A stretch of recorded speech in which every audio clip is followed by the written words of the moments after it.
ಹೆಸರಲ್ಲಿ ನನ್ನ ಪ್ರೀತಿಯ ಸಹೋದರ ಸಹೋದರಿಯರೇ, ನಮ್ಮ ತಂದೆ ದೇವರ ಅತಿಶಯವಾದ ಪ್ರೀತಿ ಹಾಗೂ ನಮ್ಮ ಯೇಸು ಸ್ವಾಮಿ ಕೃಪೆಯಿಂದಾಗಿ ಈ ಒಂದು ವಾರದ ಮೊದಲನೇ ದಿವಸದಂದು ನಮ್ಮೆಲ್ಲರಿಗೂ ಒಂದು ಚಿಕ್ಕ ಕುಟುಂಬವಾಗಿ ಈ ಒಂದು ಸ್ಥಳದಲ್ಲಿ ಸೇರಿಸಿ ದೇವರೊಂದು ವಾಕ್ಯಗಳನ್ನು ನಾವು ಧ್ಯಾನ ಮಾಡುವ ಒಂದು ಅವಕಾಶವನ್ನು ದಯಪಾಲಿಸಿಕೊಟ್ಟಿರುವ ತಂದೆ ದೇವರಿಗೆ ನಾವು ಯೇಸು ಸ್ವಾಮಿ ಮುಖಾಂತರ ಒಂದಂಗೆ ಹೇಳಿಕೊಳ್ಳುತ್ತೇವೆ. ಒಂದು ಪಾಠಕ್ಕೆ ನಾವು ಹೋಗೋಣ. ಪಾಠಕ್ಕಂತ ಆರಿಸಿಕೊಂಡಿರೋ ಒಂದು ವಾಕ್ಯ ಎಫೆಸದವರಿಗೆ ಬರೆದ ಪತ್ರಿಕೆ 6ನೇ ಅಧ್ಯಾಯ 2ನೇ ವಾಕ್ಯ, ಎಫೆಷಿಯನ್ಸ್ 6:2. ವಾಗ್ದಾನ ಸಹಿತವಾದ ಮೊದಲನೆಯ ಆಜ್ಞೆಯನ್ನು ಕೇಳಿರಿ, ನಿನ್ನ ತಂದೆ ತಾಯಿಗಳನ್ನು ಸನ್ಮಾನಿಸಬೇಕು. ನಮ್ಮ ಸಹೋದರ ಹೇಳ್ದಂಗೆ ಇವತ್ತು ಒಂದು ಪಾಠದ ಒಂದು ವಿಷಯ, ಯಾವ ಒಂದು ವಿಷಯದ ಮೇಲೆ ನಾವು ನೋಡ್ತೀವಿ ಅಂತ ನೋಡೋದಾದ್ರೆ 5ನೇ ಒಂದು ಆಜ್ಞೆ, ದ 5th ಕಮಾಂಡ್ಮೆಂಟ್ ಎಂಬ ಒಂದು ವಿಷಯದ ಮೇಲೆ ಏನ್ ಮಾಡೋಣ ಅಂತಂದ್ರೆ, ನಾವು ದೇವರು ಕೊಟ್ಟಿರೋ ಒಂದು ಸಮಯದಲ್ಲಿ ನಾವು ಇದನ್ನ ಧ್ಯಾನ ಮಾಡೋಣ ಪ್ರೀತಿಯ ಸಹೋದರರೇ. ಸೊ ಒಂದು 5ನೇ ಆಜ್ಞೆ ಅಂತ ನೋಡ್ಬೇಕಂತ ಹೇಳಿದ್ರೆ, ತಂದೆ ತಾಯಿನ ಸನ್ಮಾನ ಮಾಡೋದು ತುಂಬಾ ತುಂಬಾ ಮುಖ್ಯ ಎಂಬ ಒಂದು ಕಾರ್ಯ ಏನ್ ಮಾಡ್ತೀವಿ ಅಂತಂದ್ರೆ ನಾವು ಇದನ್ನ ನೋಡ್ತೀವಿ.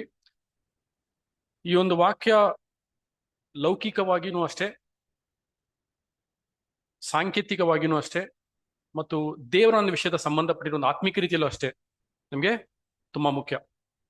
ಸೊ ಲೌಕಿಕವಾದ ರೀತಿಯಲ್ಲಿನೂ ಅಷ್ಟೇ ನಮ್ಮ ಒಂದು ಹೆತ್ತ ಒಂದು ತಂದೆ ತಾಯಿನ ನಾವು ಸನ್ಮಾನ ಮಾಡೋದು ತುಂಬಾ ಮುಖ್ಯ ರೀ ಅಲ್ವ. ಯಾಕಂದ್ರೆ ಅವರು ನಮ್ಮನ್ನ ಎರಡ್ ಮಾತ್ರ ಅಲ್ಲದೆ ನಮ್ಮನ್ನ ಒಂದು ಸ್ಥಿತಿಗೆ ಏನ್ ಮಾಡ್ತಾರೆ, ನಮ್ಮನ್ನ ಉದ್ಧಾರ ಮಾಡೋ ಒಂದು ಸ್ಥಿತಿಗೆ ಏನ್ ಮಾಡ್ತಾರೆ ಅಂತ ನಮ್ಮನ್ನ ಕರ್ಕೊಂಬಂದ್ ನಮ್ಮನ್ನ ಬಿಡ್ತಾರೆ ಅಲ್ವಾ. ಸೊ ಅದ್ರವರೆಗೂ ಬಂದ್ಬಿಟ್ಟು ಅವರು ನಮಗೋಸ್ಕರ ಮಾಡಿರುವಂತ ಒಂದು, ನಮಗೋಸ್ಕರ ಪಟ್ಟಿರುವಂತ ಒಂದು ಪಾಡುಗಳು, ನಮಗೋಸ್ಕರ ಕೊಟ್ಟಿರುವಂತ ಒಂದು ಬಲಿದಾನಗಳು ಅಲ್ವೇ, ಅದು ತುಂಬಾ ಒಂದು ವಿಶೇಷವಾಗಿರುವಂತ ಒಂದು ಕಾರ್ಯ.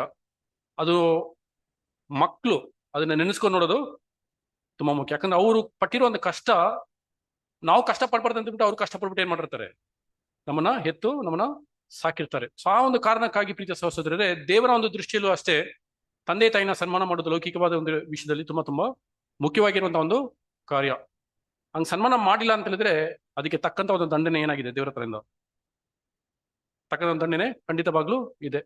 ಹಲವಾರು ಒಂದು ಸಂದರ್ಭದಲ್ಲಿ ತಂದೆ ತಾಯಿನ ಸನ್ಮಾನ ಮಾಡ್ತಿರೋದು ಬಂದ್ಬಿಟ್ಟು ದೇವ್ರನ್ನ ಸನ್ಮಾನ ಮಾಡೋ ರೀತಿಯಲ್ಲಿ ಏನಾಗುತ್ತೆ, ಅದು ನಮಗೆ ಕೊಡಲ್ಪಟ್ಟಿದೆ ಪ್ರೀತಿಯ. ಯಾಕಂದ್ರೆ ಆಜ್ಞೆ ಬಂದ್ಬಿಟ್ಟು ಅದನ್ನ ದೇವ್ರು ಕೊಡ್ತಾ ಇದಾರೆ ಅಂತಂದ್ರೆ ಒಂದು ಆಜ್ಞೆಗೆ ಸರಿಯಾಗಿ ನಾವ್ ಏನ್ ಮಾಡ್ತಾ ಇಲ್ಲ, ನಾವು ನಡ್ಕೊಂತ ಇಲ್ಲ ಅಂತ ಅರ್ಥ. ಅಂದ್ರೆ ದೇವರಿಗೆ ಸನ್ಮಾನ ಮಾಡ್ತಾ ಇಲ್ಲ ಅಂತ ಒಂದು ಅರ್ಥನೂ ಆಗೋದಂತ ನಾವು ನೋಡ್ತೀವಿ ಅಲ್ವೇ. ಸೊ ಇದು ಮುಖ್ಯವಾಗಿರೋದು ಒಂದು ಕಾರ್ಯ. ಬಟ್ ಆದ್ರೆ ಇವತ್ತಿನ ಒಂದು ವಿಷಯದಲ್ಲಿ ನೋಡೋದಾದ್ರೆ ಪ್ರೀತಿಯ ಸಹೋದರರೇ, ಈ ಒಂದು ಆಜ್ಞೆ ನಾವು ನೋಡೋದಾದ್ರೆ ಇಸ್ರಾಯೇಲ್ ಜನರಿಗೆ ದೇವ್ರು ಏನ್ ಮಾಡಿದ್ರು ಅಂತಂದ್ರೆ ಕೊಟ್ರು 10 ಆಜ್ಞೆಗಳನ್ನ ಏನ್ ಮಾಡಿದ್ರು ಅಂತಂದ್ರೆ ದೇವ್ರು ಅದನ್ನ 10 ಆಜ್ಞೆಗಳನ್ನ ಕೊಟ್ರು.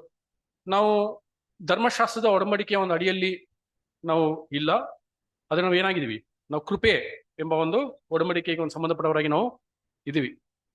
ಆದ್ರಿಂದ ನಮ್ಗೆ 10 ಆಜ್ಞೆಗಳು ಬಂದ್ಬಿಟ್ಟು ಅನ್ವಯ ಆಗಲ್ವಾ ಅಂತ ಹೇಳಿದ್ರೆ ಖಂಡಿತವಾಗ್ಲೂ ಇಲ್ಲ ಅಲ್ವಾ. 10 ಆಜ್ಞೆಗಳು ಬಂದ್ಬಿಟ್ಟು ಆತ್ಮೀಕ ಸಂಬಂಧದಲ್ಲಿ ನಮ್ಗೆ ಖಂಡಿತವಾಗ್ಲೂ ಏನಾಗುತ್ತೆ, ನಮ್ಗೆ ಅದು ಅನ್ವಯ ಆಗತ್ತೆ ಪ್ರೀತಿಯ ಸಹೋದರರೇ. ಸೊ ಹಾಗಾಗಿ ನಮ್ಗೆ 10 ಆಜ್ಞೆಗಳಲ್ಲಿ ಒಂದು ಉತ್ಕೃಷ್ಟವಾಗಿರೋ ಒಂದು ಪಾಠನ ಏನ್ ಮಾಡಿದ್ದಾರೆ ದೇವರು, ನಮ್ಗೆ ಅದನ್ನ ಅಲ್ಲಿ ತಿಳಿಸಿದ್ದಾರೆ. ವಿಶೇಷವಾಗಿ ಒಂದು 10 ಆಜ್ಞೆಗಳನ್ನ ನೋಡ್ಬೇಕಂತಂದ್ರೆ 2 ಆಜ್ಞೆಗಳು ನಾವು ನೋಡೋದಾದ್ರೆ ಪ್ರೀತಿಯ ಸಹೋದರರೇ, ಅದ್ರಲ್ಲಿ ಏನಿದೆ ಅಂತ ಹೇಳಿದ್ರೆ, ನೀವು ಇದನ್ನ ಮಾಡಬೇಕು ಅಂದೇನಾಗಿದೆ ಖಂಡಿತವಾಗಿ ಅದನ್ನ ನಮ್ಗೆ ತಿಳಿಸ್ತೇನೆ ನಾವು ನೋಡ್ತೀವಿ. 10 ಆಜ್ಞೆಗಳಲ್ಲಿ 2 ಆಜ್ಞೆ ಹೆಂಗಿದೆ ಅಂತ ಹೇಳಿದ್ರೆ, ಇದನ್ನ ಏನ್ ಮಾಡ್ಬೇಕು. ಇನ್ನು ಮಿಕ್ಕಿರೋ 8 ಆಜ್ಞೆಗಳು ಹೆಂಗಿದೆ ಅಂತ ಹೇಳಿದ್ರೆ, ನೀವೇನ್ ಮಾಡಬಾರ್ದು ಅಂತ ಏನಾಗಿದೆ, ಮಾಡಬಾರ್ದು ಅಂತ ಅದು ಇದೆ. ಬಟ್ ಆದ್ರೆ ಅದಕ್ಕೆ ವಿಭಿನ್ನವಾಗಿ ಒಂದು 2 ಆಜ್ಞೆಗಳು ಏನಿದೆ ಅಂತಂದ್ರೆ, ನೀವು ಮಾಡ್ಬೇಕು ಅಂತ ಏನಾಗಿದೆ ನಮ್ಗೆ ತಿಳಿಸಲ್ಪಟ್ಟಿದೆ ಅಲ್ವಾ. ಯಾವ್ದು 2 ಆಜ್ಞೆ? ಒಂದು, ರಿಮೆಂಬರ್ ಯುವರ್ ಸಬ್ಬತ್ ದಿವಸ ನಾವೇನ್ ಮಾಡ್ಕೋಬೇಕು, ನಾವು ಫಾಲೋ ಮಾಡಿ ನಾವು ನೆನಪಿಸ್ಬೇಕು, ತುಂಬಾ ಮುಖ್ಯವಾಗಿರುವಂತ ಒಂದು ವಿಷಯ. ಇನ್ನೊಂದು ಯಾವ್ದು ಅಂತ ಹೇಳಿದ್ರೆ, ನಿಮ್ಮ ತಂದೆ ತಾಯಿ ನಾನು ಏನ್ ಮಾಡ್ಬೇಕು, ಸನ್ಮಾನ ಮಾಡ್ಬೇಕು. ಸೊ ಮಾಡ್ಬೇಕು ಎಂಬ ಒಂದು ಆಜ್ಞೆಗಳಲ್ಲಿ ಒಂದು 2 ಆಜ್ಞೆಗಳು ವಿಶೇಷವಾಗಿ ನಿಮ್ಗೆ 10 ಆಜ್ಞೆಗಳು ಏನಾಗುತ್ತೆ ನಮಗೆ ಬರುತ್ತೆ ಪ್ರೀತಿಯ ಸಹೋದರರೇ. ಆದ್ರೆ ಇವತ್ತಿನ ಒಂದು ಪಾಠಕ್ಕೆ ನಾವೇನ್ ಮಾಡೋಣ ಅಂತಂದ್ರೆ, ಒಂದು 5ನೇ ಆಜ್ಞೆನ ನಾವೇನ್ ಮಾಡೋಣ, 5ನೇ ಆಜ್ಞೆ ನಾವು ನೋಡೋಣ. ಸೊ ಈ ಒಂದು 5ನೇ ಆಜ್ಞೆಗೆ ಸಂಬಂಧಪಟ್ಟಿರೋ ಒಂದು ರೀತಿಯಲ್ಲಿ ಅಪೋಸ್ಟಲ್ ಪೌಲ್ ಇದನ್ನ ಯಾವ ರೀತಿ ನಮ್ಗೆ ತಿಳಿಸ್ತಾರೆ ಅಂತಂದ್ರೆ, ಈ ಒಂದು ಆಜ್ಞೆಯಲ್ಲಿ ವಾಗ್ದಾನ ಇದೆ ಅಂತ ಏನ್ ಮಾಡ್ತಾರೆ, ಇದೆ ಅಂತ ಹೇಳ್ತಾರೆ ಅಲ್ವಾ. ಈ ಒಂದು ಆಜ್ಞೆ ಹೆಂಗಿದೆ ಅಂತಂದ್ರೆ, ಇದು ವಾಗ್ದಾನ ಸಹಿತವಾಗಿರುವಂತ ಒಂದು ಆಜ್ಞೆ ಅಂತೆ. It is a commandment with promise ಅಂತ ನಮಗೆ ತಿಳಿಸಿದ ನಾವು ನೋಡ್ತೀವಿ. ನೋಡಿ, ಅದು ವಚನ ಹೆಂಗ್ ಬರುತ್ತೆ ಅಂತ ನೋಡೋದಾದ್ರೆ, ನಮಗೆ ಆಜ್ಞೆ ಹೆಂಗ್ ಬರುತ್ತೆ ಅಂತ ನೋಡೋದಾದ್ರೆ, ವಿಮೋಚನಾ ಕಾಂಡ 20ನೇ ಅಧ್ಯಾಯ 12ನೇ ವಾಕ್ಯ ಓದಿ. Exodus chapter 20 verse 12. ನಿನ್ನ ತಂದೆ ತಾಯಿಗಳನ್ನು ಸನ್ಮಾನಿಸಬೇಕು, ಸನ್ಮಾನಿಸಿದರೆ ನಿನ್ನ ದೇವರಾದ ಯೆಹೋವನು ನಿನಗೆ ಅನುಗ್ರಹಿಸುವ ದೇಶದಲ್ಲಿ ನೀನು ಬಹುಕಾಲ ಇರುವಿ. ಕಂಡೀಷನಲ್, ತುಂಬಾ ಒಂದು ಕಂಡೀಷನ್ ಆಗಿ ಏನ್ ಮಾಡ್ತಾ ಇದ್ರೆ ಅಲ್ಲಿ ಕೊಡ್ತಾ ಇದ್ದೀನಿ. ನೀನ್ ಸನ್ಮಾನಿಸಿದ್ರೆ ನಿಮ್ಗೊಂದು ವಾಗ್ದಾನ ಏನಿದೆ ಅಲ್ಲಿ, ಒಂದು ವಾಗ್ನ ಅಲ್ಲಿ ಏನ್ ಮಾಡ್ತಾರೆ ಅಂತಂದ್ರೆ ಅಟ್ಯಾಚ್ ಮಾಡೋದನ್ನ ನಾವು ನೋಡ್ತೀವಿ ಪ್ರೀತಿಯ ಸಹೋದರರೇ, ಅಲ್ವೇ? ಸೊ ಇದು ನಮಗೆ ಗೊತ್ತು, ನಾವು ನೋಡುವಂತ ಎಲ್ಲ ಒಂದು ಪಾಠಕ್ಕೆ ಬಂದ್ಬಿಟ್ಟು ಇಸ್ರಾಯೇಲ್ಗೆ ಪಟ್ಟುವುದಾಗಿದ್ರು ಸಂಬಂಧಕರವಾಗಿದ್ರು ಅದು ಆತ್ಮಿಕ ರೀತಿಯಲ್ಲಿ ಅದು ನಮಗೇನಾಗುತ್ತೆ, ನಮ್ಗೆ ಅನ್ವಯ ಆಗುತ್ತೆ. ಯಾಕಂದ್ರೆ ಒಂದೇ ಡಿಫ್ರೆನ್ಸ್ ಇರೋದು. ನಾರ್ಮಲ್ ಇಸ್ರಾಯೇಲ್ಗೂ ಫಿಲಿಸ್ಟಿ ಇಸ್ರಾಯೇಲ್ಗೂ ನಮಗೂ ಏನ್ ಡಿಫ್ರೆನ್ಸ್ ಅಂತ ಹೇಳಿದ್ರೆ, ಅವರಿಗೆ ದೇಹದ ಸಂಬಂಧವಾಗಿ ಅದನ್ನ ಏನ್ ಮಾಡಿದ್ರು, ದೇವರು ಕೊಟ್ಟರು. ಆದ್ರೆ ನಮಗೆ ಆತ್ಮಿಕ ಸಂಬಂಧವಾಗಿ ಏನ್ ಮಾಡಿದ್ರು, ನಮಗೆ ಅದನ್ನ ಕೊಟ್ಟಿದ್ದಾರೆ. ಸೊ ಎಲ್ಲ ಒಂದು ಕಾರ್ಯಗಳು ನಮಗೆ ಅನ್ವಯ ಆಗುತ್ತೆ. ಅವರು ದೈಹಿಕವಾಗಿ ಯಾವ್ದೆಲ್ಲ ಶೋಧನೆಗೆ ಒಳಗಾದ್ರೋ ಆತ್ಮಿಕ ರೀತಿಯಲ್ಲಿ ಅದೇ ರೀತಿಯಾದ ಶೋಧನೆಗಳು ನಾವು ಏನಾಗ್ತೀವಿ, ಅದೇ ರೀತಿಯಾದ ಶೋಧನೆಗಳು ನಾವು ನಮಗೂ ಅದು ಬರುತ್ತೆ, ನಮಗೂ ಅದು ಸಂಭವಿಸುತ್ತೆ ಅಂತ ನಾವು ಏನ್ ಮಾಡ್ತೀವಿ ಅಂತಂದ್ರೆ ನಾವು ನೋಡ್ತೀವಿ ಪ್ರೀತಿಯ ಸಹೋದರರೇ, ಅಲ್ವೇ? ಸೊ ಈ ಒಂದು ಆತ್ಮಿಕ ಸಂಬಂಧದಲ್ಲಿ ನಾವು ನೋಡ್ಬೇಕಂತ ಹೇಳಿದ್ರೆ, ತಂದೆ ತಾಯಿನ ಸನ್ಮಾನ ಮಾಡುವಂತ ಒಂದು ವಿಷಯ, ತಂದೆ ಯಾರು ತಾಯಿ ಯಾರು ಅಂತ ನೋಡೋದಾದ್ರೆ, ತಂದೆ ದೇವರು ನಮ್ಮ ಒಂದು ತಂದೆಯಾಗಿ ಇದ್ದಾರೆ ಅಲ್ವಾ? ಯಾಕಂದ್ರೆ ನಮಗೆ ಸ್ವಾಮಿ ಏನ್ ಮಾಡಿದ್ದಾರೆ ಅಂತಂದ್ರೆ ಒಂದು ಅಧಿಕಾರನ ಏನ್ ಮಾಡ್ಬಿಟ್ರು, ಕೊಟ್ಬಿಟ್ರು. ಯೇಸು ಸ್ವಾಮಿಯ ಒಂದು ಈಡುಬಲಿಯ ಮುಖಾಂತರ ನಾವು ದೇವರ ಒಂದು ಮಕ್ಕಳಾಗಿ ಏನಾಗ್ಬಿಟ್ಟಿದೀವಿ, ಆಗ್ಬಿಟ್ಟು ನಮ್ಗೊಂದು ಸಂಬಂಧ ಏನಾಗಿದೆ ಅಂತಂದ್ರೆ, ನಮ್ಗೊಂದು ಸಂಬಂಧ ನಮಗೆ ಸಿಕ್ಕಿದೆ. ದೇವ್ರನ್ನ ನಮ್ಮ ತಂದೆ ಅಂತ ಒಂದು ಕರೆಯುವಂತ ಒಂದು ಅಧಿಕಾರ ಏನ್ ಮಾಡಿದೆ ಅಂತಂದ್ರೆ, ದೇವ್ರ ಸ್ವಾಮಿ ನಮ್ಗೆ ಸ್ವಾಮಿ ಮುಖಾಂತರ ನಮ್ಗೆ ಅದು ಸಿಕ್ಕಿದೆ ಅಂತ ನಾವು ನೋಡ್ತೀವಿ. ಮತ್ತೇನ್ ಬರೆದ ಸುವಾರ್ತೆ 6ನೇ ಅಧ್ಯಾಯ 9ನೇ ವಾಕ್ಯ, ಮ್ಯಾಥ್ಯೂ ಚಾಪ್ಟರ್ 6 verse 9. ಆದುದರಿಂದ ನೀವು ಹೀಗೆ ಪ್ರಾರ್ಥನೆ ಮಾಡತಕ್ಕದ್ದು: ಪರಲೋಕದಲ್ಲಿರುವ ನಮ್ಮ ತಂದೆಯೇ, ನಿನ್ನ ನಾಮವು ಪರಿಶುದ್ಧವೆಂದು ಎಣಿಸಲ್ಪಡಲಿ, ನಿನ್ನ ರಾಜ್ಯವು ಬರಲಿ, ನಿನ್ನ ಚಿತ್ತವು ಪರಲೋಕದಲ್ಲಿ ನೆರವೇರುವ ಪ್ರಕಾರ ಭೂಲೋಕದಲ್ಲಿಯೂ ನೆರವೇರಲಿ. ಅಲ್ಲಿ ಸ್ವಾಮಿ ನಮ್ಗೆ ಏನ್ ಮಾಡ್ಬೇಕು ಅಂತಂದ್ರೆ, ನೀವು ತಂದೆನ ಏನ್ ಮಾಡ್ಬೋದು, ದೇವ್ರನ್ನ ತಂದೆ ಅಂತ ನೀವು ಅಡ್ರೆಸ್ ಮಾಡಿ ನೀವೇನ್ ಮಾಡ್ಬೋದು ಅಂತ, ನಿಮ್ಮ ಪ್ರಾರ್ಥನೆ ವಿಜ್ಞಾಪನೆಗಳನ್ನ ನೀವು ಸಲ್ಲಿಸಬಹುದು ಅಂತ ಹೇಳ್ಬಿಟ್ಟು ಕ್ಲಿಯರ್ ಆಗಿ ನಮ್ಗೆ ಏನ್ ಮಾಡ್ತಾ ಇದ್ದಾರೆ ಅಂತಂದ್ರೆ, ನಮ್ಗೆ ಒಂದು ಅಧಿಕಾರನಲ್ಲಿ ಕೊಟ್ಟಿದ್ದಾರೆ ಅಂತ ನಾವು ನೋಡ್ತೀವಿ. ಸೊ ಹಾಗಾಗಿ ತಂದೆಯಾದ ದೇವರು ನಮಗೆ ತಂದೆಯ ಒಂದು ಸ್ಥಾನದಲ್ಲಿ ಏನಾಗಿದ್ದಾರೆ, ನಮ್ಗೆ ಇದ್ದಾರೆ ಅಂತ ನಾವು ನೋಡ್ತೀವಿ. ತಾಯಿಯ ಒಂದು ಸ್ಥಾನದಲ್ಲಿ ಯಾರಿದ್ದಾರೆ ಅಂತ ನೋಡ್ಬೇಕಂತಂದ್ರೆ, ನಮ್ಗೆ ಅದು ಯಾವ ರೀತಿಯಲ್ಲಿ ಬರುತ್ತೆ ಅಂತ ನೋಡೋದಾದ್ರೆ, ಸಾರಾ ಒಡಂಬಡಿಕೆ, the covenant of Sarah covenant. ಇವ್ರು ನಮ್ಗೆ ಏನಾಗ್ತದೆ, ಈ ಒಂದು ಕವನೆಂಟ್ ನಮ್ಗೆ ಏನಾಗುತ್ತೆ ಅಂತಂದ್ರೆ ತಾಯಿಯ ಒಂದು ಸಂಬಂಧದಲ್ಲಿ ನಮಗೆ ಬರೋದಂತ ನಾವು ನೋಡ್ತೀವಿ. ವಾಕ್ಯಗಳು ಅದನ್ನ ನೋಡಿ, ಗಲಾತ್ಯದವರಿಗೆ ಬರೆದ ಪತ್ರಿಕೆ 4ನೇ ಅಧ್ಯಾಯ 22ರಿಂದ 26 ವಾಕ್ಯಗಳು. Galatians chapter 4 verse 22 to 26. ಅದರಲ್ಲಿ ಬರೆದಿರುವುದೇನೆಂದರೆ, ಅಬ್ರಹಾಮನಿಗೆ 2 ಮಕ್ಕಳಿದ್ದರು. ಒಬ್ಬನು ತೊತ್ತಿನಿಂದ ಹುಟ್ಟಿದವನು, ಒಬ್ಬನು ಧರ್ಮಪತ್ನಿಯಿಂದ ಹುಟ್ಟಿದವನು. ತೊತ್ತಿನ ಮಗನು ಸ್ವಾಭಾವಿಕವಾಗಿ ಹುಟ್ಟಿದವನು, ಧರ್ಮಪತ್ನಿಯ ಮಗನು ವಾಗ್ದಾನದ ಫಲವಾಗಿ ಹುಟ್ಟಿದನು. ಕಂಟಿನ್ಯೂ ಮಾಡಿ 26 ವರೆಗೂ. ಈ ಸಂಗತಿಗಳು ಉಪಮಾನವಾಗಿವೆ. ಹೇಗೆಂದರೆ, ಆ 2 ಸ್ತ್ರೀಯರು 2 ಒಡಂಬಡಿಕೆಗಳೇ. ಒಂದು ಒಡಂಬಡಿಕೆಗೆ ಸೀನಾಯಿ ಪರ್ವತದಿಂದ ಉನ್ನತವಾಗಿ ದಾಸತ್ವದಲ್ಲಿರಬೇಕಾದ ಮಕ್ಕಳನ್ನು ಹೇರುವಂತದ್ದು, ಅದೇ ಹಾಗಾರ್ ಅಂದರೆ ಅರಬಸ್ಥಾನದಲ್ಲಿರುವ ಸೀನಾಯಿ ಪರ್ವತ. ಅವಳು ಈಗಿನ ಯೆರೂಸಲೇಮ್ ಎಂಬವಳಿಗೆ ಸರಿ ಬೀಳುತ್ತಾಳೆ. ಹೇಗೆಂದರೆ, ಈಕೆ ತನ್ನ ಮಕ್ಕಳ ಸಹಿತ ದಾಸತ್ವದಲ್ಲಿದ್ದಾಳೆ, ಆದರೆ ಮೇಲಣ ಯೆರೂಸಲೇಮ್ ಎಂಬವಳು ಸ್ವತಂತ್ರಳು. ಇವಳೇ ನಮಗೆ ತಾಯಿ. ಇವಳೇ ನಮಗೆ ತಾಯಿ ಅಂತ ಹೇಳ್ಬಿಟ್ಟು ಏನ್ ಮಾಡ್ಬಿಟ್ರು ಅಂತಂದ್ರೆ, ಅಪೊಸ್ತಲ ಪೌಲು ತುಂಬಾ ಕ್ಲಿಯರ್ ಆಗಿ ಆ ಒಂದು ಸಾಂಕೇತಿಕವಾಗಿ ನಮ್ಗೆ ಏನ್ ಮಾಡ್ತಾರೆ ಅಂತ ಒಂದು ಅಲಿಗರಿಕಲ್ ಟೈಪ್ ಅಲ್ಲಿ ಬಂದ್ಬಿಟ್ಟು ಒಂದು ನಮ್ಗೆ ಅದನ್ನ ತಿಳಿಸೋದನ್ನ ನಾವು ನೋಡ್ತೀವಿ. ಇಸ್ರಾಯೇಲ್ ಜನಾಂಗಕ್ಕೆ ಯಾರು ತಾಯಿ ಆಗಿದ್ದಾರೆ ಅಂತಂದ್ರೆ, ಅದು ಧರ್ಮಶಾಸ್ತ್ರದ ಒಡಂಬಡಿಕೆ ಅಲ್ವಾ? ಅಫ್ಕೋರ್ಸ್ ಅದು ಇವಾಗ ಇಲ್ಲ, ಆ ಒಂದು ಒಡಂಬಡಿಕೆ ಇಲ್ಲ. ಬಟ್ ಆದ್ರೆ ಅವ್ರನ್ನ ಏನ್ ಮಾಡಿದ್ದಾರೆ, ಇನ್ನ ಒಂದು ಒಡಂಬಡಿಕೆ ಇದೆ ಅಂತ ನಂಬ್ಕೊಂಡು ಏನ್ ಮಾಡಿದ್ದಾರೆ ಅಂತಂದ್ರೆ, ಅವರು ಅದರಲ್ಲೇ ಅವರು ದಾಸತ್ವದಲ್ಲಿ ಇನ್ನ ಇದ್ದಾರೆ. ಯಾಕಂದ್ರೆ ಅವ್ರು ಸ್ವಾಮಿನ ಅಂಗೀಕರಿಸಿಕೊಳ್ಳುವವರೆಗೂ ಅವ್ರನ್ನ ಎಲ್ಲಿರ್ತಾರೆ ಅಂತಂದ್ರೆ, ಅವ್ರು ದಾಸತ್ವದಲ್ಲಿ ಏನಾಗಿರ್ತಾರೆ, ಅವ್ರು ದಾಸತ್ವದಲ್ಲಿನೇ ಇದ್ದಾರೆ. ನಾವು ಸ್ವಾಮಿನ ಅಂಗೀಕರಿಸ್ಕೊಂಡಿರೋದ್ರಿಂದಾನೇ ನಾವು ಯಾವೊಂದು ದಾಸತ್ವದಲ್ಲಿ ಇವಾಗಿಲ್ಲ.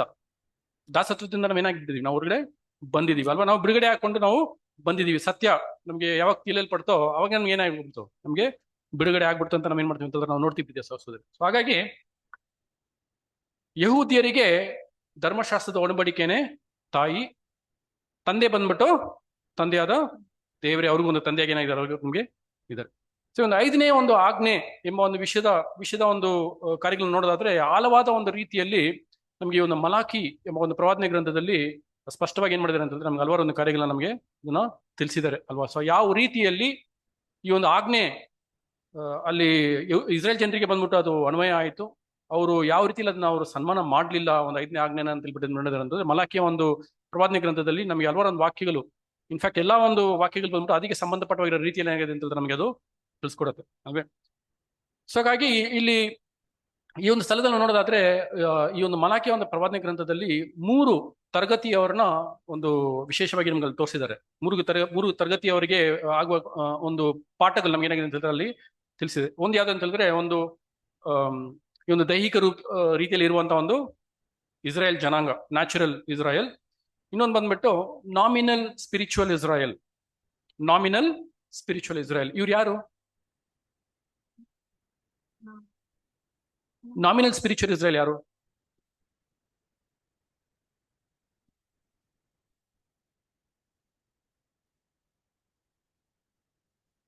ಕ್ರಿಶ್ಚಿಯನ್ಡಮ್ ಅಲ್ವಾ, ಬ್ಯಾಬಿಲೋನ್.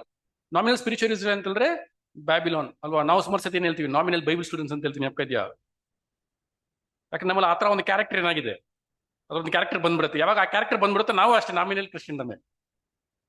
ಸೊ 2ನೇ ಕ್ಲಾಸ್ ಯಾವ್ದು ಅಂತ ಹೇಳಿದ್ರೆ ನಾಮಿನಲ್ ಸ್ಪಿರಿಚುವಲ್ ಇಸ್ರಾಯೇಲ್. ಅಂದ್ರೆ ಬಂದ್ಬಿಟ್ಟು ನಾಮಿನಲ್ ಈ ಒಂದು ಲೋಕದಲ್ಲಿರುವಂತಹ ಒಂದು ಹೆಸರಿನ ಕ್ರೈಸ್ತರು ಅಂತ ನಾವು ಏನ್ ಮಾಡೋದು ಅಂತ ನಾವು ತಿಳಿಸ್ತೀವಿ. 3ನೇ ಒಂದು ತರಗತಿ ಯಾರು ಅಂತ ಹೇಳಿದ್ರೆ ಮಹಾಸಮೂಹ, ದಿ ಗ್ರೇಟ್ ಕಂಪನಿ. ಸೊ ಈ ಒಂದು 3 ತರಗತಿಯವರನ್ನ ಈ ಒಂದು ನಾವೆಲ್ಲಿ ನೋಡ್ಬೋದು ಅಂತ ಹೇಳಿದ್ರೆ ಈ ಒಂದು ಮಲಾಕಿಯ ಒಂದು ಪ್ರವಾದನೆ ಗ್ರಂಥದಲ್ಲಿ ಅವರು ಈ ಒಂದು 5ನೇ ಆಜ್ಞೆಗೆ ಸಂಬಂಧಪಟ್ಟಿರೋ ರೀತಿಯಲ್ಲಿ ನಾವು ಹಲವಾರು ಕಾರ್ಯಗಳನ್ನ ಏನ್ ಮಾಡ್ಬೋದು ಅಂತ ನಾವು ನೋಡ್ಬೋದು. ಈ ಒಂದು ಪ್ರವಾದನೆ ಗ್ರಂಥದಲ್ಲಿ ನಾವು ಯಾವೊಂದು ಕಾರ್ಯಗಳನ್ನು ಬಂದ್ಬಿಟ್ಟು ನಾವು ಸಂಬಂಧ ಪಡಿಸ್ಬಿಟ್ಟು ನಾವು ಮಾತಾಡ್ಬೋದು ಅಂತ ಹೇಳಿದ್ರೆ, ಯಾವೊಂದು ವಿಷಯನ ನಮ್ಗೆ ಅಲ್ಲಿ ಕೊಟ್ಟಿದ್ದಾರೆ ಅಂತ ಹೇಳಿದ್ರೆ ಯೇಸು ಸ್ವಾಮಿಯ 1ನೇ ಮತ್ತು 2ನೇ ಒಂದು ಬರುವಿಕೆಯ ಒಂದು ಕಾರ್ಯಗಳ ಬಗ್ಗೆ ಏನ್ ಮಾಡಿದ್ದಾರೆ ಅಲ್ಲಿ ನಮಗೆ ಅಲ್ಲಿ ಕೊಟ್ಟಿದ್ದಾರೆ ಪ್ರೀತಿಯ ಸಹೋದರರೇ ಅಲ್ವಾ. ಸೊ ಈ ಒಂದು 1ನೇ ಬರುವಿಕೆ 2ನೇ ಬರುವಿಕೆ ಸಂಬಂಧಪಟ್ಟಿರೋ ರೀತಿಯಲ್ಲೂ ನಮಗೆ ನಾವೇನ್ ಮಾಡ್ಬೋದು ಅಂತ ಹೇಳಿದ್ರೆ ಈ ಒಂದು ಮಲಾಕಿಯ ಒಂದು ಪ್ರವಾದನೆ ಗ್ರಂಥದಲ್ಲಿ ನಾವು ಕಾರ್ಯಗಳನ್ನ ನಾವು ನೋಡ್ಬೋದು. ಮಲಾಕಿಯ ಒಂದು ಪ್ರವಾದನೆ ಗ್ರಂಥ ಅಂತ ನೋಡ್ಬೇಕಂತ ಹೇಳಿದ್ರೆ ಕೊನೆಯದಲ್ಲಿ ಬರೆದಿರುವಂತಹ ಒಂದು ಪುಸ್ತಕ ಹಳೆ ಒಡಂಬಡಿಕೆಯಲ್ಲಿ ಅದೇನೆ ಅಲ್ವಾ. ಯಾಕಂದ್ರೆ ಆ ಒಂದು ಪುಸ್ತಕದಲ್ಲಿ ನಾವು ಏನ್ ನೋಡ್ಬೋದು ಅಂತ ಹೇಳಿದ್ರೆ ದೇವರು ಇಸ್ರಾಯೇಲ್ ಜನರಿಗೆ ಕೊಡುವಂತ ಒಂದು ತೀರ್ಪಿನ ಒಂದು ಕಾರ್ಯಗಳು ನಾವೇನ್ ಮಾಡ್ಬೋದು ನಾವು ನೋಡ್ಬೋದು. ತೀರ್ಪು ಮಾತ್ರ ಅಲ್ಲ, ತೀರ್ಪಿನ ನಂತರ ಅವರಿಗೆ ಸಿಗುವಂತ ಒಂದು ವಿಮೋಚನೆ, ಅವ್ರನ್ನ ದೇವ್ರು ಹೆಂಗ್ ವಿಮೋಚನೆ ಮಾಡುವಂತ ಒಂದು ಕಾರ್ಯ. ಈ 2ರ ಒಂದು ವಾಗ್ದಾನಗಳನ್ನ ಏನ್ ಮಾಡಿದಾರೆ ಅಂತ ನಮಗೆ ದೇವರು ಬಂದ್ಬಿಟ್ಟು ಆ ಒಂದು ಮಲಾಕಿಯ ಒಂದು ಪ್ರವಾದನೆ ಗ್ರಂಥದಲ್ಲಿ ನಮಗೆ ಕೊಟ್ಟಿದ್ದಾರೆ ಅಲ್ವಾ. ಸೊ ಅವರ ಒಂದು ಪಾಪಗಳನ್ನ ಹರಿಕೆ ಮಾಡಿ ಅವ್ರಿಗೆ ಪಾಪಗಳು ತಿಳಿದು ಬಂದ್ಬಿಟ್ಟಿದ್ರೆ ಅವ್ರಿಗೆ ಅದು ಅಪ್ಲೈ ಆಗ್ತಾ ಇರ್ಲಿಲ್ಲ. ಅದು ಅವ್ರಿಗೆ ಇನ್ನ ಆ ಒಂದು ಮನವರಿಕೆ ಆಗದೆ ಇರೋದ್ರಿಂದ ಅವರು, ಯಾಕಂದ್ರೆ ಫಸ್ಟ್ ನಮ್ಗೆ ಅಲ್ಲಿ ಯೇಸು ಸ್ವಾಮಿ ಏನ್ ಮಾಡ್ತಾರೆ ಅಂತ ಹೇಳಿದ್ರೆ ನಮ್ಗೆ ಕ್ಲಿಯರ್ ಆಗಿ ಆ ಒಂದು ಹುಟ್ಟು ಕುರುಡನನ್ನ ಸ್ವಾಮಿ ಬಂದ್ಬಿಟ್ಟು ಗುಣಪಡಿಸುವಾಗ ಅಲ್ಲಿ ತಿಳಿಸ್ತಾರೆ ಆ ಒಂದು ಸ್ಥಳದಲ್ಲಿ ಅಲ್ವಾ. ನೀವು ಯೋಹನನ್ ಬರೆದ ಸುವಾರ್ತೆ 9ನೇ ಅಧ್ಯಾಯದಲ್ಲಿ ಇದೆ ಅನ್ಸುತ್ತೆ. ಅಲ್ಲಿ ಏನ್ ತಿಳಿಸ್ತಾರೆ ಅಂತ ಹೇಳಿದ್ರೆ ಅವಾಗ ಈ ಒಂದು ಹುಟ್ಟು ಕುರುಡನ ಬಂದ್ಬಿಟ್ಟು ಸ್ವಾಮಿ ಗುಣಪಡಿಸ್ತಾರೆ. ಅವಾಗ ಆ ಒಂದು ಫರೇಸಿಯರ್ ಬಂದ್ಬಿಟ್ಟು ಏನ್ ಮಾಡ್ತಾರೆ ಅಂತ ಹೇಳಿದ್ರೆ ನಾವು ಕುರುಡ್ರ ಅಂತ ಬಂದ್ಬಿಟ್ಟು ಅಲ್ಲಿ ಕೇಳ್ತಾರೆ ಅಲ್ವಾ. ನಾವು ಕುರುಡ್ರಲ್ಲ ಆ ಒಂದು ಕಾನ್ವರ್ಸೇಷನ್ ಅಲ್ಲಿ ನಡೆಯುತ್ತೆ. ಅಲ್ಲಿ ಏನ್ ತಿಳಿಸ್ತಾರೆ ಅಂತ ಹೇಳಿದ್ರೆ ನೀವು ನೀತಿವಂತರಾಗಿದ್ರೆ ನಿಮ್ಮಲ್ಲಿ ಪಾಪ ಏನಾಗಿರಲ್ಲ, ಪಾಪ ನಿಮ್ಮಲ್ಲಿ ಇರಲ್ಲ. ಬಟ್ ಆದ್ರೆ ನಿಮ್ಗೆ ಎಲ್ಲ ಕಾಣಿಸುತ್ತೆ ಅಂತ ಹೇಳ್ತಾ ಇದ್ದೀರಾ ನೀವು. ಅಂದ್ರೆ ನೀವು ಸ್ವಯಂ ನೀತಿಯಲ್ಲಿ ಏನಾಗ್ತಾ ಇದ್ದೀರಾ, ನೀವಿರೋದ್ರಿಂದ ನೀವಿನ್ನ ಪಾಪದಲ್ಲಿ ಏನಾಗಿದ್ದೀರಾ, ನೀವು ಪಾಪದಲ್ಲಿ ಇದ್ದೀರಾ ಅಂತ ಹೇಳ್ಬಿಟ್ಟು ಆ ಒಂದು ಕಾನ್ವರ್ಸೇಷನ್ ನೀವು ತೆಗೆದೋದಿ. ನನಗೆ ಕರೆಕ್ಟ್ ಆಗಿ ಅದು ರೀಕಾಲ್ ಆಗ್ತಾ ಇಲ್ಲ, ಬಟ್ ಈ ಒಂದು ಕಾನ್ವರ್ಸೇಷನ್ ನಡೆಯುತ್ತೆ. ನಾನು ಏನಕ್ಕೆ ಆ ಒಂದು ವಿಷಯ ನಿಮ್ಗೆ ತಿಳಿಸ್ತಾ ಇದ್ದೀನಿ ಅಂತಂದ್ರೆ ಅವ್ರಿಗಿನ್ನ ಮನವರಿಕೆ ಆಗ್ಲಿಲ್ಲ. ಮನವರಿಕೆ ಅವ್ರಿಗೆ ಏನಾಗಿ ಅವ್ರು ಪಾಪ ಮಾಡ್ತಾ ಇದಾರೆ ಅಂತ ಮನವರಿಕೆ ಅವ್ರಿಗೆ ಆಗ್ಲಿಲ್ಲ. ಆ ಒಂದು ಕಾರಣಕ್ಕೋಸ್ಕರ ಅವ್ರು ಏನ್ ಮಾಡ್ತಾರೆ ಅಂತಂದ್ರೆ ಇನ್ನ ಮೆಷಿನ ಬಂದ್ಬಿಟ್ಟು ಎದುರು ನೋಡ್ತಾನೆ ಇದಾರೆ. ದೇ ಸ್ಟಿಲ್ ಎಕ್ಸ್ಪೆಕ್ಟಿಂಗ್ ದ ಮೆಸಾಯ ಅಲ್ವೇ. ಸೊ ಹಾಗಾಗಿ ಅವರು ಇವತ್ತಿನ ಒಂದು ದಿವಸದವರೆಗೂ ಒಂದು ಮಲಾಕಿಯ ಪ್ರವಾದನೆ ಗ್ರಂಥದಲ್ಲಿ ಇರುವಂತಹ ಒಂದು ಯಾವ ಒಂದು ಕಾರ್ಯನ ನೆನೆಸ್ಕೊಂತಾರೆ ಅಂತಂದ್ರೆ ಯೇಸು ಸ್ವಾಮಿ ನಮ್ಗೆ ಬರ್ತಾರೆ, ಅಂದ್ರೆ ಮೆಸಾಯ ನಮ್ಗೆ ಬರ್ತಾರೆ. ಬಟ್ ಅದ್ರ ಪಾಪ ಮನವರಿಕೆ ಆಗ್ತಾ ಇಲ್ಲ. ಮೆಸಾಯ ಏನಕ್ಕೆ ಬರ್ಬೇಕಂತಂದ್ರೆ ಅವ್ರನ್ನ ಪಾಪದಿಂದ ಬಿಡಿಸೋದಕ್ಕೆ ಮೆಸಾಯ ಬರ್ಬೇಕಾಗಿರೋದು. ಆ ಒಂದು ಕಾರ್ಯನ ಅವ್ರು ಅರ್ಥ ಮಾಡ್ಕೊಳ್ತೀರಾ.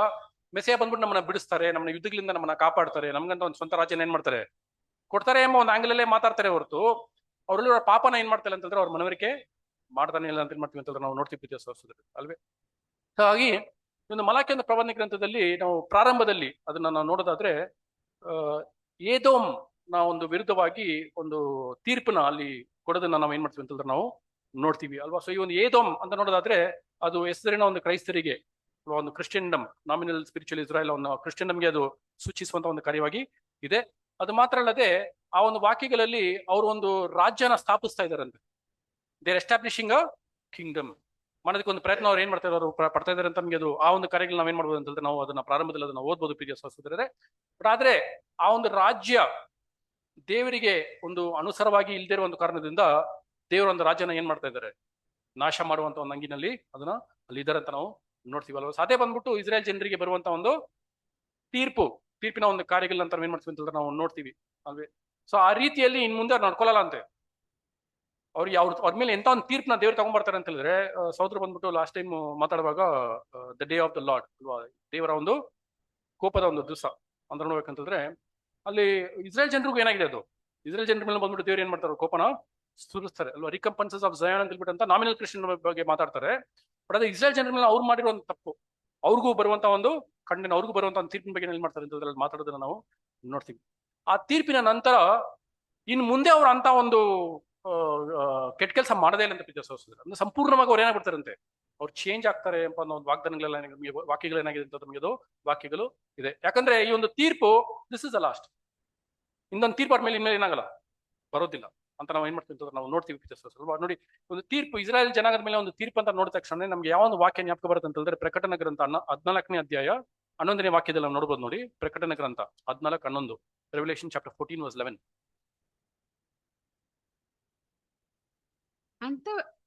ಅಂತವರ ಯಾತನೆಯ ಹೊಗೆಯು ಯುಗಾಂತರಗಳಲ್ಲಿಯೂ ಏರುತ್ತಾ ಹೋಗುತ್ತದೆ.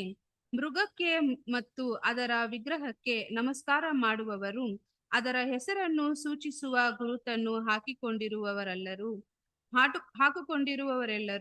ಹಗಲಿರಲು ಉಪಶಮನವಿಲ್ಲದೆ ಯಾತನೆ ಪಡುವರು ಎಂದು ಮಹಾಶಬ್ದದಿಂದ ಹೇಳಿದನು. ಇದು ಸಾಂಕೇತಿಕವಾಗಿ ನಾವು ನೋಡೋದಾದ್ರೆ, ನಮ್ಗೆ ಸಾಂಕೇತಿಕವಾಗಿ ನಾವು ನೋಡೋದಾದ್ರೆ, ಇದು ನಾಮಿನಲ್ ಕ್ರಿಶ್ಚಿಯನ್ ಏನಾಗುತ್ತೆ, ಇದು ಅಪ್ಲೈ ಆಗುತ್ತೆ ಅಂತ ನಾವು ನೋಡ್ತೀವಿ. ಫ್ರೆಶ್ಲಿ ಇಸ್ರೇಲ್ಗೂ ಏನಾಗುತ್ತೆ, ಇದು ಅಪ್ಲೈ ಆಗುತ್ತೆ. ಗ್ರೇಟ್ ಕಂಪನಿನೂ ಇದ್ರಲ್ಲಿ ಏನಾಗ್ತಾರೆ, ಮಹಾಸಮೂಹದಲ್ಲಿ ಏನೋ ಒಂದು ಪಾಲನೆ ಏನ್ ಮಾಡ್ಕೊಂತಾರೆ, ಅವರು ಒಂದು ಪಾಲನ ತಗೊಂತಾರೆ ಅಂತ ನಾವು ನೋಡ್ತೀವಿ ಪ್ರೀತಿ ಸಹೋದರರೇ ಅಲ್ವೇ. ಈ ಒಂದು ತೀರ್ಪಿನ ನಂತರ ಏನಾಗುತ್ತೆ, ಆ ಒಂದು ತೀರ್ಪು ಅಂದ್ರೆ ಆ ಒಂದು ಮಹಾ ಸಂಕಟದ ಒಂದು ಕಾಲಗಳು ನಡೆದಾದ್ಮೇಲೆ ಏನಾಗತ್ತೆ ಅಂತ ನೋಡೋದಾದ್ರೆ, ಮಲಾಕಿಯ ಪ್ರವಾದನೆ ಗ್ರಂಥ 1ನೇ ಅಧ್ಯಾಯ 5ನೇ ವಾಕ್ಯ ಓದಿ. Malachi chapter 1 verse 5.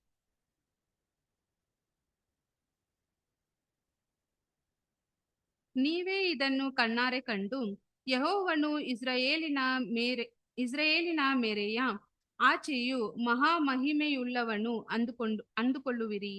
ಎಂತ ಒಂದು ಸಾಕ್ಷಿಯಲ್ಲಿ ಒಳ್ಳೆ ಬರುತ್ತೆ ಅಂತ ಹೇಳಿದ್ರೆ ಪ್ರಿಯ ಸಹೋದರರೇ, ನಿಜವಾದ ದೇವರು ಯಾರು ಎಂಬ ಒಂದು ಸಾಕ್ಷಿನ ಏನ್ ಮಾಡ್ಬಿಡ್ತಾರೆ ಅಂತಲ್ಲಿ ಅಲ್ಲಿ ಗೊತ್ತಾಗ್ಬಿಡ್ತದೆ. ಯುಗದ ಒಂದು ಅಂತ್ಯದಲ್ಲಿ ಹಲವಾರು ಒಂದು ಜನರಿಗೆ ಅಲ್ವೇ, ಅದು ಇಸ್ರೇಲ್ ಜನಾಂಗಕ್ಕಾಗ್ಲಿ ಇಲ್ಲ ನಾಮಿನಲ್ ಕ್ರಿಶ್ಚಿಯನ್ಗಾಗ್ಲಿ, ದೇವರ ಒಂದು ಕಾರ್ಯಗಳು, ದೇವ್ರು ಯಾರು ಎಂಬ ಒಂದು ಕಾರ್ಯ ಏನಂತಂದ್ರೆ, ಅದು ಈ ಒಂದು ಕಾರ್ಯ, ಈ ಒಂದು ತೀರ್ಪಿನ ಮುಖಾಂತರ ಅದನ್ನ ತೋರಿಸ್ಕೊಡ್ತಾರೆ ಅಲ್ವೇ. ನೋಡಿ, ನಮ್ಗೆ ಪಾಸ್ಟರ್ ರಸಲ್ ಬಂದ್ಬಿಟ್ಟು ದ ಡೇ ಆಫ್ ವೆಂಜನ್ಸ್ ಎಂಬ ಒಂದು ವಿಷಯನ ಬಂದ್ಬಿಟ್ಟು ನಮಗೆ 4ನೇ ಒಂದು ಪುಟದ 4ನೇ ಒಂದು ವಾಲ್ಯೂಮ್ ಅಲ್ಲಿ ಅದನ್ನ ಬರೀತಾರೆ. ಆ ಒಂದು ಸಂಕಟದ ಒಂದು ಕಾಲಗಳನ್ನ ಯಾರಾದ್ರೆ ತಡೆಯೋದಕ್ಕಾಗತ್ತಾ? Can anyone stop it? ನಾವು ಒಳ್ಳೇದು ಮಾಡೋದ್ರ ಮುಖಾಂತರ ಜನಗಳು ತಿರುಗೋದ ಮುಖಾಂತರ, ಲೆಟ್ಸ್ ಸೇ ಫಾರ್ ಎಕ್ಸಾಂಪಲ್ ಜನರು ತಿರುಗ್ತಾರೆ ಅಂತ ಅನ್ಕೊಳ್ಳಿ, ಪರಿವರ್ತನೆ ಆಗ್ತದೆ ಅಂತ ಅನ್ಕೊಳ್ಳಿ. ಬಟ್ ಅದನ್ನ ಸ್ಟಾಪ್ ಮಾಡೋದಕ್ಕಾಗತ್ತಾ? ಯಾರೇ ಏನ್ ಮಾಡಿದ್ರು ಏನ್ ಮಾಡಕ್ಕಾಗಲ್ಲ, ಅದನ್ನ ಸ್ಟಾಪ್ ಮಾಡೋದಕ್ಕೆ ಆಗದೇ ಇಲ್ಲ. ದೇವರು ಚಾಚಿರೋ ಕೈನ ಏನ್ ಮಾಡಕ್ಕಾಗಲ್ಲ, ರಿಟರ್ನ್ ತೆಗೆದಕ್ಕಾಗಲ್ಲ ಪ್ರೀತಿಯ ಸಹೋದರ. ಆ ಒಂದು ಕಾರ್ಯಗಳು ನಡಿಲೇಬೇಕು. ಯಾಕಂದ್ರೆ ಆ ಒಂದು ಕಾರ್ಯಗಳು ನಡೆದ್ರೇನೆ ಹೊಸ ರಾಜ್ಯ ಏನ್ ಮಾಡೋದಕ್ಕಾಗತ್ತೆ, ಸ್ಟಾರ್ಟ್ ಆಗೋದಕ್ಕಾಗತ್ತೆ ಪ್ರೀತಿಯ ಸಹೋದರ. There should be an end for a new beginning. ಒಂದು ಹೊಸ ಒಂದು ಪ್ರಾರಂಭ ಆಗ್ಬೇಕಂತ ಹೇಳಿದ್ರೆ ಒಂದು ಅಂತ್ಯ ಏನಾಗಿರ್ಬೇಕು, ಒಂದು ಅಂತ್ಯ ಆಗ್ಲೇಬೇಕು. ಒಂದು ಅಂತ್ಯ ಆದ್ಮೇಲೆ ಇದೆಲ್ಲ ಒಂದು ಕಾರ್ಯಕ್ಕೆ ಅನ್ವಯ ಆಗತ್ತೆ ಅಲ್ವಾ. ಯೇಸು ಸ್ವಾಮಿ ಒಂದು ಕಾರ್ಯದಲ್ಲಿ ಏನಾಗುತ್ತೆ, ಇದು ಅನ್ವಯ ಆಗತ್ತೆ ಅಲ್ವಾ. ಸ್ವಾಮಿ ಬಂದ್ಬಿಟ್ಟು ಪ್ರಾರಂಭದಲ್ಲಿ ಹೆಂಗಿದ್ರು, ಮಿಕಾಯಲ್ ಅಲ್ವಾ, ಚೀಫ್ ಏಂಜಲ್ ಹಂಗಿದ್ರು ಅಲ್ವಾ. ಆ ಒಂದು ಸೃಷ್ಟಿನ ಅವ್ರು ಬಿಟ್ಕೊಟ್ಟಾದ್ಮೇಲೆ ಬಂದ್ಬಿಟ್ಟು ಇನ್ನೊಂದು ಸೃಷ್ಟಿ ಏನ್ ಮಾಡಕ್ಕಾಯ್ತು ಅವ್ರ ಕೈಯಲ್ಲಿ, ಆಗೋದಕ್ಕಾಯ್ತು. ಆ ಒಂದು ಮನುಷ್ಯನ ಒಂದು ಸ್ಥಿತಿ ಅವ್ರು ಬರ್ಬೇಕಂತ ಹೇಳಿದ್ರೆ God had to end that status of Jesus. ಯೇಸು ಸ್ವಾಮಿ ಒಂದು ಸ್ಟೇಟ್ ಏನ್ ಮಾಡ್ಬೇಕಾಗಿತ್ತು, ಆ ಒಂದು ದೇವದೂತನ ಒಂದು ಪ್ರಧಾನ ದೂತನ ಒಂದು ಸ್ಟೇಟ್ ಏನ್ ಮಾಡ್ಬೇಕಾಗಿತ್ತು, ಅಲ್ಲಿ ಎಂಡ್ ಮಾಡ್ಬೇಕಾಗಿತ್ತು ಅಲ್ವಾ. ಸೊ ಎಲ್ಲಾ ಒಂದು ಕಾರ್ಯಕ್ಕೂ ಒಂದು ಆದಿ ಇದ್ರೆ ಅದಕ್ಕೊಂದು ಅಂತ್ಯ ಏನಾಗಿರ್ತದೆ, ಇರ್ತದೆ ಅಲ್ವಾ. ಇದು ಈ ಒಂದು 2ನೇ ಒಂದು ಲೋಕ ಒಂದು ಅಂತ್ಯ ರೀತಿ ಇರ್ತದೆ. ಬಟ್ ಆದ್ರೆ ಬರುವಂತ ಒಂದು ಲೋಕ ಆ ರೀತಿಯಲ್ಲಿ ಇರಲ್ಲ. ಬರುವಂತ ಒಂದು ಲೋಕ ಹೆಂಗಿರ್ತದೆ, ಅದಕ್ಕೆ ಅಂತ್ಯನೇ ಏನಾಗಿರೋದಿಲ್ಲ, ಅಂತ್ಯನೇ ಇಲ್ಲ ಅಲ್ವಾ. The world that is to come, there will be no end to that world. ಆ ರೀತಿಯಲ್ಲಿ ಏನ್ ಮಾಡ್ತಾರೆ ಅಂತಂದ್ರೆ ದೇವ್ರ ಅದನ್ನ ಸ್ಥಾಪನೆ ಮಾಡ್ತಾರೆ ಅಂತ ನಾವು ನೋಡ್ತೀವಿ ಪ್ರೀತಿಯ ಸಹೋದರರೇ. ಹಾಗಾಗಿ ದೇವ್ರು ಯಾರು ಅನ್ನೋದು ಬಂದ್ಬಿಟ್ಟು ಮುಖ್ಯವಾಗಿ ಇಸ್ರಾಯೇಲ್ ಜನರಿಗೆ ತೋರಿಸುವಂತ ಒಂದು ಕಾಲಗಳು ಬರುತ್ತೆ ಅಂತ ನಾವು ನೋಡ್ತೀವಿ ಪ್ರೀತಿಯ ಸಹೋದರರೇ ಅಲ್ವಾ. ಇವಾಗ್ಲೂ ಬಂದ್ಬಿಟ್ಟು ಇಸ್ರಾಯೇಲ್ನ ಒಂದು ಅವರು ಎಷ್ಟೋ ಒಂದು ಕಾರ್ಯಗಳನ್ನ ಬಂದು ಅವ್ರು ನಡೆಸಿರ್ತಾರೆ. ಬಟ್ ಆದ್ರೆ ನೋಡಿ, ಆ ಒಂದು ಇರಾನ್ ಎಗೇನ್ಸ್ಟ್ ಯುದ್ಧ ಆಗುವವರೆಗೂ ಇಸ್ರೇಲ್ನ ಒಂದು ಕೆಪಾಸಿಟಿ ಬಂದ್ಬಿಟ್ಟು ಲೋಕಕ್ಕೆ ಏನಾಗಿರ್ಲಿಲ್ಲ, ಇಸ್ರೇಲ್ಗೆ ಗೊತ್ತಿರ್ಲಿಲ್ಲ. ಅವ್ರೊಂದು ಕೆಪಾಸಿಟಿ ಮೇಲೆ ಅವ್ರು ಅಷ್ಟೊಂದು ಏನಾಗಿದ್ರು, ನಂಬಿಕೆಯಾಗಿ ಅವರು ಇದ್ರು. ಬಟ್ ಅದ್ರ ಏನಾಯ್ತ್ರಿ, ಏನ್ ಸ್ಟಾಪ್ ಮಾಡಕ್ ಆಗಲ್ಲ. ಇರಾನ್ ತುಂಬಾ ಒಂದು ಸ್ಟ್ರಾಂಗ್ ಆಗಿ ಏನಾಗಿದ್ರು ಬರ್ತಾ ಇದಾರೆ ಅಲ್ವಾ. US ನೇ ಬಂದ್ಬಿಟ್ಟು ಅವ್ರು ಎದುರಾಕಲು ಒಂದು ಸ್ಟೇಟ್ ಏನಾಗಿದ್ದಾರೆ ಇರಾನ್, ಆ ಒಂದು ಸ್ಟೇಟ್ ಅಲ್ಲಿ ಇದಾರೆ ಇರಾನ್. ಇಸ್ರೇಲ್ ಎಷ್ಟು ಮಟ್ಟಕ್ಕೆ ಇರೋದು ಅವ್ರಿಗೆ ಏನಿಲ್ಲ. ಇಸ್ರೇಲ್ ಅಷ್ಟೊಂದು ಸ್ಟ್ರಾಂಗ್ ಆಗಿ ಏನಾಗಿದ್ದಾರೆ ಅಂತಂದ್ರೆ ಇರಾನ್ ಇದಾರೆ ಅಂತ ನಾವು ನೋಡ್ತೀವಲ್ಲ. ಸೊ ಈ ಒಂದು ಸಂದರ್ಭದಲ್ಲಿ ನೋಡೋದಾದ್ರೆ ಈ ಸಂದರ್ಭ ಎಲ್ಲಿ ನಮ್ಮನ್ನ ಕರ್ಕೊಂಡು ಹೋಗೋದು ಅಂತ ಹೇಳಿದ್ರೆ, ಇಸ್ರೇಲ್ಗೆ ವಿರೋಧವಾಗಿ ಹಲವಾರು ಒಂದು ಜನಾಂಗಗಳು ಬಂದ್ಬಿಟ್ಟು ಯುದ್ಧಕ್ಕೆ ಬರುವಾಗ ದೇವರು ಅದನ್ನ ಏನ್ ಮಾಡ್ತಾರೆ, ಅನುಮತಿ ಮಾಡ್ತಾರೆ. ಯಾವಾಗವರೆಗೂ ಅಂತ ಹೇಳಿದ್ರೆ ಅವರ ಒಂದು ಕೊನೆಯ ಒಂದು ಮೂಮೆಂಟ್ ವರ್ಗೂ ಅದನ್ನ ಅನುಮತಿ ಮಾಡಿ ಆಮೇಲೆ ದೇವ್ರು ಏನ್ ಮಾಡ್ತಾರೆ, ಒಂದು ಯುದ್ಧನ ಅವ್ರ ಕೈಯಲ್ಲಿ ತಗೊಂಡು ಮಾಡಿ ಮುಗಿಸ್ತಾರೆ ಅಂತ ಅಲ್ವಾ. ಸೊ ಆ ಒಂದು ಟೈಮಲ್ಲಿ ಇಸ್ರೇಲ್ ಜನರಿಗೆ ಮಾತ್ರ ಅಲ್ಲ, ಹಲವಾರು ಒಂದು ಲೋಕದ ಒಂದು ಜನರಿಗೆ ಬಂದ್ಬಿಟ್ಟು ದೇವ್ರು ಯಾರು ಎಂಬ ಒಂದು ಕಾರ್ಯ ಏನಾಗುತ್ತೆ ನಮ್ಗೆ ಅಲ್ಲಿ ತೋರ್ ಬರುತ್ತೆ ಅಲ್ವಾ. ಸೊ ಅದಾದ್ಮೇಲೆ ದೇವರು ಇಸ್ರೇಲ್ ಜನಾಂಗದ ಮುಖಾಂತರ ಬಂದ್ಬಿಟ್ಟು ಒಂದು ಹೊಸ ರಾಜ್ಯನ ಏನ್ ಮಾಡ್ತಾರೆ, ಒಂದು ಸ್ಥಾಪಿಸ್ತಾರೆ ಅಂತ ಏನ್ ಮಾಡ್ತೀವಿ ಅಂತ ನಾವು ನೋಡ್ತೀವಿ. ಆ ಒಂದು ರಾಜ್ಯಕ್ಕೆ ಬಂದ್ಬಿಟ್ಟು ಕೊನೆಯ ಒಂದು ವಿಷಯದಲ್ಲಿ ಇರೋದಿಲ್ಲ, ಸರಿನಾ. ಹಾಗೆ ನಾವು ಈ ಒಂದು ಮಲಾಕಿ ಒಂದು ಪ್ರವಾದನೆ ಗ್ರಂಥದಲ್ಲಿ ಇನ್ನ ಮುಂದೆ ಬರೋ ಒಂದು ವಾಕ್ಯಗಳು ಬಂದ್ಬಿಟ್ಟು ಯಾವ ಒಂದು ಸಂಬಂಧದಲ್ಲಿ ನಮಗೆ ಕೊಡಲ್ಪಡುತ್ತೆ ಅಂತ ಹೇಳಿದ್ರೆ, ಅವರಲ್ಲಿದ್ದಂತ ಒಂದು ಸಮಸ್ಯೆ, ಏನ್ ಸಮಸ್ಯೆಗಳು ಅವರಲ್ಲಿ ಇತ್ತು ಇಸ್ರಾಯೇಲ್ ಜನಾಂಗದ ಮೇಲೆ ಅವರಲ್ಲಿದ್ದ ತುಂಬಾ ಮುಖ್ಯವಾಗಿ ಆ ಒಂದು ಯಾಜಕರಿಗೆ ಬರೆಯುವಂತ ಒಂದು ಕಾರ್ಯಗಳು, ಅವರಲ್ಲಿದ್ದಂತ ಒಂದು ಸಮಸ್ಯೆಗಳೇನು, ಆ ಸಮಸ್ಯೆಗೆ ಪರಿಹಾರ ಏನು. It considers a problem. There's a problem, ಒಂದು ಸಮಸ್ಯೆ ಇದೆ ಮಲಾಕಿ ಪ್ರವಾದನೆ ಗ್ರಂಥದಲ್ಲಿ. There is a solution also, ಒಂದು ಪರಿಹಾರವನ್ನು ಏನ್ ಮಾಡ್ಬಿಟ್ಟಿದ್ದಾರೆ ದೇವರಲ್ಲಿ ಅವನಿಗೆ ಕೊಟ್ಟಿದ್ದಾರೆ. ಅದು ಇದೆರಡೂ ಯಾವ್ದಕ್ಕೆ ಸಂಬಂಧಪಟ್ಟಿರೋ ರೀತಿಯಲ್ಲಿ ಇದೆ ಅಂತ ಹೇಳಿದ್ರೆ, 5ನೇ ಒಂದು ಆಜ್ಞೆಗೆ ಸಂಬಂಧಪಟ್ಟಿರೋ ಒಂದು ರೀತಿಯಲ್ಲಿ ಏನಾಗಿದೆ ಇದೆ ಅಂತ ನಾವು ನೋಡ್ತೀವಿ. ಯಾಕಂದ್ರೆ ಅವ್ರು ಮಾಡಿರೋ ಒಂದು ದೊಡ್ಡ ತಪ್ಪೇನಾಗಿದೆ ಅಂತ ಹೇಳಿದ್ರೆ, ಅವರು ತಂದೆ ತಾಯಿನ ಏನ್ ಮಾಡ್ಲಿಲ್ಲ, ಸನ್ಮಾನ ಮಾಡದಿರೋ ಹೋಗಿರುವಂತ ಒಂದು ಕಾರ್ಯ ಅಲ್ವಾ. ಅದೇ ಮಲಾಕಿಯ ಪ್ರವಾದನೆ ಗ್ರಂಥ 1ನೇ ಅಧ್ಯಾಯ 6ನೇ ವಾಕ್ಯವಾದಿ, ಮಲಾಕಿ ಚಾಪ್ಟರ್ 1:6. ನನ್ನ ನಾಮವನ್ನು ಧಿಕ್ಕರಿಸುವ ಯಾಜಕರೇ, ಮಗನು ತಂದೆಗೆ ಮಾನ ಸಲ್ಲಿಸುತ್ತಾನಲ್ಲ, ಆಳು ದಣಿಗೆ ಭಯಭಕ್ತಿ ತೋರಿಸುತ್ತಾನಷ್ಟೇ. ನಾನು ತಂದೆಯಾಗಿರಲು ನನಗೆ ಸಲ್ಲುವ ಮಾನವೆಲ್ಲಿ, ದಣಿಯಾಗಿರಲು ನನಗೆ ತೋರಿಸುವ ಭಯಭಕ್ತಿಯಲ್ಲಿ ಎಂದು ಸೇನಾಧೀಶ್ವರ ಯೆಹೋವನು ನಿಮಗೆ ನುಡಿಯುತ್ತಾನೆ. ಆದರೆ ನೀವು ಯಾವ ವಿಷಯದಲ್ಲಿ ನಿನ್ನ ನಾಮವನ್ನು ಧಿಕ್ಕರಿಸಿದ್ದೇವೆ ಅನ್ನುತ್ತೀರಿ. ಸ್ವಲ್ಪ ನೋಡೋದಾದ್ರೆ ಪ್ರಿಯ ಸಹೋದರರೇ, ಈ ಒಂದು ವಾಕ್ಯಗಳಲ್ಲಿ ಅಲ್ಲಿ ಬರುವಂತ ಒಂದು ಯಾಜಕರು ಯಾರು, ದೇವರ ನಾಮವನ್ನು ಹೆಂಗ್ ಬರುತ್ತದು, ಡಿಸ್ಪೈಸ್ಗೆ ಧಿಕ್ಕರಿಸುವವರು, ದೇವರ ಒಂದು ನಾಮವನ್ನು ಧಿಕ್ಕರಿಸುವಂತ ಒಂದು ಯಾಜಕರು ಇವರು ಯಾರು ಅಂತ ನೋಡ್ತಾ ಇದ್ದಾರೆ ಪ್ರಿಯ ಸಹೋದರರೇ. ಇವರೇ ಬಂದ್ಬಿಟ್ಟು ಒಂದು 3 ಕ್ಲಾಸಸ್ ಆಫ್ ಪೀಪಲ್, ಆ 3 ತರಗತಿಯವರು, 3 ಗುಂಪಿನವರು ಅಂತ ನೋಡ್ತೀವಿ ನಾವು ನೋಡ್ತೀವಿ. ಒಂದ್ ಬಂದ್ಬಿಟ್ಟು ನಾವು ಇಸ್ರಾಯೇಲ್ ನಾವು ಒಂದು ವಿಷಯದಲ್ಲಿ ನೋಡೋದಾದ್ರೆ, ಇಸ್ರಾಯೇಲ್ ಅಲ್ಲಿ ಇದ್ದ ಒಂದು ಯಾಜಕರು, ಇವರು ದೇವರ ನಾಮವನ್ನು ಏನ್ ಮಾಡಿದ್ದಾರೆ, ದೇವರ ನಾಮವನ್ನು ಧಿಕ್ಕರಿಸಿದ್ದಾರೆ ಅಂತ ಮಾಡ್ತೀವಿ ಅಂತ ನಾವು ನೋಡ್ತೀವಿ. ಅದೇ ರೀತಿಯಲ್ಲಿ ನೋಡಿ, ಯಾವಾಗ ಬಂದ್ಬಿಟ್ಟು ಇಸ್ರಾಯೇಲ್ ಅವರ ಒಂದು ಆಶೀರ್ವಾದನ ಕಲ್ಕೊಂಡ್ಬಿಟ್ರು, ಒಂದು ಆಶೀರ್ವಾದ ದೇವ್ರು ಯಾರು ಕೊಟ್ರು, ಅನ್ಯ ಜನಾಂಗಕ್ಕೆ ಏನ್ ಮಾಡಿದ್ರು, ಅದನ್ನ ಕೊಟ್ರು ಅಲ್ವಾ. ಸೊ ಅದೇ ಯಾರಂತಂದ್ರೆ ನಾಮಿನಲ್ ಕ್ರಿಶ್ಚಿಯನ್ಡಮ್. ದೇವರ ಒಂದು ವಾಕ್ಯ ಅವ್ರ ಕೈಲಿ ಏನಾಯ್ತು, ಅವ್ರ ಕೈಲಿ ಹೋಯ್ತು. ದೇ ಆರ್ ಕಾಲ್ಡ್ ಏಸಾ ಅಲ್ವಾ. They should have been Jacob, ಅವ್ರು ಯಾಕೋಬ್ ಆಗಿ ಇರ್ಬೇಕಾಗಿತ್ತು. ಬಟ್ ಆದ್ರೆ ಅವರು ಏಸಾ ಆಗಿ ಏನ್ ಮಾಡ್ಬಿಟ್ರು, ಅವರು ಚೇಂಜ್ ಆದ್ರು. ಸೊ ಅವ್ರ ಕೈಲಿ ಏನಾಯ್ತು ಅಂತಂದ್ರೆ ಅವ್ರ ಕೈಲಲ್ಲಿ ಹೋಯ್ತು. ಅಲ್ಲಿದ್ದ ಒಂದು ಯಾಜಕರು ದೇವರ ಒಂದು ಸೇವೆನ ಮಾಡೋರು, ಸಾಮಾನ್ಯವಾಗಿರೋ ಜನಗಳಲ್ಲ. We not talking about common people, ಸಾಮಾನ್ಯವಾಗಿ ಜನಗಳಲ್ಲ. ಇಲ್ಲಿ ಮುಖ್ಯವಾಗಿ ಯಾರ ಬಗ್ಗೆ ದೇವರು ಮಾತಾಡ್ತಾ ಇದ್ದಾರೆ ಅಂತಂದ್ರೆ, ಯಾಜಕರ ಬಗ್ಗೆ. ಯಾರು ಬಂದ್ಬಿಟ್ಟು ಜನರನ್ನ ನಡೆಸಬೇಕಾಗಿತ್ತು, ಜನರಿಗೆ ಯಾರು ಬಂದ್ಬಿಟ್ಟು ಬುದ್ಧಿ ಮಾತು ಹೇಳ್ಬೇಕಾಗಿತ್ತು, ಜನರಿಗೆ ಯಾರು ಬಂದ್ಬಿಟ್ಟು ಆಜ್ಞೆಗಳ ಬಗ್ಗೆ ತಿಳುವಳಿಕೆ ಕೊಡ್ಬೇಕಾಗಿತ್ತು, ದೇವ್ರ ಮೆಚ್ಚಿಸೋ ಒಂದು ಕಾರ್ಯಗಳ ಬಗ್ಗೆ ಹೇಳ್ಬೇಕಾಗಿತ್ತು, ಆ ಒಂದು ಯಾಜಕರು ಏನಾಗ್ತಾ ಇದಾರೆ ಅಂತಂದ್ರೆ ದೇವರು ನಮ್ಮನ್ನ ಧಿಕ್ಕರಿಸ್ತಾ ಇದ್ದಾರೆ ಅಂತ ಏನ್ ಮಾಡ್ತೀವಿ ಅಂತ ನಾವು ನೋಡ್ತೀವಿ. ಈ ಒಂದು ಕಾರ್ಯಗಳು ಪ್ರಿಯ ಸಹೋದರರೇ, ಇದು ಎಲ್ಲೂ ನಡೀತಾ ಅಂತ ಹೇಳಿದ್ರೆ, ಈ ಒಂದು ಹೆಸರಿನ ಒಂದು ಕ್ರೈಸ್ತರ ಮಧ್ಯದಲ್ಲಿನೂ ಅಲ್ಲಿದ್ದ ಒಂದು ಯಾಜಕರು ಯಾರಂದ್ರೆ ನೋಡಿದ್ರೆ ಫಾದರ್ಗಳು, ಈ ನನ್ಸು, ಅಲ್ಲಿ ಇರುವಂತ ಒಂದು ಪ್ರೀಸ್ಟು, ಇವರೆಲ್ಲ ಏನಾಗ್ತಾರೆ, ಎಲ್ಲ ಅವ್ರ ಕ್ಯಾಟಗರಿಗೆ ಬಂದ್ಬಿಡ್ತಾರೆ ಅಲ್ವಾ. ಸೊ ಅದ್ರಲ್ಲೂ ಬಂದ್ಬಿಟ್ಟು ನಾವ್ ಎಲ್ರು ಆ ರೀತಿಯಲ್ಲಿ ಲೆಕ್ಕ ಹಾಕೋದಕ್ಕಾಗಲ್ಲ ಪ್ರೀತಿಯ ಸಹೋದರರೇ. There were some people in that position did the right thing. ಅದರಲ್ಲೂ ಕೆಲವ್ರು ಏನಾಗಿದ್ದಾರೆ, ಕೆಲವ್ರು ಬಂದ್ಬಿಟ್ಟು ದೇವರ ಒಂದು ಅವ್ರಿಗೆ ನಿಜವಾದ ಸತ್ಯ ಬಂದ್ಬಿಟ್ಟು ಪರಿಪೂರ್ಣವಾಗಿ ತಿಳಿದಿರಲಿಲ್ಲ ಅಂತ ಹೇಳಿದ್ರು ದೇವ್ರಿಗೋಸ್ಕರ ಪ್ರಾಣ ಕೊಟ್ಟಿರೋರು ಇದ್ದಾರೆ. ನಿಜವಾದ ಸತ್ಯಕ್ಕೋಸ್ಕರ ಏನ್ ಮಾಡಿದ್ದಾರೆ, ಅವ್ರಿಗೆ ಎಷ್ಟು ಸತ್ಯ ತಿಳಿದಿದೆಯೋ ಅದಕ್ಕೆ ತಕ್ಕಂತ ರೀತಿಯಲ್ಲಿ ಅವ್ರು ಪ್ರಾಣ ಕೊಟ್ಟಿರೋರು ಇದ್ದಾರೆ. ಸೊ ಇಲ್ಲಿ ಯಾರ ಬಗ್ಗೆ ಮಾತಾಡ್ತಾ ಇದ್ದಾರೆ ಅಂತಂದ್ರೆ, ಸಾಮಾನ್ಯವಾಗಿ ಎಲ್ಲಾ ಒಂದು ಯಾಜಕರ ಬಗ್ಗೆ ಅಲ್ಲಿ ಬೇರೆ ಮಾತಾಡ್ತಾ ಇಲ್ಲ. ಯಾರು ಬಂದ್ಬಿಟ್ಟು ಧಿಕ್ಕರಿಸಿದಾರೋ ಅವ್ರ ಮೇಲೆ ಬರುವಂತ ಒಂದು 90% ಎಲ್ಲರೂ ಹಂಗೆ ಇದಾರೆ. ಅದೊಂದು 10% ಏನಾಗಿರ್ಬೋದು, ಒಂದು 10% ಬಂದ್ಬಿಟ್ಟು ಕರೆಕ್ಟ್ ಆಗಿ ಅವರು ಏನ್ ಮಾಡಿರ್ಬೋದು, ಅವರು ನಡ್ಕೊಂಡಿರ್ಬೋದು. ಕೆಲವರು ಬಂದ್ಬಿಟ್ಟು ಸತ್ಯ ಗೊತ್ತಾದ್ಮೇಲೆ ಇದು ಈ ರೀತಿಯಲ್ಲಿ ನಾನು ಮಾಡಲ್ಲ ಅಂದ್ಬಿಟ್ಟು ಆ ಪೊಸಿಷನ್ ಬಿಟ್ಟು ಹೋಗಿರೋರು ಇದ್ದಾರೆ ಪ್ರೀತಿಯ ಸಹೋದರರು ಚರಿತ್ರೆಯಲ್ಲಿ. ನಾಮಿನಲ್ ಕ್ರಿಶ್ಚಿಯನ್ ಅಲ್ಲಿ, ಕ್ರಿಶ್ಚಿಯನ್ಸ್ ಅಲ್ಲಿ ಆ ರೀತಿಯಲ್ಲಿ ಏನಾಗಿದ್ದಾರೆ, ರೋಮನ್ ಕ್ಯಾಥಲಿಕ್ಸ್ ಅಲ್ಲಿ ಆಗ್ಲಿ, ಇಲ್ಲ ಬೇರೆ ಕ್ರಿಶ್ಚಿಯನ್ ಇದ್ರಲ್ಲಿ ಅವರು ಆ ರೀತಿಯಲ್ಲಿ ಇದಾರೆ, ಆ ಪೊಸಿಷನ್ ಬಿಟ್ಟು ಹೋಗಿರೋರು ಇದ್ದಾರೆ. ಸೌರೆಲ್ಲ ಲೆಕ್ಕಕ್ಕೆ ಬರೋದಿಲ್ಲ ಇದರಲ್ಲಿ. ಆದ್ರೆ 90% ಬಂದ್ಬಿಟ್ಟು ಅವ್ನು ಯಾಜಕರು ಇದಾರೆ ನೋಡಿ, ಜನರನ್ನ ತಪ್ಪಾದ ಒಂದು ಮಾರ್ಗದಲ್ಲಿ ಸತ್ಯ ಇಲ್ಲಿರೋ ದೇವರಲ್ಲಿರುವಂತ ಒಂದು ಕಾರ್ಯಗಳಿಗೆ ವಿರುದ್ಧವಾಗಿ ಮಾಡುವಂತ ಒಂದು ಕಾರ್ಯ, ಇಲ್ಲದೆ ಇರುವಂತ ಒಂದು ಕಾರ್ಯಗಳ ಬಗ್ಗೆ ಮಾಡುವಂತ ಒಂದು ವಿಷಯಗಳು ಅಂತ ಮಾಡ್ತೀನಿ. ಸೊ ಅಂತವ್ರು ಏನಾಗ್ತಂತ ಇದರಲ್ಲಿ ಬಂದ್ಬಿಡ್ತಾರೆ. ಸೊ ಅದೇ ತರ ಈ ಒಂದು ಮಹಾ ಸಮೂಹದಲ್ಲಿನೂ ಅಷ್ಟೇ, ಗ್ರೇಟ್ ಕಂಪನಿಯಲ್ಲವರು ಈ ಒಂದು ತರಗತಿಯಲ್ಲಿ ಸೇರೋರು ಅವ್ರಿಗೂ ಬಂದ್ಬಿಟ್ಟು ಸತ್ಯ ಏನಂತ ಏನಾಗಿದೆ ಗೊತ್ತಿದೆ. ಅವ್ರು ಸತ್ಯಕ್ಕೆ ತಕ್ಕಂತೆ ಅವ್ರು ನಡಿದೇ ಹೋಗಿರುವಂತ ಒಂದು ಕಾರಣದಿಂದ ಅವರು ಒಂದಿಲ್ಲ ಇನ್ನೊಂದು ರೀತಿಯಲ್ಲಿ ಬಂದ್ಬಿಟ್ಟು ದೇವ್ರ ನಾಮನ ಏನ್ ಮಾಡ್ತಾ ಇದಾರೆ, ಧಿಕ್ಕರಿಸ್ತಾ ಇದಾರೆ ಅಂತ ನೋಡ್ತೀವಿ ನಾವು ನೋಡ್ತೀವಿ. ಸೊ ಇಂಥ ಒಂದು ತರಗತಿಯವ್ರ ಬಗ್ಗೆ ಬಂದ್ಬಿಟ್ಟು ನಾವು ಎಜೆಕಿಯಲ್ನ ಪ್ರವಾದನೆ ಗ್ರಂಥ 44ನೇ ಅಧ್ಯಾಯ 10ರಿಂದ 14 ವಚನಗಳನ್ನು ಓದೋಣ ನೋಡಿ. Ezekiel chapter 44 verse 10 to 14.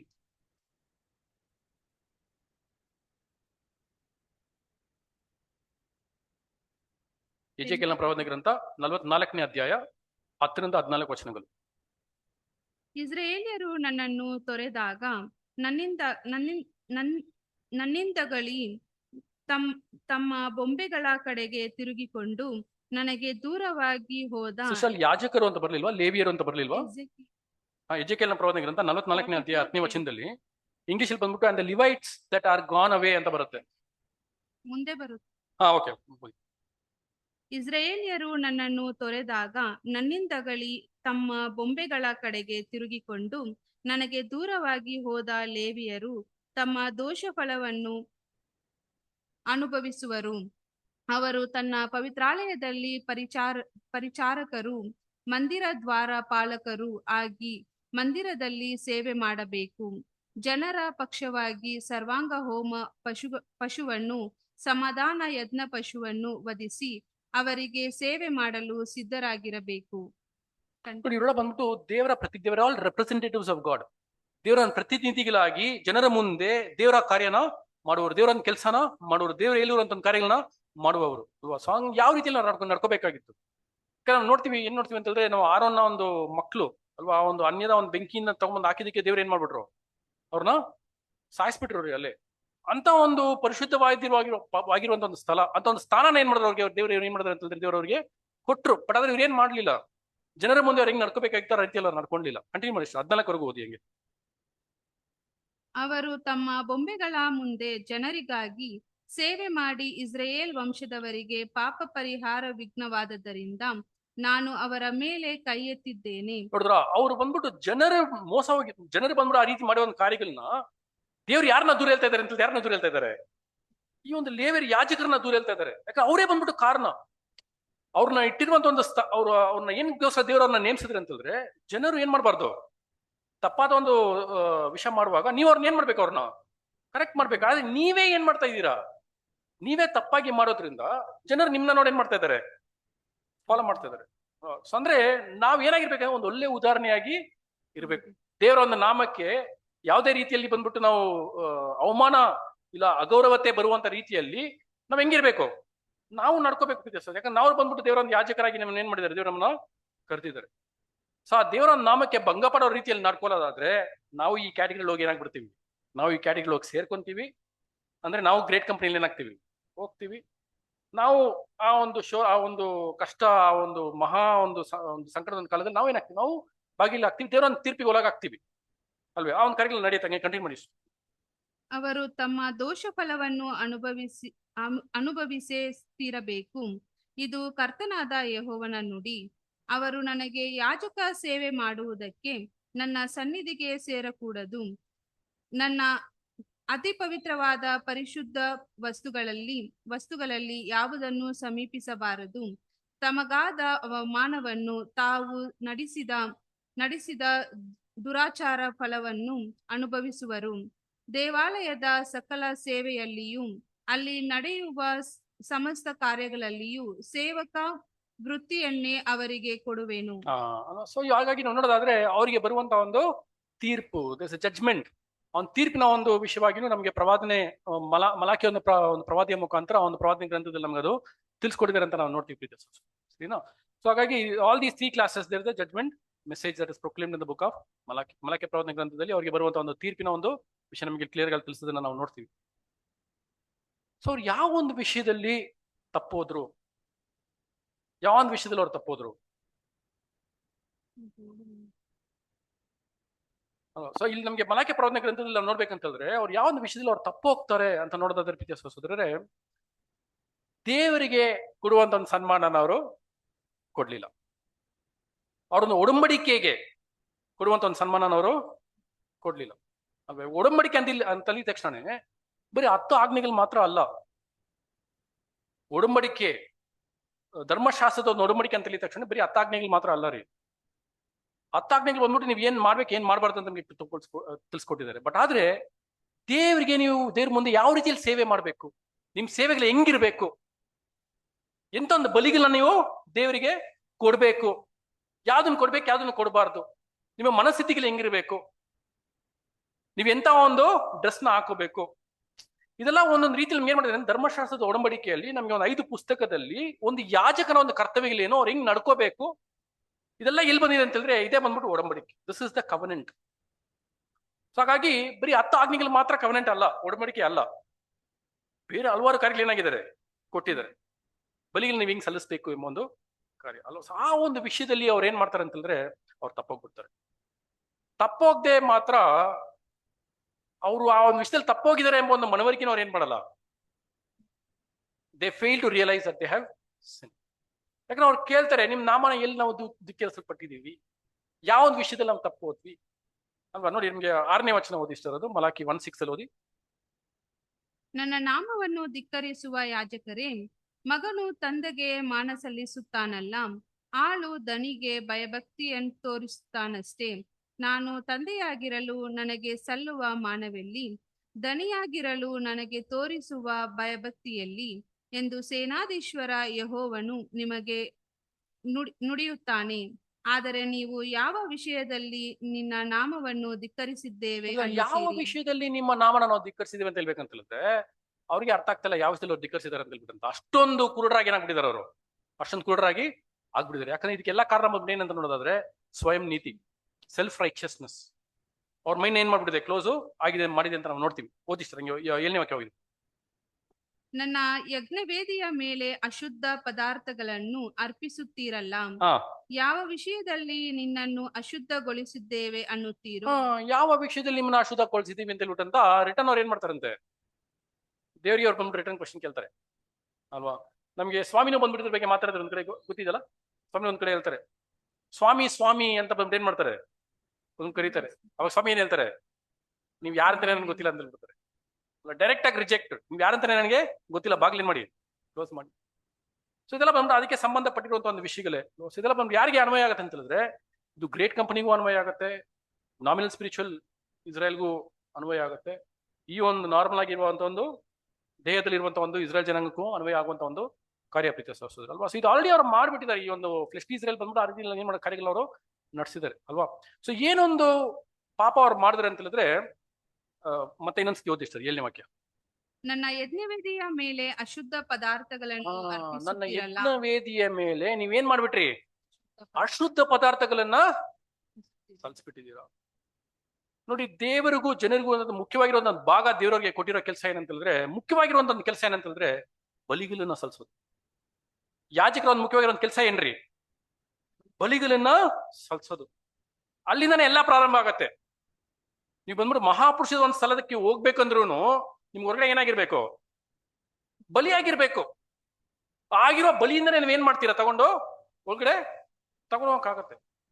ಆ ಬಲಿಗಳೇನೆ ನೀವೇನ್ ಮಾಡ್ಬಿಟ್ಟಿದ್ದೀರಾ, ಕರೆಕ್ಟ್ ಆಗಿ ನೀವು ಮಾಡ್ಲಿಲ್ಲ ಅಂತ ಏನ್ ಮಾಡ್ತಾರೆ ಅಂತಂದ್ರೆ ಈ ಒಂದು ದೂರನ್ನ ಏನ್ ಮಾಡ್ತಾರೆ ಅಂತಂದ್ರೆ ದೇವ್ರು ಬಂದ್ಬಿಟ್ಟು ಇಸ್ರೇಲ್ ಜನರಿಗೆ ಅಲ್ಲ ಒಂದು ಯಾಜಕರಿಗೆ ಅಲ್ಲಿ ತಿಳಿಸೋದನ್ನ ನಾವು ನೋಡ್ತೀವಿ. ಸೊ ಈ ಒಂದು ಕಾರ್ಯ ಈ ಒಂದು 3 ಗುಂಪಿನವ್ರಿಗೂ ಬಂದ್ಬಿಟ್ಟು ಅನ್ವಯ ಆಗುತ್ತೆ. All the 3 classes of people ಅಲ್ವಾ? ಇಸ್ರೇಲ್ ಜನಾಂಗ ಬಂದ್ಬಿಟ್ಟು ಅವ್ರು ಏನ್ ಮಾಡಿದಾರೆ ಅಂತ ನಾವು ನೋಡೋಣ. ನಾಮಿನಲ್ ಕ್ರಿಶ್ಚಿಯನ್ಡಮು ಅಷ್ಟೇ, ಅವ್ರು ಏನ್ ಮಾಡ್ತಾ ಇದಾರೆ, ಅವ್ರು ಕೂಡ ಒಂದು ಬಲಿ ಬಂದ್ಬಿಟ್ಟು ದೇವರಿಗೆ ಮೆಚ್ಚುಗೆಯಾದ ಹೋಗಿರೋ ಬಲಿ ಇದೆ ಅಂತ ಹೇಳಿದ್ರೆ ಖಂಡಿತವಾಗ್ಲೂ ಇಲ್ಲ. ಸ್ವಾಮಿ ಕೊಟ್ಟಿರೋ ಬಲಿ ಏನು, ಸ್ವಾಮಿ ಬಂದ್ಬಿಟ್ಟು ಅವ್ರನ್ನ ಹಿಂಬಾಲಿಸಿ ಅಂತ ಹೇಳಿರೋ ಒಂದೊಂದು ಬಲಿ ಏನು, ಅವ್ರು ಮಾಡ್ತಿರೋ ಒಂದೊಂದು ಬಲಿ ಏನು, ಎರಡಕ್ಕೂ ಸಂಬಂಧ ಇದೆಯಾ ಅಂತ ಹೇಳಿದ್ರೆ ಇಲ್ಲ. ಅವ್ರು ಯಾವುದೇ ಒಂದು ಬಲಿನ ಏನ್ ಮಾಡ್ಕೊಂಡು ಮಾಡ್ತಾ ಇದಾರೆ, ಇದೊಂದು ಬಲಿನ ಮಾಡ್ಕೊಂಡು ಹೋಗ್ತಾ ಇದಾರೆ. ರೋಮನ್ ಕ್ಯಾಥಲಿಕ್ಸ್ ಅಲ್ಲಿ ಇವಾಗ್ಲೂ ಬಂದ್ಬಿಟ್ಟು ಏನ್ ಬಲಿ ಕೊಡ್ತಾರೆ? ಕೋಳಿಗಳನ್ನ ಇದೆಲ್ಲ ಏನ್ ಮಾಡ್ತಾರೆ, ಬಲಿಗಳು ಕೊಡೋರು ಇದ್ದಾರೆ ಇವಾಗ ಈ ಒಂದು ಟೈಮಲ್ಲಿ ಅಲ್ವಾ. ಸೊ ಅವ್ರು ಏನ್ ಮಾಡ್ತಾರೆ ಅಂತಂದ್ರೆ ಎಲ್ಲ ಒಂದು ಲೋಕದ ರೀತಿಯಲ್ಲಿ ಅನ್ಯ ದೇವತೆಗಳಿಗೆ ಸಲ್ಲಿಸುವಂತ ಬಲಿಗಳು ಇವರು ಪ್ರಾರಂಭ ಮಾಡ್ಬಿಟ್ಟಿದ್ದಾರೆ. ಇವರ ಒಂದು ಇದ್ರಲ್ಲಿ ಏನಾಗ್ಬಿಟ್ಟಿದೆ ಇವಾಗ ಇದು ಬನ್ನಿ. ಅವಾಗಿನ ಒಂದು ಕಾಲದಲ್ಲಿ ಚರಿತ್ರೆ ಎಲ್ಲ ತೆಗೆದು ನೋಡಿದ್ರೆ ಇದೆಲ್ಲ ಏನಾಗ್ತಿದೆ, ಇದೆಲ್ಲ ಒಂದು ವಿಷಯಗಳೆಲ್ಲ ಬಂದ್ಬಿಟ್ಟು ಈ ಒಂದು ನಾಮಿನಲ್ ಕ್ರಿಶ್ಚಿಯನ್ಡಮ್ ಒಂದು ಸಂಸ್ಕಾರದಲ್ಲಿ ಇದೆಲ್ಲ ಇತ್ತ ನಾವೇನ್ ಮಾಡ್ತೀವಿ ಅಂತ ನಾವು ನೋಡ್ತೀವಿ. ನಮಗೆ ಆತ್ಮೀಕ ರೀತಿಯಲ್ಲಿ ಇದು ನಮಗೂ ಏನಾಗುತ್ತೆ, ನಮಗೂ ಇದು ಅನ್ವಯ ಆಗುತ್ತೆ. ನಾವು ಕೊಡುವಂತ ಒಂದು ಬಲಿ ಹೆಂಗಿದೆ, ಎಂತ ಒಂದು ಬಲಿನ ಕೊಡೋದಕ್ಕೆ ನಾವು ಒಪ್ಕೊಂಡಿದೀವಿ, ಎಂತ ಒಂದು ಬಲಿನ ಕೊಡೋದಕ್ಕೆ ನಾವು ಹರಕೆ ಮಾಡಿದೀವಿ, ಅದಕ್ಕೆ ತಕ್ಕಂತ ಇದೆಯಾ ನಮ್ಮ ಒಂದು ಬಲಿನೂ ಏನ್ ಮಾಡ್ತಾರೆ, ಅದನ್ನು ಮೆಜರ್ ಮಾಡ್ತಾರೆ ಸಹೋದರರೇ. ನಿಂಗೆ ನಾನು ಅವಾಗ್ಲೇ ಹೇಳ್ದಂಗೆ ಯಾಜಕರ ಒಂದು ವಿಷಯದಲ್ಲಿ ಅವ್ರು ಮಾಡ್ಬೇಕಾಗಿರೋ ಒಂದು ಕಾರ್ಯ ಏನಂತಂದ್ರೆ ಬಲಿಗಳು ಮುಖ್ಯ ಅಲ್ವಾ. ಬಲಿಗಳು ಯಾವ ರೀತಿಯಲ್ಲಿ ಅವರು ಕೊಡ್ತಾರೆ ಎಂಬ ಒಂದು ವಿಷಯನೇ ತುಂಬಾ ಒಂದು ಮುಖ್ಯವಾಗಿ ಬರುತ್ತೆ. ನಮ್ಮ ಒಂದು ಬಲಿಗಳು ಹೆಂಗಿರ್ಬೇಕು, ಹೆಂಗಿರ್ಬೇಕಾಗಿತ್ತು ಎಂಬ ಒಂದು ಕಾರ್ಯಗಳೆಲ್ಲ ಬಂದ್ಬಿಟ್ಟು ಇದೇ ಬಂದ್ಬಿಟ್ಟು ಏನ್ ನಿರ್ಧಾರ ಮಾಡ್ತಾ ಇದೆ ಅಂತ ಹೇಳಿದ್ರೆ, ನಾವು ಸಭೆಗೆ ಹೋಗ್ತೀವಾ ಇಲ್ಲ ಮಹಾಸಮೂಹಕ್ಕೆ ಹೋಗ್ತೀವಾ ನಿರ್ಧಾರ ಮಾಡುವ ಒಂದು ಕಾರ್ಯಗಳು ಅಷ್ಟೇ ಅಲ್ವೇ. ನಮ್ಮ ಒಂದು ಬಲಿಗಳು ಯಾವ ರೀತಿಯಲ್ಲಿ ಇದೆ ಎಂಬ ಒಂದು ಕಾರ್ಯಗಳು. ಸೊ ಇದೆಲ್ಲಾನು ಈ ಒಂದು 3 ತರಗತಿವರೆಗೂ ಇದೇನಾಗ್ತದೆ, ಇದು ಅನ್ವಯ ಆಗುತ್ತೆ ಅಂತ ನಾವು ನೋಡ್ತೀವಿ. ಹಾಗಾಗಿ ಇಸ್ರೇಲ್ ಜನರ ಒಂದು ವಿಷಯದಲ್ಲಿ ಅವ್ರು ಕೊಡ್ತಾ ಇದ್ದ ಒಂದೊಂದು ಬಲಿಗಳು, ಅಲ್ಲಿ ಯಾಜಕರು ಅಂಗೀಕರಿಸ್ಕೊಂಡ ಒಂದು ಬಲಿಗಳು ಬಂದ್ಬಿಟ್ಟು ಅದು ಪರಿಪೂರ್ಣವಾಗಿ ಬಲಿಯಾಗಿ ಇರ್ಲಿಲ್ಲ ಅಂತಂದ್ರೆ, ಪರಿಪೂರ್ಣವಾಗಿ ಅವರು it was not A perfect offering, perfect sacrifice. ಅಂದ್ರೆ ಅವ್ರು ಯಾವ ರೀತಿಯಲ್ಲಿ ಅವ್ರು ಭಾವಿಸ್ಬಿಟ್ರೆ ಅಂತ ಹೇಳಿದ್ರೆ, ಪರವಾಗಿಲ್ಲ ಬಿಡು ಎಂಬ ಒಂದು ಲೈಟ್ ಆಗಿ ಕೇರ್ಲೆಸ್ ಆಟಿಟ್ಯೂಡ್ ಏನ್ ಮಾಡ್ಕೊಂಡ್ರು ಅವರು ಅದನ್ನ ಭಾವಿಸಿದ್ರು ಅಂತ ನಾವು ನೋಡ್ತೀವಿ. ಅದು ಮಾತ್ರ ಅಲ್ಲದೆ ಆ ಒಂದು ಪೊಲ್ಯೂಟೆಡ್ ಬ್ರೆಡ್ ಅದು ಹೆಂಗ್ ಬರ್ತದೆ ಸರ್, ಅದು ನಿಮ್ಗೆ ಕನ್ನಡದಲ್ಲಿ ಅಶುದ್ಧ ಪದಾರ್ಥಗಳು ಅಲ್ವಾ. ಅಶುದ್ಧ ಪದಾರ್ಥಗಳನ್ನ ಏನ್ ಮಾಡ್ತಾರೆ ಅಂತ ಅವರು ಬಲಿಪೀಠದಲ್ಲಿ ಹೋಗಿ ಅರ್ಪಿಸಿದ್ರು ಅಂತ ಏನ್ ಮಾಡ್ತೀವಿ ಅಂತಂದ್ರೆ ನಾವು ನೋಡ್ತೀವಲ್ಲ. ಅಶುದ್ಧ ಪದಾರ್ಥ ಅಂದ್ರೆ ನಮಗೆ ಯಾವ್ದು ಅನ್ವಯ ಮಾಡ್ತದೆ ಅಂತಂದ್ರೆ, ಸಾಂಕೇತಿಕವಾಗಿ ಅದರ ಒಂದು ಅರ್ಥ ಏನಂತ ನೋಡೋದಾದ್ರೆ ಒಂದು ಸುಳ್ಳು ಬೋಧನೆಗಳು, ಸತ್ಯದಲ್ಲಿ ಇಲ್ಲದೇ ಇರುವಂತ ಒಂದು ಬೋಧನೆಗಳು. ಈ ಒಂದು ವಿಷಯದ ಬಗ್ಗೆ ಬಂದ್ಬಿಟ್ಟು ಸ್ವಾಮಿ ಹಲವಾರು ಒಂದು ವಿಷಯಗಳನ್ನ ತೋರಿಸ್ಕೊಡ್ತಾರೆ ಅವ್ರಿಗೆ. ನೀವು ಯಾವ ಒಂದು ವಿಷಯಗಳು ತಪ್ಪು ಹೋಗ್ತಾ ಇದ್ದೀರಾ, ನೀವು ಎಂತ ರೀತಿಯಲ್ಲಿ ಬೋಧನೆಗಳು ಮಾಡ್ತಾ ಇದ್ದೀರಾ, ಜನರನ್ನ ಯಾವ ರೀತಿಯಲ್ಲಿ ನೀವು ಮೋಸ ಪಡಿಸ್ತಾ ಇದ್ದೀರಾ, ಅವ್ರ ಮೇಲೆ ಇನ್ನ ಭಾರ ಆಗ್ತಾ ಇದ್ದೀರಾ ನೀವು. ಹಲವಾರು ಒಂದ್ ಕಡೆ ಬಂದ್ಬಿಟ್ಟು ಸ್ವಾಮಿ ಇದನ್ನ ಏನ್ ಮಾಡ್ತಾರೆ ಅಂತಂದ್ರೆ ಇದನ್ನ ತೋರಿಸ್ಕೊಡ್ತಾರೆ ಅವ್ರಿಗೆ ಅಲ್ವಾ. ಅದಕ್ಕೆ ಬಂದ್ಬಿಟ್ಟು ಅವ್ರಿಗೆ ಸ್ವಾಮಿನ ನೋಡಿದ್ರೆ ಇಷ್ಟ ಆಗ್ಲಿಲ್ಲ. ಸಂಗ್ ನೋಡೋದಾದ್ರೆ ನೋಡಿ ಅವ್ರ ಒಂದು ಕೊಡುವಂತ ಬಲಿಗಳು ಹೆಂಗಿತ್ತು ಅಂತ ನೋಡೋದಾದ್ರೆ 8ನೇ ವಾಕ್ಯ, ಮಲಾಕಿ 1ನೇ ಅಧ್ಯಾಯ 8ನೇ ವಾಕ್ಯ. ಕುರುಡಾದ ಪಶುವನ್ನು ಯಜ್ಞಕ್ಕೆ ಒಪ್ಪಿಸುವುದು ದೋಷವಲ್ಲವೆಂದು ಕುರುಡು ಆಗಿರುವಂತ ಒಂದು ಪಶುವನ್ನು ಯಜ್ಞಕ್ಕೆ ಒಪ್ಪಿಸುವುದು ದೋಷವಲ್ಲವೇ? ಕುಂಟಾದದ್ದನ್ನು ರೋಗದ ಪಶುವನ್ನು ಅರ್ಪಿಸುವುದು ದೋಷವಲ್ಲವೆಂದು ನಂಬುತ್ತೀರೋ? ಕುಂಟಾದದ್ದನ್ನು ರೋಗದ ಪಶುಗಳನ್ನ ಏನ್ ಮಾಡ್ತಾ ಇದ್ದೀರಾ ನೀವು, ಅರ್ಪಿಸ್ತಾ ಇದ್ದೀರಾ. ಅದಕ್ಕೆ ಹಂಗ್ ಏನ್ ಹೇಳ್ತಾರೆ ಗೊತ್ತಾ, ಹೆಂಗ್ ಹೇಳ್ತಾರೆ ಅಂತ ಹೇಳಿದ್ರೆ, ಇದನ್ನ ಹೋಗ್ಬಿಟ್ಟು ನಿಮ್ಮ ಒಂದು ಕಂಟಿನ್ಯೂ ಮಾಡಿ ಹಂಗೆ. ಸೇನಾಧೀಶ್ವರ ಯೆಹೋವನು ಇಂತೆನ್ನುತ್ತಾನೆ, ಇಂಥದ್ದನ್ನು ನಿನ್ನ ದೇಶಾಧಿಪತಿಗೆ ಒಪ್ಪಿಸು. ಇಂಥದ್ದನ್ನ ನಿನ್ನ ದೇಶಾಧಿಪತಿಗೆ ನೀನು ಒಪ್ಪಿಸು. ಅವ್ನು ನಿನ್ನಲ್ಲಿ ಮೆಚ್ಚಿಸ್ತಾನ? Will he be pleased with these kind of? ಆದ್ರೆ ಅವ್ರು ದೇಶಾಧಿಪತಿಗಳು ಅಂತ ಒಂದು ಯಜ್ಞಗಳು ಏನ್ ಮಾಡ್ತಾ ಇರ್ಲಿಲ್ಲ, ಒಪ್ಪಿಸ್ತಾ ಇರ್ಲಿಲ್ಲ. ಅದನ್ನೆಲ್ಲ ತಿಳಿಸ್ತಾರೆ ಅಲ್ವಾ. ಅಂತ ಒಂದು ದೇಶಾಧಿಪತಿಗೆ ಅಂತ ಒಂದು ಯಜ್ಞಗಳು ಒಪ್ಪಿಸ್ತಾ ಇಲ್ಲಂತೆ. The best of best was given to the governors. ಯಾಕಂದ್ರೆ ಅವರಿಗೆ ಲೌಕಿಕವಾಗಿರುವಂತ ಒಂದು ಅಡ್ವಾಂಟೇಜಸ್ಗಳು, ಒಂದು ಸೌಲಭ್ಯಗಳು ಬೇಕಾಗಿತ್ತಲ್ಲಿ. ಸೊ ಅವ್ರು ಯಾರ ಕಡೆಗೆ ಬಂದ್ರು ಅಧಿಕವಾಗಿ ಅವರು ಎಲ್ಲರೂ ಇರ್ತಾರೆ ಅಂತಂದ್ರೆ ಲೋಕದ ಕಡೆಗೆ, ಲೋಕದ ಸಂಬಂಧಪಟ್ಟಿರುವಂತ ಒಂದು ಸೌಲಭ್ಯಗಳ ಕಡೆ ಅವ್ರು ಇದ್ರೆ ಹೊರತು ದೇವರ ಕಡೆ ಅವ್ರು ಅಷ್ಟೊಂದು ಏನ್ ಮಾಡಿಲ್ಲ. ದೇವರಿಗೆ ಕೊಡುವಂತ ಒಂದು ಘನ ಮಾನ ಮಹಿಮೆಗಳು ಏನ್ ಮಾಡಿಲ್ಲ ಅವರು ಕೊಡದೆ ಅಗೌರವದಿಂದ ಅದನ್ನ ಎನ್ಸಿದ್ರು ಅಂತ ಏನ್ ಮಾಡ್ತೀವಿ ಅಂತ ನಾವು ನೋಡ್ತೀವಿ. ಕಂಟಿನ್ಯೂ ಮಾಡಿ. ನಿನಗೆ ಮೆಚ್ಚುವನು, ಪ್ರಸನ್ನನಾಗುವನು.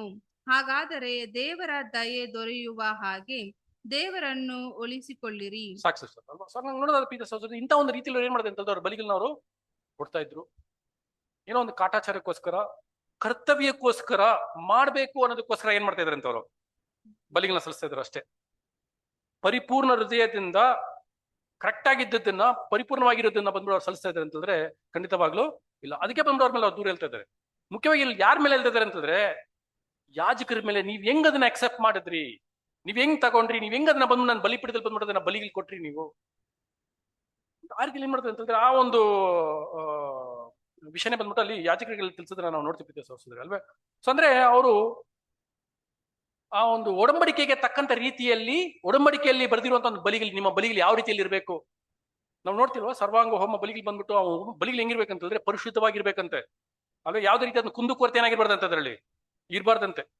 ಕುಂಟಾಗಿರೋದನ್ನ, ಕಣ್ಣು ರೋಗ ಇರೋದನ್ನ ಒಂದು ಸ್ಕ್ರಾಚ್ ಆಗಿದ್ರು ದೇವ್ರು ಒಪ್ಕೊಳ್ತಾ ಇರ್ಲಿಲ್ಲ ರೀ. ಅಂತ ಒಂದು ಬಲಿಗಳು ಅವ್ರು ಏನ್ ಮಾಡ್ಬೇಕಾಗಿತ್ತು? ಪರಿಪೂರ್ಣವಾಗಿರೋ ಒಂದು ಬಲಿಗಳು ಏನ್ ಮಾಡ್ಬೇಕಾದ್ರು ಕೊಡ್ಬೇಕಾಗಿತ್ತು. ಸೊ ಈ ರೀತಿಯಲ್ಲಿ ಅವರು ತಾಯಿಯಾಗಿರುವ ಒಂದು ಧರ್ಮಶಾಸ್ತ್ರದ ಒಡಂಬಡಿಕೆಗೂ ಅವ್ರು ಏನ್ ಮಾಡ್ಲಿಲ್ಲ, ಅವ್ರು ಗಣ ಕೊಡ್ಲಿಲ್ಲ. ಸೊ ನಮಗೂ ಬಂದ್ಬಿಟ್ಟು ಸಾರಳ ಒಂದು ಒಡಂಬಡಿಕೆ, ಕವನೆಂಟ್ ಕಂಡೀಷನ್ಸ್ ಅಲ್ಲಿ ನಮ್ಮ ಒಂದು ಬಲಿಗಳು ಹೆಂಗಿರ್ಬೇಕಂತ ಹೇಳ್ಬಿಟ್ಟಂತ ನಾವು ಹಲವಾರು ಒಂದು ವಾಕ್ಯಗಳಲ್ಲಿ ದೇವ್ರ ವಾಕ್ಯಗಳು ನಮ್ಗೆ ಏನ್ ಮಾಡಿದ್ದಾರೆ, ನಮಗೆ ತಿಳಿಸ್ಕೊಟ್ಟಿದ್ದಾರೆ ಸಹೋದರರೇ. ನಮ್ಮ ಬಲಿಗಳು ಬಂದ್ಬಿಟ್ಟು ಸಂಪೂರ್ಣವಾಗಿನೇ ಇರಬೇಕು. ಏನೋ ಪ್ರೇಯರ್ ಬರ್ಬೇಕಂತ ಏನ್ ಮಾಡ್ಬಾರ್ದು, ಬರ್ಬಾರ್ದಂತೆ. ಏನೋ ಅಟೆಂಡ್ ಮಾಡ್ಬೇಕನ್ನೋದಕ್ಕೋಸ್ಕರ ಏನ್ ಮಾಡ್ಬಾರ್ದಂತೆ, ಮಾಡ್ಬಾರ್ದು. ನಮ್ಮ ಒಂದು ಪ್ರತಿಯೊಂದು ಬಲಿಗಳು ಬಂದ್ಬಿಟ್ಟು ಪರಿಪೂರ್ಣ ಹೃದಯದಿಂದ ನಾನು ಇಷ್ಟಪಟ್ಟು ಏನ್ ಮಾಡ್ಬೇಕು, ಅದನ್ನ ಇಷ್ಟಪಟ್ಟು ಏನ್ ಮಾಡ್ಬೇಕು, ಅದನ್ನ ಮಾಡ್ಬೇಕು. ಅಂತ ಒಂದು ಬಲಿಗಳೇ ಬಂದ್ಬಿಟ್ಟು ದೇವರಿಗೆ ಸುಗಂಧ ವಾಸನೆಯಾಗಿ ಹೋಗುವಂತ ಒಂದು ಬಲಿ. ಗುಣಗಾಡ್ಕೊಂಡು ಹೋಗ್ಬೇಕಲ್ಲ ಅನ್ಬಿಟ್ಟು ಒಂದು ಕಾಟಾಚಾರಕ್ಕೋಸ್ಕರ ಮಾಡುವಂತ ಒಂದು ಕಾರ್ಯಗಳು, ನಾವು ಮಾಡುವಂತ ಎಲ್ಲಾ ಒಂದು ದೇವರ ಒಂದು ಕಾರ್ಯಗಳಲ್ಲಿ ಅದು ಚಿಕ್ಕದಾಗಿರ್ಬೋದು ದೊಡ್ಡದಾಗಿರ್ಬೋದು, ನಮ್ಮ ಒಂದು ಬಲಿಗಳು ಹೆಂಗಿರ್ಬೇಕಂತಂದ್ರೆ ನಾವು ಮನಪೂರ್ವಕವಾಗಿ ಸಂಪೂರ್ಣ ಹೃದಯದಿಂದ ಸಂತೋಷವಾಗಿ ಅರ್ಪಿಸುವಂತದಾಗಿ ಇರ್ಬೇಕು ಸಹೋದರ. ಅದು ಏನೋ ಮಾಡ್ಬೇಕು ಅನ್ನೋದಕ್ಕೋಸ್ಕರ ಮಾಡ್ಕೊಂಡು ದುಃಖಿಸ್ಕೊಂಡು ಅಯ್ಯೋ ಹಿಂಗ ಮಾಡ್ಬೇಕಲ್ಲಪ್ಪ ಅಂತ ಮಾಡೋದಾದ್ರೆ ದೇವ್ರು ನಮ್ಮನ್ನ ಏನ್ ಮಾಡ್ತಾರೆ, ನಾವು ದೇವರ ನಾಮನ ಧಿಕ್ಕರಿಸುವಂತರಾಗಿ ಆಗ್ತೀವಿ. ನಾವು ಬಂದ್ಬಿಟ್ಟು ದೇವರಿಗೆ ಕೊಡುವಂತ ಒಂದು, ನಮ್ಮ ತಂದೆ ತಾಯಿಗೆ ಕೊಡುವಂತ ಒಂದು ಗಣನ ಸಲ್ಲಿಸ್ತಿರೋ ಆಗ್ಬಿಡ್ತೀವಿ ಸಹೋದರರೇ. ಅಂತವರಿಗೆ ಬರುವಂತ ಒಂದು ಜಡ್ಜ್ಮೆಂಟ್ ಬಗ್ಗೆ ನಾವು ಏನ್ ಮಾಡಿದ್ವಿ ಅಂತಂದ್ರೆ ನಾವು ನೋಡ್ತೀವಿ. ಸ್ವಲ್ಪ ನೋಡಿ ವಾಕ್ಯವನ್ನು ನೋಡಿ, 1:14 ಓದಿ, ಮಲಾಕಿ 1:14 ನೋಡಿ. ಇಲ್ಲಿ ಹೆಂಗ್ ತಿಳಿಸ್ತಾರೆ ಅಂತ ಹೇಳಿದ್ರೆ, ಅವ್ರ ಹತ್ರ ಇದೆ ಅಂತೆ, ಸಂಪೂರ್ಣವಾಗಿ ಒಂದು ಬಲಿ ಅವ್ರ ಹತ್ರ ಇದೆ ಅಂತೆ. ಇದ್ರೂನು ಅವರು ರೋಗವಾಗಿದ್ದನ್ನ, ಕುರುಡಾಗಿದ್ದನ್ನ, ಕುಂಟವಾಗಿದ್ದನ್ನ ಕೊಟ್ರಂತೆ. ನಮ್ಮ ಹತ್ರನು ಏನಿದೆ, ಸಂಪೂರ್ಣವಾಗಿ ಕೊಡುವಂತ ಒಂದು ಬಲಿ ನಮ್ಮ ಹತ್ರನು ಇದೆ. ನಾವು ಅದನ್ನ ಕೊಡ್ಲಿಲ್ಲ ಅಂತ ಹೇಳಿದ್ರೆ ನಾವು ಅದೇ ಒಂದು ದೋಷಕ್ಕೆ ಒಳಗಾಗ್ತಿದ್ದೆ ಸಹೋದರ. ಓದಿಷ್ಟು. ಒಬ್ಬನು ಹರಕೆ ಹೊತ್ತು ತನ್ನ ಹಿಂಡಿನಲ್ಲಿ ಗಂಡು ಪಶುವಿದ್ದರೂ ಕಲಂಕವಾದ ಪಶುವನ್ನು ಯೆಹೋವನಿಗೆ ಯಜ್ಞ ಮಾಡಿದರೆ ಆ ಮೋಸಗಾರನಿಗೆ ಶಾಪವು ತಗಲಲಿ. ಆ ಮೋಸಗಾರನಿಗೆ ಶಾಪವು ಬರಲಿ. ಅವನ ಗಂಡು ಪಶು ಇದ್ದೆ, ಚೆನ್ನಾಗಿರುವಂತ ಒಂದು ಬಲಿ ಅವನ ಹತ್ರ ಕೊಡೋದಿಕ್ಕೆ ಇದೆ. ಯಾಕಂದ್ರೆ ಬಲಿ ಅಂತ ಬಂದಾಗ್ಲೇ ಬಂದ್ಬಿಟ್ಟು ನಾವು ಒಂದು ವಿಜುವಲ್ ಅಲ್ಲಿ ನೋಡ್ತೀವಿ, ನಮ್ಗೆ ಬೈಬಲ್ ಅಲ್ಲಿ ಅದೆಲ್ಲೂ ಇಲ್ಲ, ಬಟ್ ಅದ್ರ ಒಂದು ವಿಜುವಲ್ ಅಲ್ಲಿ ಬಂದ್ಬಿಟ್ಟು ನಮ್ಮ ಒಂದು ಬಲಿ ಹೆಂಗಿರ್ಬೇಕಂತ ಬಿಟ್ಟಂತ ಒಂದ್ ಕಡೆ ಅಬ್ರಾಹಂ ಬಂದ್ಬಿಟ್ಟು ಐಸಕ್ ಹೇಳ್ತಾರೆ. ಒಂದು ವಿಜುವಲ್ ಎಲ್ಲ ಅದನ್ನ ಕ್ಯಾಪ್ಚರ್ ಮಾಡಿದ್ರು, ಒಂದು ವಿಡಿಯೋ ಅಬ್ರಾಹಂ ಐಸಕ್ ನ ಒಂದು ವಿಡಿಯೋ ಅಲ್ಲಿ ಬಂದ್ಬಿಟ್ಟು ಅದಿದೆ. ಹೆಂಗಿರ್ಬೇಕಂತ ಗೊತ್ತಾ ನಮ್ಮ ಬಲಿ?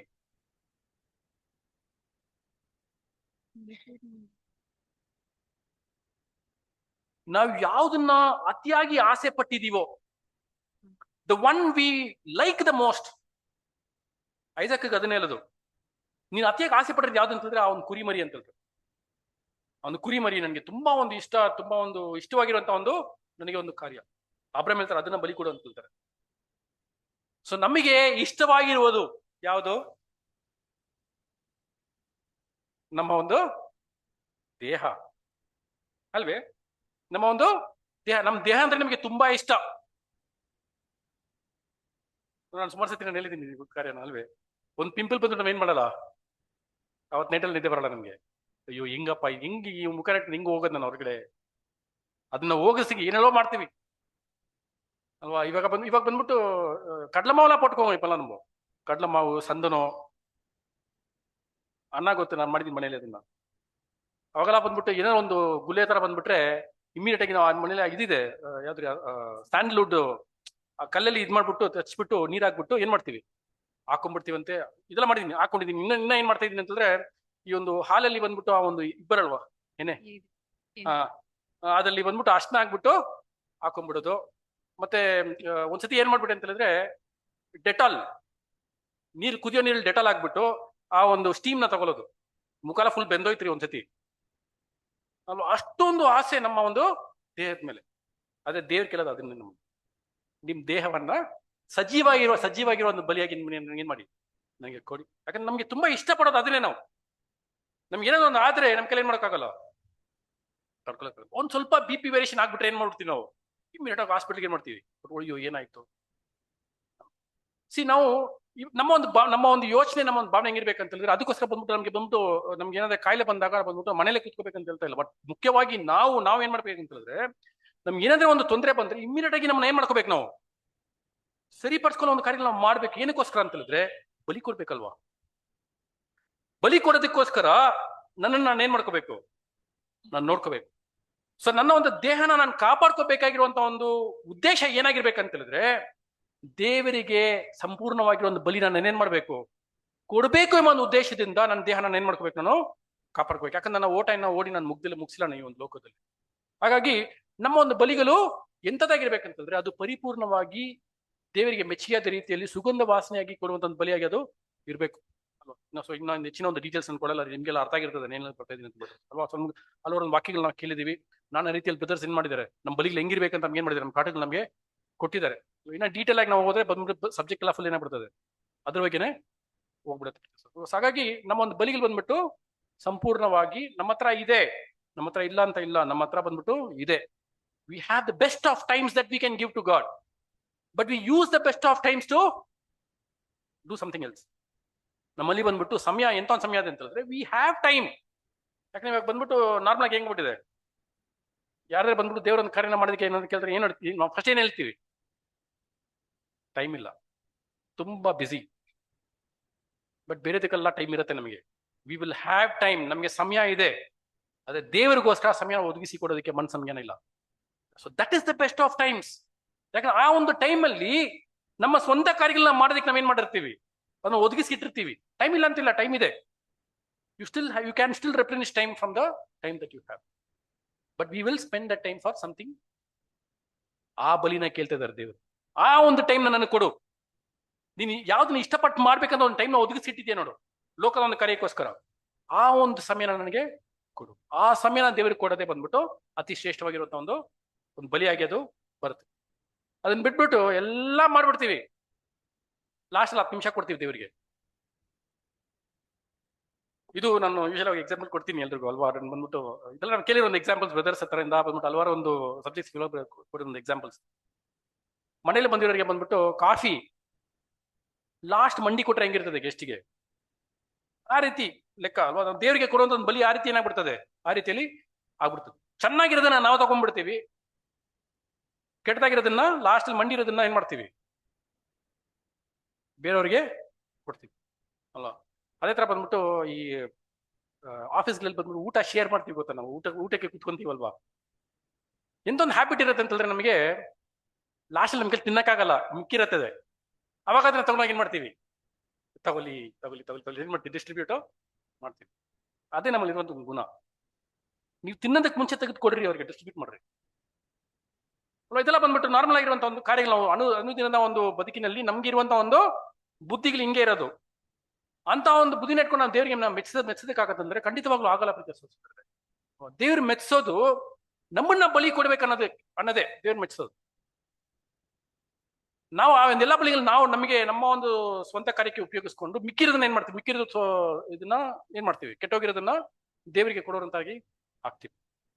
ಯಾಕಂದ್ರೆ ನಾವು ನಮ್ಮ ಒಂದು ಸಹೋದರಿಗೆ ಮಾಡೋದ್ ಬಂದ್ಬಿಟ್ಟು ದೇವರಿಗೆ ಮಾಡ್ದಂಗೆ ಅಂತ ಏನ್ ಮಾಡ್ತೀವಿ, ನಾವು ಜನಾರ್ದನ ಸೇವೆ ಅಂತ ಲೋಕದಲ್ಲಿ ನಮ್ಗೆ ಏನಾಗಿದೆ, ಒಂದು ಗಾದೆ ಮಾತು ಇದೆ. ಅದೇ ನಮಗೆ ಬೈಬಲಲ್ಲೂ ಏನಾಗಿದೆ, ತುಂಬಾ ಒಂದು ಕ್ಲಿಯರ್ ಆಗಿ ನಮಗೆ ಇದೆ. ನಾವು ದೇವರಿಗೆ ಯಾವ ರೀತಿಯಲ್ಲಿ ಬಂದ್ಬಿಟ್ಟು ಕೃತಜ್ಞತೆಗಳು ಸಲ್ಲಿಸ್ತೀವಿ, ದೇವರಿಗೆ ಯಾವ ರೀತಿಯಲ್ಲಿ ನಾವು ಬಲಿಗಳು ಕೊಡ್ತೀವಿ ಅಂತ ಹೇಳಿದ್ರೆ, ಅದನ್ನ ಡೈರೆಕ್ಟ್ ಆಗಿ ದೇವರಿಗೆ ಕೊಡ್ತೀವ ಅಂತ ಹೇಳಿದ್ರೆ ಇಲ್ಲ. ನಮ್ಮ ಸಹೋದರಿಗಳಿಗೆ ಅದನ್ನ ನಾವು ಮಾಡೋದ್ರ ಮುಖಾಂತರ ಅದನ್ನ ದೇವರಿಗೆ ನಾವ್ ಏನ್ ಮಾಡ್ತೀವಿ, ಮಾಡೋರಾಗಿ ಆಗ್ತೀವಿ. ಸೊ ಅಂತ ಬಲಿಗಳನ್ನ ಏನ್ ಮಾಡ್ತಾರೆ ಅಂತ ಹೇಳಿದ್ರೆ ದೇವರು ಎದುರು ನೋಡ್ತಾರೆ. ಬಟ್ ಆದ್ರೆ ಈ ಒಂದು ತರಗತಿ, ಈ ಒಂದು ಗುಂಪಿನವರು ಬಂದ್ಬಿಟ್ಟು ಅಂತ ಒಂದು ಬಲಿಗಳನ್ನ ಏನ್ ಮಾಡಿಲ್ಲ ಅಂತೆ, ಅವರು ಕೊಡದೆ ಹೋಗಿದ್ರಿಂದ ದೇವರು ಅವ್ರ ಮೇಲೆ ಇರುವಂತ ಒಂದು ದೂರ ಏನಂತ ಹೇಳಿದ್ರೆ, ನೀವು 5ನೇ ಆಜ್ಞೆನ ಏನ್ ಮಾಡ್ಲಿಲ್ಲ, ಅದಕ್ಕೆ ಅನುಸಾರವಾಗಿ ನೀವು ನಡೆಯಿದೆ, ನೀವು ನನಗೆ ಕೊಡುವಂತ ಗೌರವ ನೀವು ಏನ್ ಮಾಡ್ಲಿಲ್ಲ, ನೀವು ಕೊಡ್ಲಿಲ್ಲ ಅಂತ ನಾವು ಏನ್ ಮಾಡ್ತೀವಿ ಅಂತಂದ್ರೆ ನಾವು ನೋಡ್ತೀವಿ ಅಲ್ವಾ. ಸೊ ಅದು ಮುಖ್ಯವಾಗಿ ಇನ್ನೊಂದು ವಿಷಯ ಏನ್ ಹೇಳ್ತಾರೆ ಅಂತ ಹೇಳಿದ್ರೆ, ದೇವರೊಂದು ನಾಮಕ್ಕೆ ಅಗೌರವತೆ, ಅವಮಾನ ತರುವಂಗೆ ನಡ್ಕೊಂಡ್ರಂತೆ ಅಂತ ನಾವು ನೋಡ್ತೀವಿ. ಅದ್ರ ಅವ್ರ ಮೇಲೆ ಇನ್ನೊಂದು ಹೇಳುವಂತ ಒಂದು ದೂರ, ಅದು 1ನೇ ಅಧ್ಯಾಯ 12ನೇ ವಾಕ್ಯ, ಮಲಾಕಿ 1:12. ನೀವು ಯೆಹೋವನ ಮೇಜು ಅಶುದ್ಧ. ನೋಡಿದ್ರ, ನೀವು ಯೆಹೋವನ ಮೇಜು ಅಶುದ್ಧ. ಅದರ ಮೇಲಿನ ಎಡೆಯು ತುಚ್ಛ ಅಂದುಕೊಳ್ಳುವುದರಿಂದ ನನ್ನ ನಾಮವನ್ನು ಅಪಕೀರ್ತಿಗೆ ಗುರಿ ಮಾಡಿದ್ದೀರಿ. ನೋಡಿದ್ರ ದೇವರ ಒಂದು ನಾಮವನ್ನು ಅಪಕೀರ್ತಿ ಅವ್ರು ಹೆಂಗ್ ಗುರಿ ಮಾಡಿದ್ರೆ ಅಂತಂದ್ರೆ, ಅವರು ದೇವರಿಗೆ ಅರ್ಪಿಸುವಂತ ಒಂದು ಕಾಣಿಕೆಗಳು ಅದನ್ನ ಅಲ್ಪವೆಂದು ಎನಿಸ್ಬಿಟ್ರಂತವ್ರು. ಅಲ್ಪವೆಂದು ಎನಿಸಿದ್ರು, ಭಾರವೆಂದು ಎನಿಸಿದ್ರಂತೆ. They thought it is a burden, ಭಾರವೆಂದು ಅವರು ಎನಿಸಿದ್ರು. ಮತ್ತು ದೇವರಿಗೆ ತಮ್ಮ ಅತ್ಯುತ್ತಮವನ್ನು ಅವರು ಅರ್ಪಿಸುವ ಅಗತ್ಯವಿಲ್ಲವೆಂದು ಅವರು ಭಾವಿಸಿದ್ರು ಅಂತ ಏನ್ ಮಾಡ್ತಿದ್ರು ನಾವು. ಆ ರೀತಿಯ ಒಂದು ಮನೋಭಾವ, ಒಂದು ಕ್ಯಾರೆಕ್ಟರ್, ಒಂದು ಮನಸ್ಸಿನಲ್ಲಿರುವಂತ ಒಂದು ಆಟಿಟ್ಯೂಡ್ ಹತ್ರ ಬಂದ್ರೆ ನಮ್ಮಲ್ಲಿ ಇದ್ರೆ ಅದನ್ನ ಏನ್ ಮಾಡ್ಕೋಬೇಕು ನಾವು, ಇಮಿಡಿಯೇಟ್ ಆಗಿ ಅದನ್ನ ಸರಿಪಡಿಸ್ಕೋಬೇಕು ಪ್ರೀತಿಯ ಸಹೋದರರೇ. ಯಾಕಂದ್ರೆ ಲೋಕದಲ್ಲಿ ಇರುವಂತ ಒಂದು ಮನಸ್ಸು ಹಂಗೆ ಇರೋದು. Keep the best for you, keep the rest for others, ಆ ರೀತಿ ಆಗತ್ತೆ. ಬಟ್ ಆದ್ರೆ ಇದು ನಮ್ಗೆ ಆಕ್ಚುಲಿ ಉಲ್ಟಾ. Give the best to others, keep the rest for yourself ಅಂತ ಒಂದು ಮನೋಭಾವ ಸ್ವಾಮಿ ಮಾಡಿರುವಂತ ಒಂದು ಕಾರ್ಯ ಅದೇ ಅಲ್ವೇ. ಸ್ವಾಮಿಲಿದ್ದ ಒಂದು ಪರಿಪೂರ್ಣವಾಗಿ ಒಂದು ಯಜ್ಞನ ಅವ್ರು ಏನ್ ಮಾಡಿದ್ರು, ಸಂಪೂರ್ಣವಾಗಿ ಅವ್ರು ಏನ್ ಮಾಡ್ಬಿಟ್ರು, ಅದನ್ನ ಅವ್ರು ಕೊಟ್ರು. ಅದು ದೇವರಿಗೆ ಒಂದು ಸುಗಂಧ ವಾಸನೆಯಾಗಿ ಹೋಯ್ತು. ಸ್ವಾಮಿನ ಹಿಂಬಾಲಿಸೋರು ನಮ್ಮ ಒಂದು ಬಲಿಗಳು ಏನಾಗಿರ್ಬೇಕು ಅನ್ನೋದೇ ಬಂದ್ಬಿಟ್ಟು ಸ್ವಾಮಿನೂ ನಮ್ಗೆ ತೋರಿಸ್ಕೊಟ್ಟಿರುವಂತ ಒಂದು ಮಾರ್ಗ. ಅವ್ರು ನಡ್ಕೊಂಡಿರೋ ಮಾರ್ಗದಲ್ಲಿ ನಾವು ಬಂದ್ಬಿಟ್ಟು ಹಿಂದೆ ಹೋಗ್ತಾ ಇದೀವಿ ಅಂತ ಹೇಳ್ತೀವಿ. ಬಟ್ ಅವ್ರು ಕೊಟ್ಟಿರೋ ಒಂದು ಬಲಿಯ ರೀತಿಯಲ್ಲಿ, ಆ ಒಂದು ಮನೋಭಾವದಲ್ಲಿ ಕ್ರಿಸ್ತನಲ್ಲಿರೋ ಒಂದು ಮನಸ್ಸು ನಮ್ಮನೇನು ಇದೆಯಾ ಎಂಬ ಒಂದು ಪ್ರಶ್ನೆ ಯಾವಾಗ ನಾವು ಕೇಳ್ಕೊಂಡೇ ಇರಬೇಕು. ನಾವು ಕೊಡುವಂತ ಒಂದೊಂದು ಬಲಿಯ ಒಂದು ಕಾರ್ಯಗಳಲ್ಲಿ ಬಂದ್ಬಿಟ್ಟು ನಮ್ಮ ಒಂದು ಬಲಿ ಹೆಂಗಿದೆ ಅಂತ ನಾವೇನ್ ಮಾಡ್ಬೇಕು. ಸುಮ್ಮನೆ ಕಾಟಾಚಾರಕ್ಕೋಸ್ಕರ ಬಂದ್ಬಿಟ್ಟು ಏನೋ ಮಾಡ್ಬೇಕು ಅನ್ನೋದಕ್ಕೋಸ್ಕರ, ಕೊಡ್ಬೇಕು ಅನ್ನೋದಕ್ಕೋಸ್ಕರ ನಾವು ಕೊಟ್ರೆ ಅದು ದೇವರಿಗೆ ಮೆಚ್ಚುಗೆಯಾಗಿ ಆಗೋದಿಲ್ಲ. ನಾವು ದೇವರ ಒಂದು ನಾಮವನ್ನು ಧಿಕ್ಕರಿಸುವಂತವರಾಗಿ ನಾವು ಆಗ್ತಿ ಪ್ರೀತಿ ಸೋಸುತ್ತಾರೆ ಅಲ್ವೇ. ಸತ್ಯವನ್ನು ತಪ್ಪಾಗಿ ಬಿಂಬಿಸುವಂತ ಒಂದು ಕಾರ್ಯನೂ ಅಷ್ಟೇ. ಡಿಸ್ಟಾರ್ಟಿಂಗ್ ದ ಟ್ರೂತ್, ಇದ್ದಿದ್ದನ್ನ ಇದ್ದಂಗೆ ಹೇಳ್ಬೇಕು ಹೊರತು ಅದನ್ನ ಏನ್ ಮಾಡ್ಬಾರ್ದಂತೆ, ಅದಕ್ಕೆ ಆಡ್ ಮಾಡ್ಬಿಟ್ಟು ಅದಕ್ಕೆ ಮಸಾಲ ಆಗ್ಬಿಟ್ಟು ಇದು ಬಂದ್ಬಿಟ್ಟು ದೇವರು ಬಂದ್ಬಿಟ್ಟು ಅವ್ರ ಮೇಲೆ ಕೊಡುವಂತ ಒಂದು ಇನ್ನೊಂದು ದೂರು. ಸತ್ಯನ ನಾವು ಬಂದ್ಬಿಟ್ಟು ಬೋಧನೆ ಮಾಡುವಾಗ ಸರಿಯಾದ ರೀತಿಯಲ್ಲಿ dividing the word of truth, dividing the word of god, correct ಆಗಿ ಅದನ್ನ ಏನ್ ಮಾಡ್ಬೇಕು, ಅದನ್ನ ನಾವು ಮಾತಾಡ್ಬೇಕಂತ ಏನ್ ಮಾಡಿದೆ ಅಂತಂದ್ರೆ ನಮ್ಗೆ ಅದನ್ನ ತಿಳಿಸ್ಕೊಟ್ಟಿದ್ದಾರೆ. ಇದೆಲ್ಲ ಬಂದ್ಬಿಟ್ಟು ಈ ಒಂದು ಯಾಜಕರಲ್ಲಿದ್ದ ಒಂದು ಮುಖ್ಯವಾಗಿರುವಂತಹ ಒಂದು ಕರ್ತವ್ಯ, ಅವರು ಯಾವ ರೀತಿಯಲ್ಲಿ ನಡ್ಕೋಬೇಕಾಗಿತ್ತು ಎಂಬ ಒಂದು ಕಾರ್ಯಗಳ ಬಗ್ಗೆ ನಮ್ಗೆ ಅಲ್ಲಿ ತಿಳಿಸ್ಕೊಡ್ತಾ ಇದ್ದಾರೆ ಅಂತ ನಾವು ನೋಡ್ತೀವಿ. ಆದ್ರೆ ದೇವರೊಂದು ರಾಜ್ಯದಲ್ಲಿ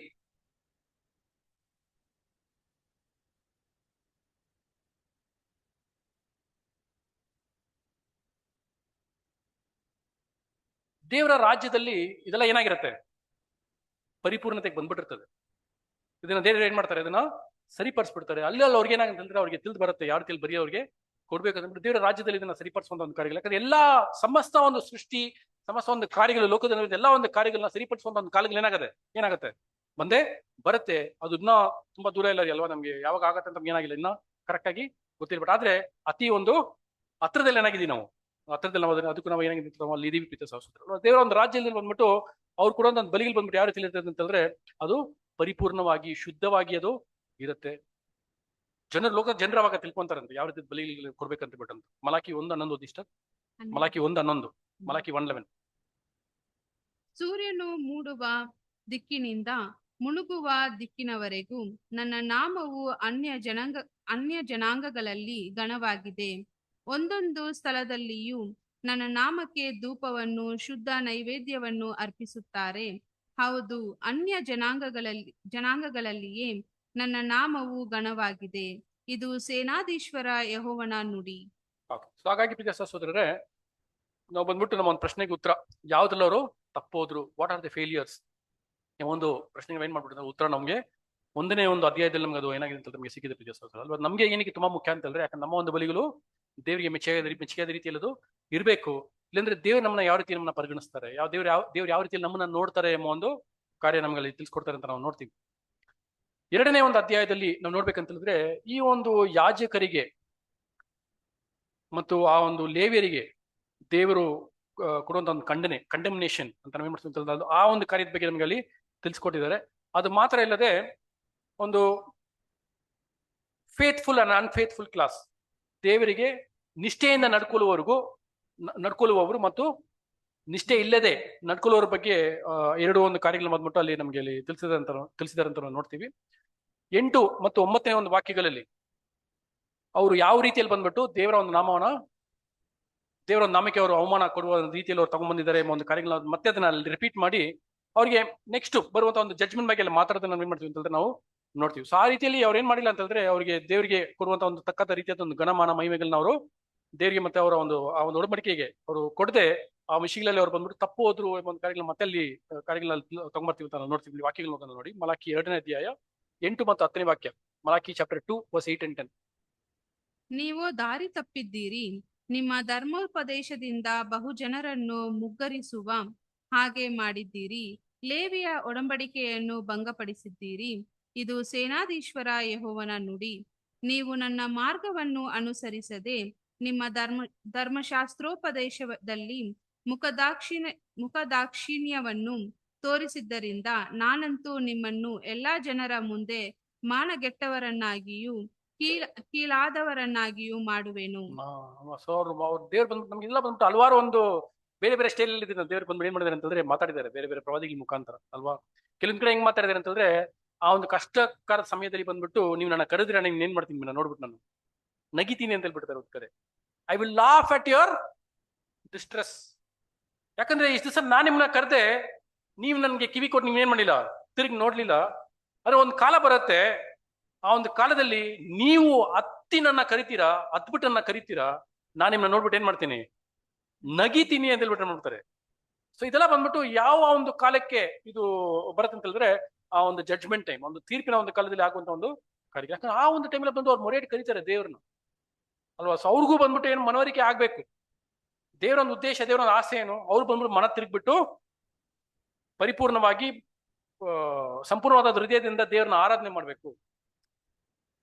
ದೇವ್ರ ಇದನ್ನ ಎದುರು ನೋಡೋದ್ರಲ್ಲಿ ಏನು ತಪ್ಪಿದ್ಯಾ ಅಲ್ವಾ. ದೇವ್ರು ಬಂದ್ಬಿಟ್ಟು ಆದಾಮ್ನಿಂದ ಎದುರು ನೋಡಿದ್ಯೇನು, ವಿಧೇಯತೆ. ಏನಕ್ಕೆ ಎದುರು ನೋಡಿದ್ರು? ದೇವ್ರು ಕೊಟ್ಟಿರೋ ಜೀವ ರೀ, ಅದು ಜೀವ ಕೊಟ್ಟಿರೋದು ಯಾರು? ದೇವ್ರು. ಸೊ ಆ ಒಂದು ವಿಷಯನ ಎಕ್ಸ್ಪೆಕ್ಟ್ ಮಾಡಿದ್ರೆ ಏನಾದ್ರು ತಪ್ಪಾಗಿದ್ಯಾ? ನಾವು ನಮ್ಮ ಮಕ್ಳಿಂದ ಎದುರು ನೋಡೋದೇನು? ವಿಧೇಯತೆ. ಲಿಸನ್, ನಾವೆಲ್ಲದನ್ನ ಏನ್ ಮಾಡ್ಬೇಕು, ನೀವು ಏನಕ್ಕೆ ಸರಿಯಾದ ದಾರಿಯಲ್ಲಿ ನಡೆದ್ಬಿಟ್ಟು ನೀವು ಉದ್ಧಾರ ಆಗ್ಬೇಕು ಅನ್ನೋದಕ್ಕೋಸ್ಕರನೇ. ಸೊ ದೇವ್ರು ಆ ಒಂದು ಉದ್ದೇಶದಿಂದ ಏನ್ ಮಾಡ್ತಾ ಇದ್ದಾರೆ, ಇದನ್ನೆಲ್ಲ ಮಾಡ್ತಾ ಇದ್ದಾರೆ. ದೇವ್ರು ನಮ್ಮನ್ನೇನೋ ಸೃಷ್ಟಿ ಮಾಡ್ಬಿಟ್ರು, ಅದಕ್ಕಿಂತ ಆ ಒಂದು ಕಾರಣದಿಂದ ನಮ್ಮ ಹತ್ರ ಡಿಮಾಂಡ್ ಮಾಡ್ತಾ ಇದಾರೆ ಎಂಬ ಒಂದು ವಿಷಯ ಏನ್ ಮಾಡೋಕ್ಕಾಗಲ್ಲ, ತೊಗೊಳೋದಕ್ಕಾಗಲ್ಲ. ಯಾಕಂದ್ರೆ ಕೆಲವೊಂದು ಮನೋಭಾವಗಳ ಆ ರೀತಿಯಲ್ಲಿ ಏನಾಗುತ್ತೆ. ಬಟ್ ಆದ್ರೆ ನಮ್ಗೆ ಸತ್ಯ ಗೊತ್ತಿರೋದ್ರಿಂದ ದೇವ್ರನ್ನ ಮಾತ್ರ ಈ ರೀತಿಯಲ್ಲಿ ಎದುರು ನೋಡೋ ತಪ್ಪ ಅಂತಂದ್ರೆ ಖಂಡಿತವಾಗ್ಲೂ ಇಲ್ಲ. ಸೊ ಅದನ್ನೇ ಬಂದ್ಬಿಟ್ಟು ಅವ್ರು ಇಸ್ರೇಲ್ ಜನಾಂಗದ ಹತ್ರ ಅವ್ರು ಎದುರು ನೋಡುದು. ಇಸ್ರೇಲ್ ಜನಾಂಗ ಬಂದ್ಬಿಟ್ಟು ಅವ್ರು ಏನೇ ತಪ್ಪು ಮಾಡಿದ್ರು they are the chosen nation of god. ದೇವ್ರ ಅವ್ರನ್ನ ಯಾವಾಗ್ಲೂ ಏನ್ ಮಾಡಲ್ಲ, ಅವ್ರನ್ನ ಮರ್ಯಾದೆ ಇಲ್ಲ. ಎಷ್ಟು ತಪ್ಪು ಮಾಡಿ ಎಷ್ಟು ರೇಗಿಸಿದಾರೆ ಅವ್ರ ದೇವ್ರನ್ನ, ಇದ್ರೂ ದೇವ್ರವ್ರನ್ನ ಏನ್ ಮಾಡ್ತಾರೆ, ಮತ್ತೆ ಅವ್ರನ್ನ ಅಂಗೀಕರಿಸ್ಕೊಂತಾರೆ. ಏನು ಗೊತ್ತಾ ಬ್ರದರ್, ಈ ಪಾಠ ಲಾಸ್ಟ್ ಏನ್ ಮಾಡಿದ್ರು, ಇದನ್ನ ಟಚ್ ಮಾಡಿದ್ರು. ಏನಕ್ಕೆ? ಅಬ್ರಾಮ್, ಈಸಾಕ್, ಯಾಕೋಬಿನ ನಿಮಿತ್ತವಾಗಿ ಅವ್ರನ್ನ ಮತ್ತೆ ಏನ್ ಮಾಡ್ತಾರೆ, ಅವ್ರನ್ನ ಕರ್ಕೊಂತಾರೆ. ಅಷ್ಟೊಂದು ಪ್ರೀತಿ ಯಾರ ಮೇಲೆ? ಅಬ್ರಾಮ್, ಈಸಾಕ್, ಯಾಕೋ ಮೇಲೆ ಅಷ್ಟೊಂದು ಅವರ ನಿಮಿತ್ತವಾಗಿ ಅವ್ರು ಮಾಡೋ ಎಲ್ಲೋ ಒಂದು ಪಾಪಗಳನ್ನ ಏನ್ ಮಾಡ್ತಾರೆ ದೇವರು ಕ್ಷಮಿಸಿ ಮತ್ತೆ ಅವ್ರನ್ನ ಏನ್ ಮಾಡ್ತಾರೆ, ಅವ್ರನ್ನ ರಿಟರ್ನ್ ತಗೊಳ್ಳುವಂತ ಒಂದು ಸ್ಥಿತಿಗೆ ಏನ್ ಮಾಡ್ತಾರೆ ದೇವರು. ಅಷ್ಟೊಂದು ಪ್ರೀತಿ ಮಾಡಿಟ್ಟಿದ್ದಾರೆ ಇಸ್ರೇಲ್ ಜನಾಂಗ. ಅದಕ್ಕೆ ಅವ್ರನ್ನ ಬಂದ್ಬಿಟ್ಟು ಅವ್ರಿಗೆ ವಿರೋಧವಾಗಿ ಹೋಗೋರ್ನ ಬಂದ್ಬಿಟ್ಟು ದೇವ್ರು ಸುಮ್ಮನೆ ಬಿಡಲ್ಲ ರೀ. ಅವ್ರಿಗೆ ಕೊಡ್ಬೇಕಾದ್ರೆ ದಂಡನೆ ಏನ್ ಮಾಡ್ತಾರೆ, ಕೊಡ್ತಾರೆ ಅಲ್ವಾ. ಸೊ ಅವ್ರನ್ನ ಬಂದ್ಬಿಟ್ಟು ಯಾರು ಏನ್ ಮಾಡಕ್ಕಾಗಲ್ಲ ಅಷ್ಟು ಈಸಿಯಾಗಿ. ಮ್ಯಾಪ್ ಇಂದ ಅವ್ರನ್ನ ತೆಗೆದಾಕ್ಬಿಡ್ತೀನಿ ಅಂತ ಹೇಳ್ತಾ ಇದಾರಲ್ಲ ಇರಣ್ಣವರು. ಇದೆಲ್ಲ ನಡದೇ ಇರುವ ಒಂದು ಕತೆ, ನಡೆಯಲೇ ಒಂದು ಕತೆಗಳಲ್ಲ. ಅವ್ರಿಗೆ ಎಷ್ಟೇ ಪವರ್ಫುಲ್ ಆಗಿರ್ಲಿ, ದೇವ್ರ ಮುಂದೆ ಅವರಲ್ಲ ಮಣ್ಣು ಧೂಳು ಶೂನ್ಯ ಅಷ್ಟೇ. ಸೊ ದೇವ್ರು ಅಂತ ರೀತಿಯಲ್ಲಿ ಏನ್ ಮಾಡ್ತಾರೆ ಅಂತಂದ್ರೆ ಇಸ್ರೇಲ್ ಜನರನ್ನ ಅಷ್ಟೊಂದು ಪ್ರೀತಿ ಮಾಡ್ತಾರೆ. ಅವ್ರು ಅಷ್ಟೊಂದು ಪ್ರೀತಿ ಮಾಡೋದ್ರಿಂದಾನೇ ಅವ್ರು ಮಾಡೋ ಪಾಪನ ಅವ್ರಿಗೆ ದಂಡನೆ ಕೊಡದೆ ಏನ್ ಮಾಡಲ್ಲ, ಅವ್ರನ್ನ ಬಿಡೋದಿಲ್ಲ. ಇದು ಬಂದ್ಬಿಟ್ಟು ನಮಗೆ ಆಮೋಸ್ನ ಪ್ರವಾದನೆ ಗ್ರಂಥದಲ್ಲಿ ನಮಗೆ 3ನೇ ಅಧ್ಯಾಯದಲ್ಲಿ ಇದನ್ನ ಏನ್ ಮಾಡಿದ್ರೆ ಇದನ್ನ ರೆಕಾರ್ಡ್ ಮಾಡಿಟ್ಟಿದ್ದಾರೆ. Because I love you so much, I will punish you for your sins ಅಂತ ಹೇಳ್ತಾರೆ. ಅದೇ ರೀತಿಯಲ್ಲಿ ನಮಗೂ ಏನಾಗುತ್ತೆ, ನಮಗೂ ಆ ಒಂದು ಕಾರ್ಯಗಳಲ್ಲಿ. ಸೊ ಅದಕ್ಕೆ ದೇವರು ನಮ್ಮನ್ನ ಶಿಕ್ಷಿಸುವಾಗ ನಾವೇನ್ ಮಾಡ್ಬಿಡ್ಬಾರ್ದಂತೆ, we should not get discouraged. ನಾವು ಕುಗ್ಗೋಗ್ಬಿಟ್ಟು ನಮ್ಮ ಒಂದು ನಂಬಿಕೆಯಿಂದ ನಾವು ಬಿಟ್ಟು ಏನಾಗ್ಬಿಡ್ಬಾರ್ದು, ದೂರ ಹೋಗ್ಬಿಡ್ಬಾರ್ದಂತೆ. ದೇವ್ರು ಏನಕ್ಕೆ ನಮ್ಮನ್ನ ಶಿಕ್ಷಿಸ್ತಾ ಇದಾರೆ ಅಂತಂದ್ರೆ ಬಿಕಾಸ್ ಈ ಲವ್ಸ್ ಅಸ್. ನಮ್ಮನ್ನ ಏನ್ ಮಾಡ್ತಾ ಇದ್ದಾರೆ, ಅವ್ರು ನಮ್ಮನ್ನ ಪ್ರೀತಿ ಮಾಡ್ತಾ ಇದಾರೆ ಅಂತ ನಾವು ನೋಡ್ತೀವಿ ಅಲ್ವೇ. ಸೊ ಹಾಗಾಗಿ ಈ ಒಂದು ಇಸ್ರಾಯೇಲ್ ಜನಾಂಗದವರು, ಆ ಒಂದು ಯಾಜಕರು ಮತ್ತೆ ಆ ಒಂದು 3 ಗುಂಪಿನೊಳಗೆ ಬರೋರು ಬಂದ್ಬಿಟ್ಟು ಅವ್ರು ಮಾಡುವಂತ ಇನ್ನೊಂದು ದೊಡ್ಡ ತಪ್ಪು ಅವ್ರು ಏನ್ ಮಾಡಿದ್ದಾರೆ ಅಂತ ಅದನ್ನ ಬಂದ್ಬಿಟ್ಟು ನಮ್ಗೆ 2ನೇ ಅಧ್ಯಾಯದಲ್ಲಿ ನಮ್ಗೆ ಕೊಡ್ತಾರೆ ನೋಡಿ. ತುಂಬಾ ಒಂದು ಇದು ಮುಂಚೆ ನಮಗೆ ತಿಳಿಸಿರಲಿಲ್ಲ 1ನೇ ಅಧ್ಯಾಯದಲ್ಲಿ, ಬಟ್ 2ನೇ ಅಧ್ಯಾಯದಲ್ಲಿ ನಮ್ಗೆ ಇದು ಬರುತ್ತೆ. 11ನೇ ವಚನದಿಂದ 16ನೇ ವಚನವರೆಗೂ, 11 to 16. ಯಹೂದವು ದ್ರೋಹ ಮಾಡಿದೆ. ಇಸ್ರಾಯೇಲಿನಲ್ಲಿಯೂ ಯೆರೂಸಲೇಮಿನಲ್ಲಿಯೂ ಒಂದು ದುರಾಚಾರವು ನಡೆಯುತ್ತಿದೆ. ಯಹೂದವು ಅನ್ಯ ದೇವತೆಯ ಮಗಳನ್ನು ಮದುವೆಯಾಗಿ ಯೆಹೋವನ ಪ್ರಿಯ ದೇವಾಲಯವನ್ನು ಹೊಳೆಗೆಡಿಸಿದೆ. ಅಲ್ವಾ? ಸೊ ಈ ಒಂದು 2ನೇ ಅಧ್ಯಾಯದಲ್ಲಿ ನೋಡ್ಬೇಕಂತಂದ್ರೆ ಅವರ ನಿಷ್ಠತೆಯನ್ನ ಕಾಪಾಡ್ಕೊಳ್ಳುವಂತ ಒಂದು ಕಾರ್ಯ ಮುಖ್ಯವಾಗಿ being faithful to the covenant of God. So ಅದರಲ್ಲಿ ಯಾವ ಒಂದು ವಿಷಯನಲ್ಲಿ ತಿಳಿಸ್ತಾರೆ ಅಂತಂದ್ರೆ ಅನ್ಯ ದೇವತೆಗಳ ಒಂದು ಮಗಳನ್ನ ನಾವ್ ಏನ್ ಮಾಡಿದೀರಾ, ಮದುವೆ ಮಾಡ್ಕೊಳ್ಳುವಂತ ಒಂದು ಕಾರ್ಯ, marrying the daughter of a strange god. ಇದನ್ನು ಬಂದ್ಬಿಟ್ಟು ತುಂಬಾ ಕ್ಲಿಯರ್ ಆಗಿ ಏನ್ ಮಾಡ್ತಾರೆ ಅಂತಂದ್ರೆ ಹೈಲೈಟ್ ಮಾಡಿ ಹೇಳ್ತಾರೆ, ಇದು ಬಂದ್ಬಿಟ್ಟು ದೇವರಿಗೆ ಇಷ್ಟ ಆಗದೆ ಇರುವಂತಹ ಒಂದು ಕಾರ್ಯ. ಇದನ್ನ ಬಂದ್ಬಿಟ್ಟು ನಾವು ಸಾಂಕೇತಿಕವಾಗಿ ನಾವು ನೋಡ್ಬೇಕಂತಂದ್ರೆ ಓಕೆ, ಜೂಯಿಶ್ ನೇಷನ್ ಒಂದು ವಿಷಯದಲ್ಲಿ ನೋಡ್ಬೇಕಂತಂದ್ರೆ ಅವ್ರು ಬಂದ್ಬಿಟ್ಟು ಸಾಂಕೇತಿಕವಾಗಿ ಆತ್ಮಿಕ ರೀತಿಯಲ್ಲಿ ಯಹೂದಿಯ ಜನರು ಬಂದ್ಬಿಟ್ಟು ಇಸ್ರಾಯೇಲ್ ಜನಾಂಗ ಬಂದ್ಬಿಟ್ಟು ದೇವರ ಒಂದು ಒಡಂಬಡಿಕೆಗೆ ಅವ್ರು ಏನ್ ಮಾಡ್ಲಿಲ್ಲ, ಸರಿಯಾಗಿ ನಡ್ಕೊಂಡ್ಲಿಲ್ಲ. ಅಲ್ವಾ? ಇದನ್ನ ಬಂದ್ಬಿಟ್ಟು ಅವರು ಒಶೆಯ ಮುಖಾಂತರ ಏನ್ ಮಾಡ್ತಾರೆ, ಅದನ್ನ ತೋರಿಸ್ತಾರೆ, ಇರೇಮಿಯನ್ ಮುಖಾಂತರ ತೋರಿಸ್ತಾರೆ. ಒಶೆಯನ್ ಮುಖಾಂತರ ಬಂದ್ಬಿಟ್ಟು ತೋರಿಸುವಾಗ ಬಂದ್ಬಿಟ್ಟು ಗೋಮೇರನ್ನ ಮದುವೆ ಮಾಡ್ಕೊಳ್ಳುವಂತ ಒಂದು ಕಾರ್ಯ ಅಲ್ವೇ. ಗೋಮೇರ್ ಬಂದ್ಬಿಟ್ಟು ಏನಾಗಿದ್ಲು, ವೇಶ್ಯ ಸ್ತ್ರೀ ಆಗಿದ್ಲು ಅಲ್ವಾ. ಅವಳು ಶಿವಸ ಸೂಲುಗಾರಿಕೆ ಮಾಡ್ತಾ ಇದ್ದಂತ ಒಂದು ಕಾರ್ಯ. ಸೊ ಅವ್ರನ್ನ ಬಂದ್ಬಿಟ್ಟು ಯಾರಿಗೆ ಒಪ್ಪಿಸಿ ಮಾತಾಡ್ಬಿಟ್ಟು ಅಂತಂದ್ರೆ ಇಸ್ರಾಯೇಲ್. ಸೊ ಅಲ್ಲಿ ಸ್ಪೆಸಿಫಿಕ್ ಆಗಿ ಬಂದ್ಬಿಟ್ಟು ನಾರ್ದರ್ನ್ ಇಸ್ರಾಯೇಲ್ಗೆ ಅಲ್ಲಿ ಮಾತಾಡ್ತಾರೆ. ಬಟ್ ಆದ್ರೆ ಒಂದು ಜನಾಂಗವಾಗಿ ಇಸ್ರೇಲ್ ಜನಾಂಗವಾಗಿ ನೋಡ್ಬೇಕಂತಂದ್ರೆ ಅವ್ರೆಲ್ಲರೂ ಏನಾಗಿದ್ದಾರೆ, ಈ ಒಂದು ವಿಷಯದಲ್ಲಿ ಅವರು ತಪ್ಪೋಗಿದ್ದಾರೆ. ಅನ್ಯ ದೇವತೆಗಳನ್ನ ಪೂಜೆ ಮಾಡುವಂತ ಒಂದು ಕಾರ್ಯ ಅಲ್ವಾ, ಆ ಒಂದು ವಿಗ್ರಹಗಳನ್ನ ಪೂಜೆ ಮಾಡುವಂತ ಒಂದು ಕಾರ್ಯಗಳು. ಸೊ ಅದೇ ಇದೇ ಒಂದು ವಿಷಯ ಬಂದ್ಬಿಟ್ಟು ನಾಮಿನಲ್ ಕ್ರಿಶ್ಚಿಯನ್ಡಮ್ ಮಾಡ್ತು. ಹೆಸರಿನ ಒಂದು ಕ್ರೈಸ್ತರು ಅವ್ರು ಏನ್ ಮಾಡಿದ್ರು, ಅವ್ರು ಒಂದು ಕಾರ್ಯಗಳನ್ನ ಮಾಡಿದ್ರು. ಅವ್ರು ವಿಗ್ರಹಗಳನ್ನ ಪೂಜೆ ಮಾಡ್ತಾ ಇಲ್ವಾ, ವಿಗ್ರಹಗಳನ್ನ ಪೂಜೆ ಮಾಡಿದ್ರು. ಆ ಒಂದು ಲೌಕಿಕವಾಗಿ ಒಂದು ಸಂಬಂಧನ, ಆ ಒಂದು ಸೌಲಭ್ಯಗಳನ್ನ ಪಡ್ಕೊಳ್ಳೋದಕ್ಕೋಸ್ಕರ ಅವ್ರ ಸ್ಥಾನನೇ ಬಿಟ್ಕೊಟ್ಬಿಟ್ರು. ಅವ್ರ ಸ್ಥಾನನೇ ಬಿಟ್ಕೊಟ್ಬಿಟ್ಟು ಲೋಕದ ಜೊತೆಗೆ ಅವ್ರೇನಾದ್ರು ಲೋಕದ ಅರಸರ ಜೊತೆಗೆ ಅವರು ಸೇರ್ಕೊಂಡು ವಿಭಚಾರಣ ಮಾಡೋದಕ್ಕೆ ಸ್ಟಾರ್ಟ್ ಮಾಡ್ಬಿಟ್ರು ಅಂತ ನಾವು ಏನ್ ಮಾಡ್ತೀವಿ ಅಂತ ನಾವು ನೋಡ್ತೀವಿ. ಇದೆಲ್ಲ ಬಂದ್ಬಿಟ್ಟು ನಮಗೆ ಚರಿತ್ರೆಯಲ್ಲಿ ಏನಾಗಿದೆ ಇದೆಲ್ಲ ನಮಗೆ ರೆಕಾರ್ಡ್ ಆಗಿದೆ. ಅದೇ ತರ ಬಂದ್ಬಿಟ್ಟು ಮಹಾಸಮೂಹನ ಅಷ್ಟೇ ಪ್ರೀತಿಯ ಸಹೋದರರೇ, ಅವರ ನಿಷ್ಠತೆನ ಅವರು ಕಾಪಾಡಿಕೊಳ್ಳದೆ ಹೋಗಿದ್ರಿಂದಾನೇ ಅವ್ರ ಮೊದಲಿಗೆ ಆಗಿಲ್ಲ. They did not become the bride of Christ because they were not faithful to the covenant they made with our Lord. ದೇವ್ರ ಜೊತೆ ಅವ್ರು ಮಾಡಿರೋ ಒಡಂಬಡಿಕೆನ ಅವ್ರು ಯಾವ ರೀತಿ ಹೆಂಗ್ ಮೀರೋರಾದ್ರ ಅಂತಂದ್ರೆ, ಅವ್ರು ಮೀರ್ಲಿಲ್ಲ ಅಂತ ಹೇಳಿದ್ರೆ ಅವ್ರು ಏನಾಗ್ಬೇಕಾಗಿತ್ತು, ಮೊದಲಿಗತಿಯಾಗಿ ಆಗ್ಬಿಡ್ಬೇಕಾಗಿತ್ತು. ಅವ್ರು ಮೀರೋದ್ರಿಂದಾನೆ, ಅಂದ್ರೆ ಅವ್ರ ನಿಷ್ಠತೆನ ಅವ್ರು ಏನ್ ಮಾಡ್ಲಿಲ್ಲ, ಅವ್ರು ಕಾಪಾಡ್ಕೊಳ್ಳದೆ ಹೋಗಿದ್ರಿಂದಾನೆ ಅವ್ರು ಮೊದಲಿಗತಿಯಾಗಿ ಅವರು ಆಗ್ಲಿಲ್ಲ. ಅಂದ್ರೆ ಅವ್ರು ಏನ್ ಮಾಡಿದಾರೆ ಅಂತಂದ್ರೆ ದೇವರಿಗೆ ಮೆಚ್ಚುಗೆಯಾದ ರೀತಿಯಲ್ಲಿ ಅವರು ನಡ್ಕೊಂಡ್ಲಿಲ್ಲ. ಸ್ವಾಮಿನ ಆ ಒಂದು ಮೊದಲಿಂಗನಿಗೆ ಕೊಡ್ಬೇಕಾಗಿರೋ ಒಂದು ಗೌರವತೆ ಅವ್ರು ಎಲ್ಲಿರೋ ಒಂದು ರೀತಿಯಲ್ಲಿ ನಡ್ಕೊಳ್ಳದೆ ಹೋಗಿದ್ರಿಂದ, ಅವ್ರಿಗೆ ಅವಿಧೇಯರಾಗಿದ್ದರಿಂದ ಅವ್ರ ಒಂದು ಸ್ಥಾನ ಏನ್ ಮಾಡ್ತಾರೆ, ಸರಣ ಅವರು ಕಳ್ಕೊಂಡ್ಬಿಡ್ತಾರೆ ಅಂತ ನಾವು ನೋಡ್ತೀವಲ್ಲ. ಸೊ ಇದೆಲ್ಲಾನು ಯಾವ್ದಕ್ಕೆ ಒಂದು ಒಪ್ಪಿಗೆ ಆಗಿದೆ ಅಂತ ಹೇಳಿದ್ರೆ, ಒಂದು ಅನ್ಯ ದೇವತೆಯ ಒಂದು ಮಗಳನ್ನ ಒಂದು ಮದುವೆ ಮಾಡ್ಕೊಳ್ಳುವ ಒಂದು ಕಾರ್ಯಕ್ಕೆ ಒಂದು ಒಪ್ಪಾಗಿ ಇದೆ. ಸೊ ಇದಕ್ಕೂ ನಮಗೆ ನಾನಾ ರೀತಿಯಲ್ಲಿ ಒಂದು ಎಕ್ಸಾಂಪಲ್ಸ್ ಏನ್ ಮಾಡಿದ್ರೆ, ನಮಗೆ ಕೊಲೊಸ್ಸೆದವರಿಗೆ ಬರೆದ ಪತ್ರಿಕೆಯಲ್ಲಿ ಅಪೊಸ್ತಲ ಪೌಲ್ ಏನ್ ಮಾಡಿದಾರೆ, ಇದನ್ನ ಮಾತಾಡಿದಾರೆ ಅಲ್ವಾ. ಆಲ್ ಕೈಂಡ್ ಆಫ್ ಇಮ್ಮಾರಾಲಿಟಿ ಮತ್ತೆ ಐಡಲ್ ವರ್ಷಿಪ್, ದೇವರನ್ನ ಬಿಟ್ಟು ಅಧಿಕವಾಗಿ ಏನೆಲ್ಲ ನಾವು ಪ್ರೀತಿ ಮಾಡ್ತೀವೋ ಅದೆಲ್ಲ ವಿಗ್ರಹಾರ್ಧನೇನೆ.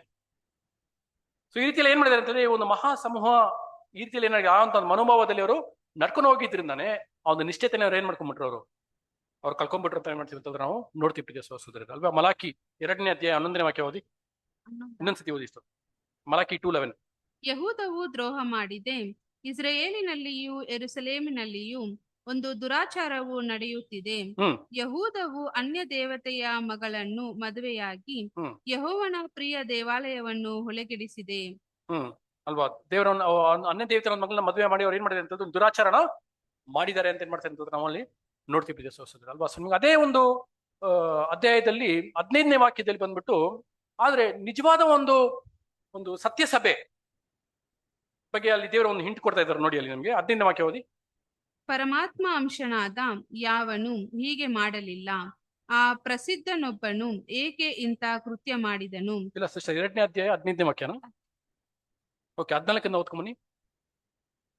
ಇದಕ್ಕೆ ಅನ್ನುತ್ತೀರಾ, ನಿನಗೂ ನಿನ್ನ ಯೌವನದ ಹೆಂಡತಿಗೂ ಆದ ಒಡಂಬಡಿಕೆಗೆ ಯೆಹೋವನೇ ಸಾಕ್ಷಿಯಾಗಿದ್ದಾನಲ್ಲ. ನಿನ್ನ ಸಹಚಾರಿಯೂ ನಿನ್ನ ಒಡಂಬಡಿಕೆಯ ಪತ್ನಿಯೂ ಆದ ಆಕೆಗೆ ದ್ರೋಹ ಮಾಡಿದ್ದಿ.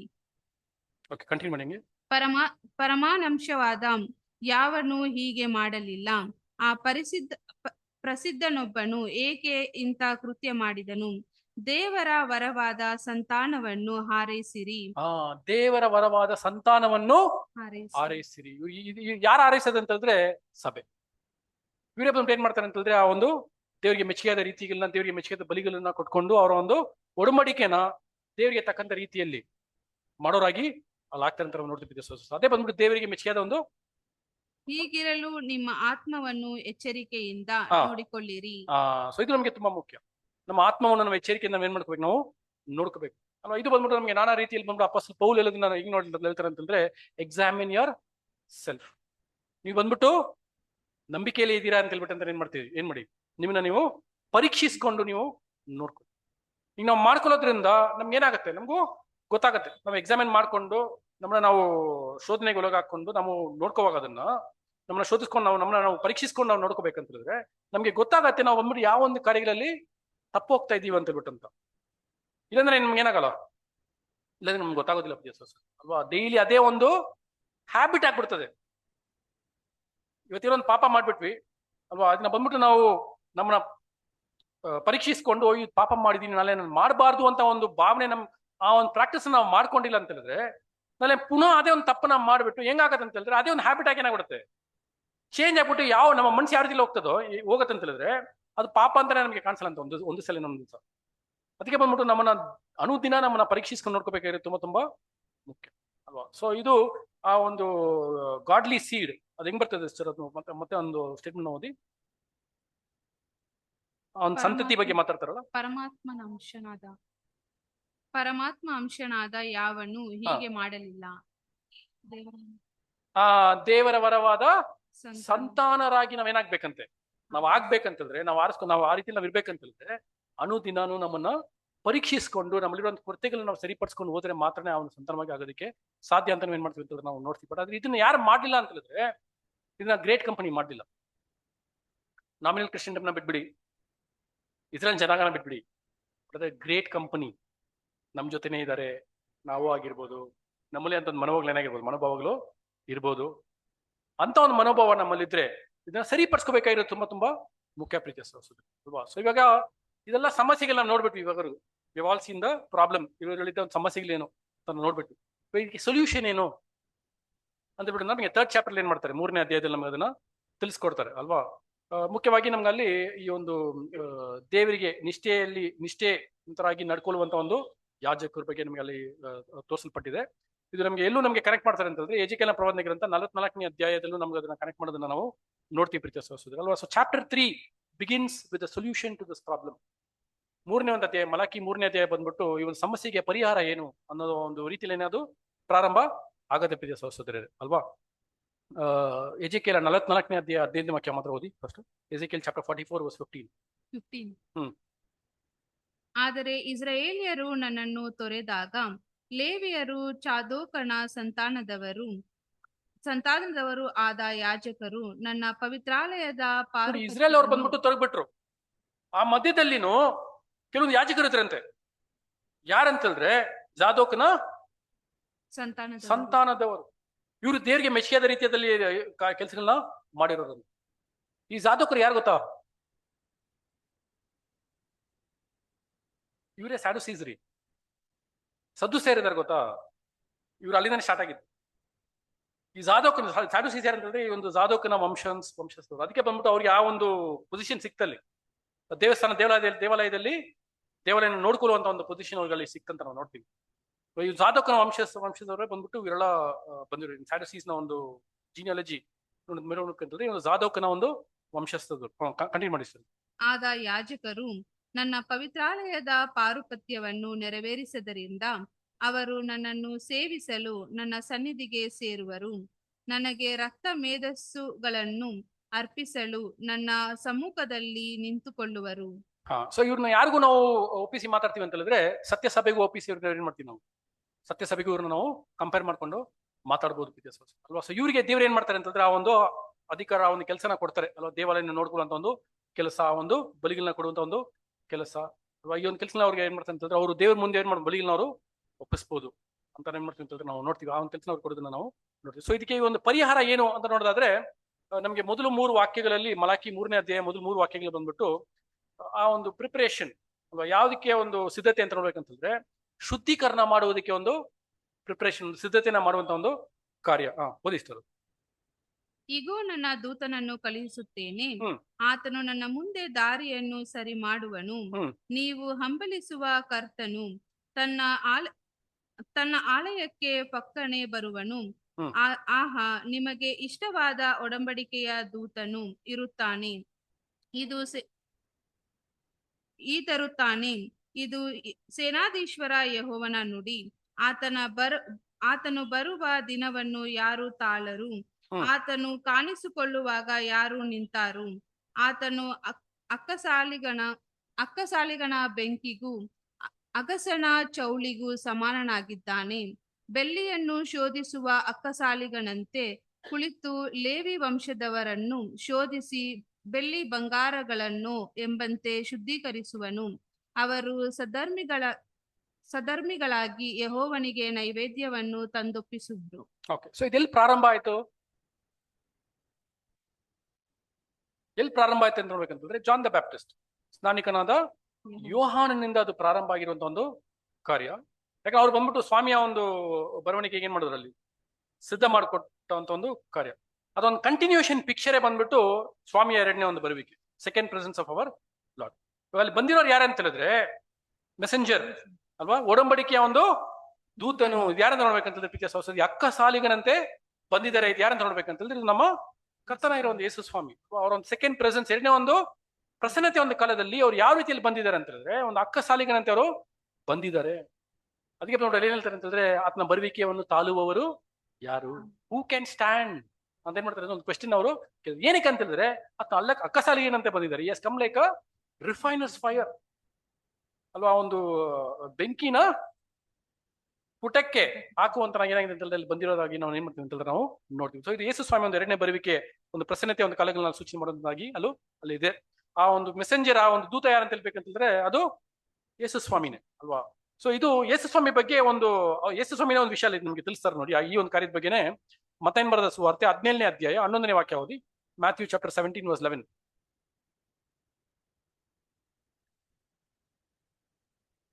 ಮತ್ತಾಯ 17:11. ಎಲಿಯನು ಬರುವುದು ನಿಜ, ಬಂದು ಎಲ್ಲವನ್ನು ತಿರುಗಿ ಸರಿ ಮಾಡುವನು. ಎಲಿಯನು ಬರುವುದು ನಿಜ, ಬಂದು ಎಲ್ಲವನ್ನು ಸರಿ ಮಾಡುವನು. ಆ ಎಲಿಯನು ಯಾರು ಅಂತ ಹೇಳ್ಬೇಕಂತಂದ್ರೆ ಅದು ನಮ್ಮ ಯೇಸು ಸ್ವಾಮಿನ ಅಲ್ವಾ. Elias truly shall first come and shall restore all things ನಮ್ಗೆ ನಮ್ಗೆ ಬರೆದಿದ್ದು. ಸೊ ಇದು ಯೇಸು ಸ್ವಾಮಿಯ ಒಂದು ಏನಕ್ಕೋಸ್ಕರ ಬಂದಿದ್ದಾರೆ ಅಂತ ಹೇಳಿದ್ರೆ ಶುದ್ಧೀಕರಣ ಮಾಡೋದಕ್ಕೋಸ್ಕರ ಬಂದಿದ್ದಾರೆ, ಮತ್ತೆ ನಾಶ ಮಾಡೋದಕ್ಕೋಸ್ಕರನು ಏನಾಗಿದೆ ಅವರು ಬಂದಿದ್ದಾರೆ ಅಂತ ನಾವು ನೋಡ್ತೀವಿ ಅಲ್ವಾ. ಸೊ ನಮ್ಮೆಲ್ಲರಲ್ಲೂ ಏನಾಗಿದೆ ಅಂತಂದ್ರೆ ಎಲ್ಲರಲ್ಲೂ ಕೊರತೆಗಳೇನಾಗಿದೆ, ಕೊರತೆಗಳು, ಸಮಸ್ಯೆಗಳು, ಪಾಪಗಳು ಎಲ್ಲ ನಮ್ಮಲ್ಲಿ ಇದೆ. ಅದು ಇರೋದ್ರಿಂದಾನೇ ಏನ್ ಅಗತ್ಯ ಇದೆ ಗೊತ್ತಾ? ಶುದ್ಧೀಕರಣದ ಒಂದು ಅಗತ್ಯತೆ ಇದೆ. ಸೊ ಸ್ವಾಮಿ ಏನಾಗಿದ್ದಾರೆ, ಬಂದಿದ್ದಾರೆ ನಮ್ಮ ಒಂದು ಕಾರ್ಯದಲ್ಲಿ, ನಮ್ಮ ಒಂದು ಜೀವನದಲ್ಲಿ, ನಮ್ಮ ಒಂದು ಕಾರ್ಯದಲ್ಲಿ ನೋಡ್ಬೇಕಂತಂದ್ರೆ ನಮ್ಮನ್ನ ಏನ್ ಮಾಡ್ತಾ ಇದ್ದಾರೆ ಅವರು? ಶುದ್ಧೀಕರಣ ಮಾಡ್ತಾ ಇದ್ದಾರೆ ಅಂತ ಏನ್ ಮಾಡ್ತೀವಿ ನಾವು ನೋಡ್ತೀವಿ. ಮತ್ತೆ ನಾಶನು ಮಾಡುವಂತಾಗಿನೂ ಬಂದಿದ್ದಾರೆ. Is also come like a destroyer. ನಾಶ ಮಾಡೋದಕ್ಕೆ ಏನಾಗಿದೆ ಅವರು ಬಂದಿದೆ. ಯಾವ ಒಂದು ವಿಷಯಗಳನ್ನ ನಾಶ ಮಾಡ್ತಾರೆ ಅಂತಂದ್ರೆ ಈ ಒಂದು ಲೋಕದ ಎಲ್ಲ ಒಂದು ಸಂಸ್ಥೆಗಳನ್ನ, ಸಿಸ್ಟಮ್ಸ್, ಒಂದು 4 ಮುಖ್ಯವಾಗಿರುವಂತಹ ಒಂದು ಪಿಲ್ಲರ್ಸ್ ಇದೆಯಲ್ವಾ, ಲೋಕನ ಬಂದ್ಬಿಟ್ಟು ಫೌಂಡೇಶನ್ ಆಗಿ ನಿಂತ್ಕೊಂಡಿಲ್ವಾ. ಸೊ ಒಂದು 4 ಸಂಸ್ಥೆಗಳು ಏನ್ ಮಾಡ್ತಾರೆ ಅಂತಂದ್ರೆ ಅದನ್ನ ಲೋಕದ ಒಂದು ಕಾರ್ಯಗಳು, ಲೋಕ ಒಂದು ಸೈತಾನದ ಒಂದು ಇನ್ಫ್ಲೂಯೆನ್ಸ್ ಅಲ್ಲಿ ಇರುವಂತಹ ಒಂದೆಲ್ಲ ಒಂದು ಕಾರ್ಯಗಳನ್ನ ನಾಶ ಮಾಡೋದಕ್ಕೆ ಏನ್ ಮಾಡಿದ್ದಾರೆ ಅಂತ ಹೇಳಿದ್ರು ಬಂದಿದ್ದಾರೆ. ಇದು ಬಂದ್ಬಿಟ್ಟು ನಮ್ಗೆ ನೇರವಾಗಿ ಕಾಣಲಿಲ್ಲ ಅಂತ ಹೇಳಿದ್ರು ನಮ್ಗೆ ಏನಾಗ್ತಾ ಇದೆ, ಇದೆಲ್ಲ ಆಗ್ತಿರೋಂಥ ಒಂದು ವಿಷಯ ನಮ್ಗೆ ಏನಾಗ್ತಾ ಇದೆ, ನಮ್ಗೆ ಫೀಲ್ ಆಗ್ತಾ ಇದೆ. ಈ ಒಂದು ಕಾರ್ಯಗಳು ಹೆಂಗ್ ನಡೀತಾ ಇದೆ ಅಂತ ಹೇಳಿದ್ರೆ ಈ ಒಂದು ಲೋಕನ ಒಂದು ಅಂತ್ಯಕ್ಕೆ ತರುವಂತ ಒಂದು ಕಾರ್ಯಗಳು ಏನ್ ಮಾಡ್ತಾ ಇದ್ದಾರೆ ಸ್ವಾಮಿ, ಒಂದು ಪರಿಸ್ಥಿತಿಗೆ ತಗೊಂಡ್ಬರ್ತಾ ಇದ್ದಾರೆ. Come to situation that this world is going to ಮಾಡ್ತಾ ಇರೋದು ಯಾರು ಅಂತ ಹೇಳಿದ್ರೆ ಸ್ವಾಮಿನೇ. ಯೇಸು ಸ್ವಾಮಿ ಎರಡನೇ ಬರುವಿಕೆಯಿಂದ ಗ್ರಾಜುವಲ್ ಆಗಿ ನಡೀತಿರೋ ಒಂದು ಕಾರ್ಯಗಳು ಏನಂತಂದ್ರೆ ನಿಮ್ಗೆ ವಾರ್ಗಳೆಲ್ಲ ಬಂದ್ಬಿಟ್ಟು ಆದ್ಮೇಲೆ ಸ್ಟಾರ್ಟ್ ಆಗಿತ್ತು. ಫಸ್ಟ್ ವರ್ಲ್ಡ್ ವಾರ್ ಯಾವಾಗಾಯ್ತು? ಯೇಸು ಸ್ವಾಮಿಯ ಒಂದು ಮೊದಲನೇ ಬರುವಿಕೆ, ಎರಡನೇ ಬರುವಿಕೆ ಬಂದಾದ್ಮೇಲೆನೆ. ಸೆಕೆಂಡ್ ವರ್ಲ್ಡ್ ವಾರ್ ಆಗಿದನು ಇಲ್ಲೇನೆ, ಥರ್ಡ್ ವರ್ಲ್ಡ್ ವಾರ್ ಆಗೋದನು ಈ ಒಂದು ಟೈಮಲ್ಲಿ. ಇದೆಲ್ಲ ಬಂದ್ಬಿಟ್ಟು ಯೇಸು ಸ್ವಾಮಿ ಬಂದಾದ್ಮೇಲೆ ಆಗುವಂತ ಒಂದು ಕಾರ್ಯಗಳು. ಅವ್ರು ಏನ್ ಮಾಡ್ತಾ ಇದಾರೆ ಅಂತ ಹೇಳಿದ್ರೆ ಈ ಒಂದು ಸಿಸ್ಟಮ್ಸ್ ನ ಕಂಪ್ಲೀಟ್ ಆಗಿ ಡಿಸ್ಟ್ರಾಯ್ ಮಾಡುವಂತ ಒಂದು ಕಾರ್ಯಗಳು ಏನ್ ಮಾಡ್ತಾ ಇದ್ದಾರೆ. ಅದು ಮಾತ್ರ ಅಲ್ಲದೆ ಮುಖ್ಯವಾಗಿ ನಮ್ಮನ್ನ ಪರಿಶುದ್ಧರಾಗಿ ಆಗೋದಕ್ಕೆ, ನಮ್ಮನ್ನ ಶುದ್ಧೀಕರಣ ಏನ್ ಮಾಡ್ತಾ ಇದೆ ಅಂತ ನಮ್ಮನ್ನ ಮಾಡ್ತಾ ಇದ್ದಾರೆ. ನಮ್ಮ ಒಂದು ಹೃದಯದಲ್ಲಿ ನಾವೇನಾಗ್ಬೇಕು, ಶುದ್ಧರಾಗಿ ಆಗ್ಬೇಕು, ಅದೇ ತುಂಬಾ ಮುಖ್ಯ. ಅಲ್ವಾ? ಅದಕ್ಕೆ ಬಂದ್ಬಿಟ್ಟು ನಾವು ವಾಕ್ಯಗಳನ್ನ ಏನ್ ಮಾಡ್ತೀವಿ ಅಂತ ನಾವು ಕೇಳುವಾಗ ಆತ್ಮಿಕ ರೀತಿಯಲ್ಲಿ ನಾವು ಕೇಳುವಾಗ ಆತ್ಮೀಯ ರೀತಿಯಲ್ಲಿ ಸಂಬಂಧ ಪಡಿಸುವಂತೆ ನಾವು ಅದನ್ನ ಏನ್ ಮಾಡ್ಕೋಬೇಕು, ನಾವು ಮಾಡ್ಕೋಬೇಕು. ನಮ್ಮ ಮನಸ್ಸನ್ನ ಶುದ್ಧೀಕರಣ ಮಾಡ್ಕೊಳ್ಳುವಂತ ಒಂದು ಕಾರ್ಯನ ನಡೀತಾ ಇರೋದು ಇವಾಗ. ನಮ್ಮ ದೇಹಗಳನ್ನ ಶುದ್ಧೀಕರಣ ಮಾಡ್ಕೊಳ್ಳುವಂತ ಒಂದು ಕಾರ್ಯಗಳಲ್ಲ. ಮನಸ್ಸನ್ನ ಶುದ್ಧೀಕರಣ ಮಾಡ್ಕೊಂಡ್ಬಿಟ್ರೆ ದೇಹನು ಏನಾಗ್ಬಿಡುತ್ತೆ, ಶುದ್ಧಿ ಆಗ್ಬಿಡ್ತದೆ. ಸೊ ಅದಕ್ಕೆ ರೂಟ್ ಏನ್ ಮಾಡ್ಬಿಟ್ರು, ರೂಟ್ ಕಾಸ್ ನ ಹಿಡ್ಕೊಂಡ್ಬಿಟ್ರು. ಕಾರ್ಪೊರೇಟ್ ಲ್ಯಾಂಗ್ವೇಜ್ ಬಂದ್ಬಿಟ್ಟು ರೂಟ್ ಕಾಸ್ ಅನಾಲಿಸಿಸ್ ಅಂತ ಹೇಳ್ತಾರೆ, RCA ಅಂತ ಹೇಳ್ತಾರೆ. ಏನಕ್ಕೋಸ್ಕರ ಸಮಸ್ಯೆ ಬಂತು, ನಾವ್ ಏನಕ್ಕೋಸ್ಕರ ಪಾಪ ಮಾಡ್ತಾ ಇದೀವಿ ಅಂತಂದ್ರೆ ನಮ್ಮ ಮನ್ಸರಿ ಇಲ್ಲ. ಅದಕ್ಕೆ ಸೊ ಮನ್ಸನ್ನ ಸರಿಪಡಿಸುವಂತ ಒಂದು ಕಾರ್ಯನ ಏನ್ ಮಾಡ್ತಾ ಇದ್ದಾರೆ ಅಂತಂದ್ರೆ ಸ್ವಾಮಿ ಇವಾಗ ಮಾಡ್ತಾ ಇದ್ದಾರೆ ಪ್ರಿಯ ಸಹೋದರರೇ ಅಲ್ವಾ. ಸೊ ನಮ್ಮನ್ನ ಒಂದು ಬಂಗಾರದಂತೆ ನಮ್ಮನ್ನ ಚೇಂಜ್ ಮಾಡಿಸ್ತಾ ಇದ್ದಾರೆ. ಮಹಾಸಮೂಹನ ಒಂದು ಬೆಳ್ಳಿಯಂತೆ ಅವ್ರನ್ನ ಏನ್ ಮಾಡ್ತಾ ಇದ್ದಾರೆ, ಅವ್ರನ್ನ ಶುದ್ಧೀಕರಣ ಮಾಡ್ತಾ ಇದ್ದಾರೆ. ಈ ಒಂದೆರಡು ಎರಡು ಕಾರ್ಯಗಳನ್ನ ಏನ್ ಮಾಡ್ತಾ ಇದ್ದಾರೆ ಅಂತಂದ್ರೆ ಸ್ವಾಮಿ ಮಾಡ್ತಾ ಇದ್ದಾರೆ ಅಂತ ನಾವು ನೋಡ್ತೀವಿ ಪ್ರಿಯ ಸಹೋದರರೇ ಅಲ್ವಾ. ಸೊ ಈ ಒಂದು ಎರಡು ಗುಂಪಿನವರು, ಸಭೆ ಮತ್ತೆ ಮಹಾಸಮೂಹ, ಇವರು ಒಂದೊಂದು ತರಗತಿಯಲ್ಲಿ ಅವರು ಇದ್ದಾರೆ. ಅವರಿಗೆ ಸಿಗುವಂತ ಒಂದು ಮಾನ, ಘನಮಾನ, ಮಹಿಮೆನ ಬಂದ್ಬಿಟ್ಟು ಬೇರೆ ಬೇರೆ ರೀತಿಯಲ್ಲಿ ಏನಾಗಿದೆ ಅದು ಇದೆ ಅಲ್ವೇ. ಈ ಸಭೆ ಬಗ್ಗೆ ನಾವು ನೋಡ್ಬೇಕಂತಂದ್ರೆ they are called more than conquerors, more than overcomers ಅಂತ ನಾವು ನೋಡ್ತೀವಿ ಅಲ್ವಾ. ನಮಗೆ ರೋಮಾಪುರದವರಿಗೆ ಬರೆದ ಪತ್ರಿಕೆ 8ನೇ ಅಧ್ಯಾಯ 37ನೇ ವಾಕ್ಯ ಓದಿ. Romans chapter 8:37. 37 8:37. ಆದರೆ ನಮ್ಮನ್ನು ಪ್ರೀತಿಸಿದ ಆತನ ಮೂಲಕವಾಗಿ ನಾವು ಈ ಎಲ್ಲಾ ವಿಷಯಗಳಲ್ಲಿ ಪೂರ್ಣ ಜಯಶಾಲಿಗಳಾಗುತ್ತೇವೆ. ಪೂರ್ಣ ಜಯಶಾಲಿಗಳಾಗಿ ನಾವು ಆಗ್ತೀವಿ. ಅದೇ ಬಂದ್ಬಿಟ್ಟು ಮೋರ್ ದೆನ್ ಕಾನ್ಕರರ್ಸ್ ಅಲ್ವಾ. ಮಹಾಸಮೂಹದವರು ಬಂದ್ಬಿಟ್ಟು ಜಯಶಾಲಿಗೆ ಆಗ್ತಾರೆ, ಆದ್ರೆ ಅವರು ಪೂರ್ಣ ಜಯಶಾಲಿಯಾಗಿಲ್ಲ ಆಗೋದಿಲ್ಲ. ಬಟ್ ಆದ್ರೆ ಸಭೆಯವ್ರು ಏನಾಗ್ತಾರೆ ಅಂತಂದ್ರೆ ಆ ಒಂದು ಚಿಕ್ಕ ಹಿಂಡು ಪೂರ್ಣ ಜಯಶಾಲಿಯಾಗಿ ಅವರು ಆಗ ಏನಾಗ್ತಾರೆ ಅಂತಂದ್ರೆ ಅವರು ದೇವರ ಒಂದು ದೇವರವರಿಗೆ ಕೂಡ ಸಿಂಹಾಸನದಲ್ಲಿ ಅಂದ್ರೆ ಸ್ವಾಮಿಯ ಒಂದು ಶೇರ್ ನಮ್ಗೆ ಏನಾಗ್ತದೆ, ಸಿಂಹಾಸನದಲ್ಲಿ ಕುಳಿತುಕೊಳ್ಳುವಂತ ಒಂದು ಕೆಲಸ ನಮ್ಗೆ ಏನ್ ಮಾಡ್ತಾರೆ, ನಮಗೆ ಆ ಒಂದು ಕಾರ್ಯ ನಮಗೆ ಅಲ್ಲಿ ಆ ಒಂದು ಪೊಸಿಷನ್ ನಮಗೆ ಕೊಡ್ತಾರೆ. ಬಟ್ ಆದ್ರೆ ಮಹಾಸಮೂಹದವರು ಅವರ ಒಂದು ನಿಷ್ಠತೆನ ಅವ್ರು ಕಾಪಾಡ್ಕೊಳ್ಳದೆ ಹೋಗಿದ್ರಿಂದ ಅವರು ಸಿಂಹಾಸನದ ಮುಂದೆ ಏನಾಗ್ತಾರೆ ಅಂತಂದ್ರೆ ಅವರು ಕೆಲಸ ಮಾಡುವವರಾಗಿ, ಸೇವಕರಾಗಿ ಅವರಲ್ಲಿ ಇರ್ತಾರೆ ಅಂತ ನಾವು ನೋಡ್ತೀವಿ. ಸೊ ಆತನು ಬರುವವರು, ಆತನ ಬರುವಿಕೆಯನ್ನ ತಾಳುವವರು, ನಿಂತ್ಕೊಳ್ಳುವವರು ಯಾರು ಅಂತ ನೋಡ್ಬೇಕಂತಂದ್ರೆ ಇಬ್ರು ನಿಂತ್ಕೊಂತಾರೆ. ಸಭೆಯವರು ನಿಂತ್ಕೊಂತಾರೆ, ಮಹಾಸಮುದ್ರನು ನಿಂತ್ಕೊಂತಾರೆ. ಆದ್ರೆ ಅವರವರ ಒಂದು ಡಿಗ್ರಿಗೆ ತಕ್ಕಂತೆ, ಅವರವರ ಒಂದು ಸೇವೆಗೆ ತಕ್ಕಂತೆ ಅವ್ರ ಆ ಒಂದು ಎಷ್ಟು ಸ್ಟ್ರಾಂಗ್ ಆಗಿ ನಿಂತ್ಕೊಂತಾರೆ ಅನ್ನೋದೇ ತುಂಬಾ ಮುಖ್ಯ. ಸ್ಟ್ರಾಂಗ್ ಆಗಿ ನಿಂತ್ಕೊಳ್ಳೋರು ಯಾರಂತ ಹೇಳಿದ್ರೆ ಸಭೆ. ಕೆಳಗಡೆ ಬಿದ್ದು ಮತ್ತೆ ಎದ್ದೋಲೋರು ಯಾರಂತ ಹೇಳಿದ್ರೆ ಗ್ರೇಟ್ ಕಂಪನಿ, ಸರಿನಾ. ಸೊ ಇವರು ನಿಂತ್ಕೊಂತಾರೆ. ಹೆಂಗ್ ನಿಂತ್ಕೊಂತಾರೆ ಅಂದ್ರೆ ಬಿದ್ದು ಮತ್ತೆ ಎದ್ದೋಲ್ತಾರೆ. ಬಟ್ ಸಭೆ ಹಂಗಾಗಲ್ಲ. ಸಭೆ ಬಂದ್ಬಿಟ್ಟು ಬೀಳೋತಿಲ್ಲ ರೀ. ಸಭೆ ಬಂದ್ಬಿಟ್ಟು ಸ್ಟ್ರಾಂಗ್ ಆಗಿ ಏನ್ ಮಾಡ್ತಾರೆ, ಅವರು ನಿಂತ್ಕೊಂತಾರೆ. ಏನಕ್ಕೆ ಸ್ಟ್ರಾಂಗ್ ಆಗಿ ನಿಂತ್ಕೊಂತಾರೆ ಅಂತಂದ್ರೆ, ಏನ್ ಸ್ಟ್ರಾಂಗ್ ಆಗಿ ನಿಂತ್ಕೊಂತಾರೆ, ಯಾಕಂದ್ರೆ ಅವರು ಬೆಳ್ಳಿ, ಬಂಗಾರ, ಅನೇಕ ಒಂದು ಏನ್ರಿ ಪ್ರೆಷಸ್ ಸ್ಟೋನ್ಸ್ ಅದರಲ್ಲಿ ಅವರು ಮನೆನ ಕಟ್ಕೊಂಡಿರ್ತಾರೆ. That is why they were able to stand. ಆದ್ರೆ ಮಹಾಸಮುದ್ರ ಏನಾಗ್ತಾರೆ, ಅಲ್ಲಿಗೆ ಹುಲ್ಲು ಹಾವುಗಳಲ್ಲಿ ಅವರು ಬಂದ್ಬಿಟ್ಟು ಮನೆ ಕಟ್ಟಿರೋದ್ರಿಂದ ಯೇಸು ಸ್ವಾಮಿಯ ಬರುವಿಕೆ ಏನ್ ಮಾಡಕ್ಕಾಗಲ್ಲ. ಅವರು ದೇ ಕೆನಾಟ್ ಬೇರ್, ದೇ ವಿಲ್ ಸಫರ್ ಲಾಸ್. ಆದ್ರೆ ಅವ್ರನ್ನ ಮತ್ತೆ ಏನ್ ಮಾಡ್ತಾರೆ, ಸ್ವಾಮಿ ಅವ್ರನ್ನ ಎಬ್ಬಿಸ್ಕೊಂಡು ತಗೊಂಡ್ಬರ್ತಾರೆ. 1 ಕೊರಿಂಥಿಯರಿಗೆ ಬರೆದ ಪತ್ರಿಕೆ 3ನೇ ಅಧ್ಯಾಯ 10-15 ವಾಕ್ಯಗಳು. 1 Corinthians chapter 3 verse 10-15. ದೇವರು ನನಗೆ ಕೃಪೆಯಿಂದ ಒಪ್ಪಿಸಿದ ಕೆಲಸವನ್ನು ನಡೆಸಿ ನಾನು ಪ್ರವೀಣ ಶಿಲ್ಪಿಯಂತೆ ಅಸ್ತಿವಾರ ಹಾಕಿದ್ದೇನು. ಮತ್ತೊಬ್ಬನು ಅದರ ಮೇಲೆ ಕಟ್ಟುತ್ತಾನೆ. ಪ್ರತಿಯೊಬ್ಬನು ತಾನು ಅದರ ಮೇಲೆ ಎಂಥದ್ದನ್ನು ಕಟ್ಟುತ್ತಾನೋ ಎಚ್ಚರಿಕೆಯಾಗಿರಬೇಕು. ಹಾಕಿರುವ ಅಸ್ತಿವಾರವು ಯೇಸು ಕ್ರಿಸ್ತನೇ. ಆ ಅಸ್ತಿವಾರವಲ್ಲದೆ ಮತ್ತೊಂದು ಅಸ್ತಿವಾರವನ್ನು ಯಾರೂ ಹಾಕಲಾರರಷ್ಟೇ. ಆ ಅಸ್ತಿವಾರದ ಮೇಲೆ ಚಿನ್ನ, ಬೆಳ್ಳಿ, ರತ್ನ, ಕಟ್ಟಿಗೆ, ಹುಳ್ಳು, ಆಪು ಮುಂತಾದವುಗಳಲ್ಲಿ ಯಾವುದರಿಂದ ಕಟ್ಟಿದ್ದರೂ ಅವನವನ ಕೆಲಸವು ವ್ಯಕ್ತವಾಗಿರುವುದು. ಕ್ರಿಸ್ತನು ಬರುವ ದಿನವು ಬೆಂಕಿಯೊಡನೆ ಉದಯವಾಗಿ ಆ ಕೆಲಸವನ್ನು ಸ್ಪಷ್ಟವಾಗಿ ತೋರಿಸುವುದು. ಅವನವನ ಕೆಲಸವೆಂತದ್ದೋ ಆ ಬೆಂಕಿ ಶೋಧಿಸುವುದು. ಒಬ್ಬನು ಆ ಅಸ್ತಿವಾರದ ಮೇಲೆ ಕಟ್ಟಿದ್ದು ಉಳಿದರೆ ಅವನಿಗೆ ಸಂಬಳ ಬರುವುದು. ಒಬ್ಬನು ಕಟ್ಟಿದ್ದು ಸುಟ್ಟು ಹೋದರೆ ಅವನಿಗೆ ಸಂಬಳವು ನಷ್ಟವಾಗುವುದು ಅಲ್ವೇ. ಸೊ ನಾವು ಯಾವ ಇದ್ರಲ್ಲಿ ನಾವು ಹಿಂಗ್ ಕಟ್ಟಿದೀವೋ ನಾವು ಬೇರೆಯವ್ರನ್ನ ಮೋಸಪಡಿಸ್ಬೋದು, ನಮ್ಮನ್ನ ನಾವೇ ಮೋಸಪಡಿಸ್ಬಿಡ್ಬೋದು. ಬಟ್ ಆದ್ರೆ ಸ್ವಾಮಿ ಒಂದು ಬರವಣಿಗೆಯಲ್ಲಿ ಅವರು ತೀರ್ಪು ಮಾಡುವಾಗ ಅವ್ರ ಕಣ್ಣಿಂದ ಯಾವ್ದು ಏನ್ ಮಾಡ್ಕೊಳಕ್ಕಾಗಲ್ಲ, ನಾವು ತಪ್ಪಿಸ್ಕೊಳ್ಳೋದಕ್ಕಾಗದೇ ಇಲ್ಲ. ವಿಲ್ ಬಿ ಕ್ಲಿಯರ್ಲಿ ಶೋನ್ ನಾವ್ ಹೆಂಗೆ, ನಾವು ಯಾರು ಅಂತ ಹೇಳ್ಬಿಟ್ಟಂತ, ನಮ್ಮ ಒರಿಜಿನಲ್ ಕ್ಯಾರೆಕ್ಟರ್ ಏನಂತ ಹೇಳ್ಬಿಟ್ಟಂತ ಸ್ವಾಮಿಗೆ ತುಂಬಾ ಕ್ಲಿಯರ್ ಆಗಿ ಏನಾಗ್ಬಿಡುತ್ತೆ, ಗೊತ್ತಾಗ್ಬಿಡ್ತದೆ ಅಲ್ವಾ. ನಾವು ಇನ್ನೊಬ್ಬರ ಮುಂದೆ ಬಂದ್ಬಿಟ್ಟು ಇನ್ನೊಬ್ಬರ ಮೋಸ ಪಡಿಸೋದಕ್ಕೆ ಒಂದು ಬಿಳಿ ಅಂಗಿನ ಹಾಕೊಂಡು ನಾನು ನೀತಿವಂತನು, ನಾನು ದೇವರಿಗೆ ತಕ್ಕಂತೆ ನಡ್ಕೊಂತ ಇದ್ದೀನಿ ಅಂತ ನಾನು ತೋರಿಸ್ಕೋಬಹುದ್ರಿ. ತೋರಿಸ್ಕೊಳ್ಳೋದ್ರ ಮುಖಾಂತರ ನನ್ನನ್ನು ನಾನೇ ಮೋಸ ಪಡಿಸ್ಕೊಂಡು ಬಹುದು, ಮೋಸ ಮಾಡಿಸ್ಕೊಂತ ಇರ್ತೀವಿ. ಆದ್ರೆ ಸ್ವಾಮಿನ ಬಂದ್ಬಿಟ್ಟು ಮೋಸ ಪಡಿಸೋದಕ್ಕಾಗತ್ತಂತಂದ್ರೆ ಇಲ್ಲ.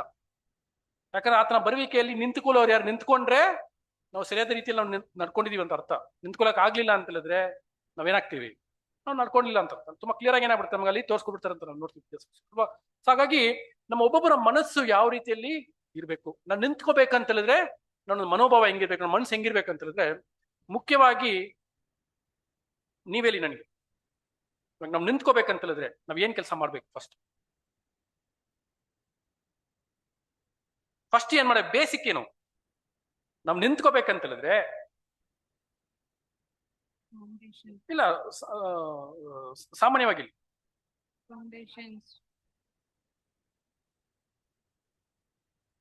ಫಸ್ಟ್ ಕರೆಕ್ಟ್ ಆಗಿ ಸಭೆಗೆ ಬರ್ಬೇಕು.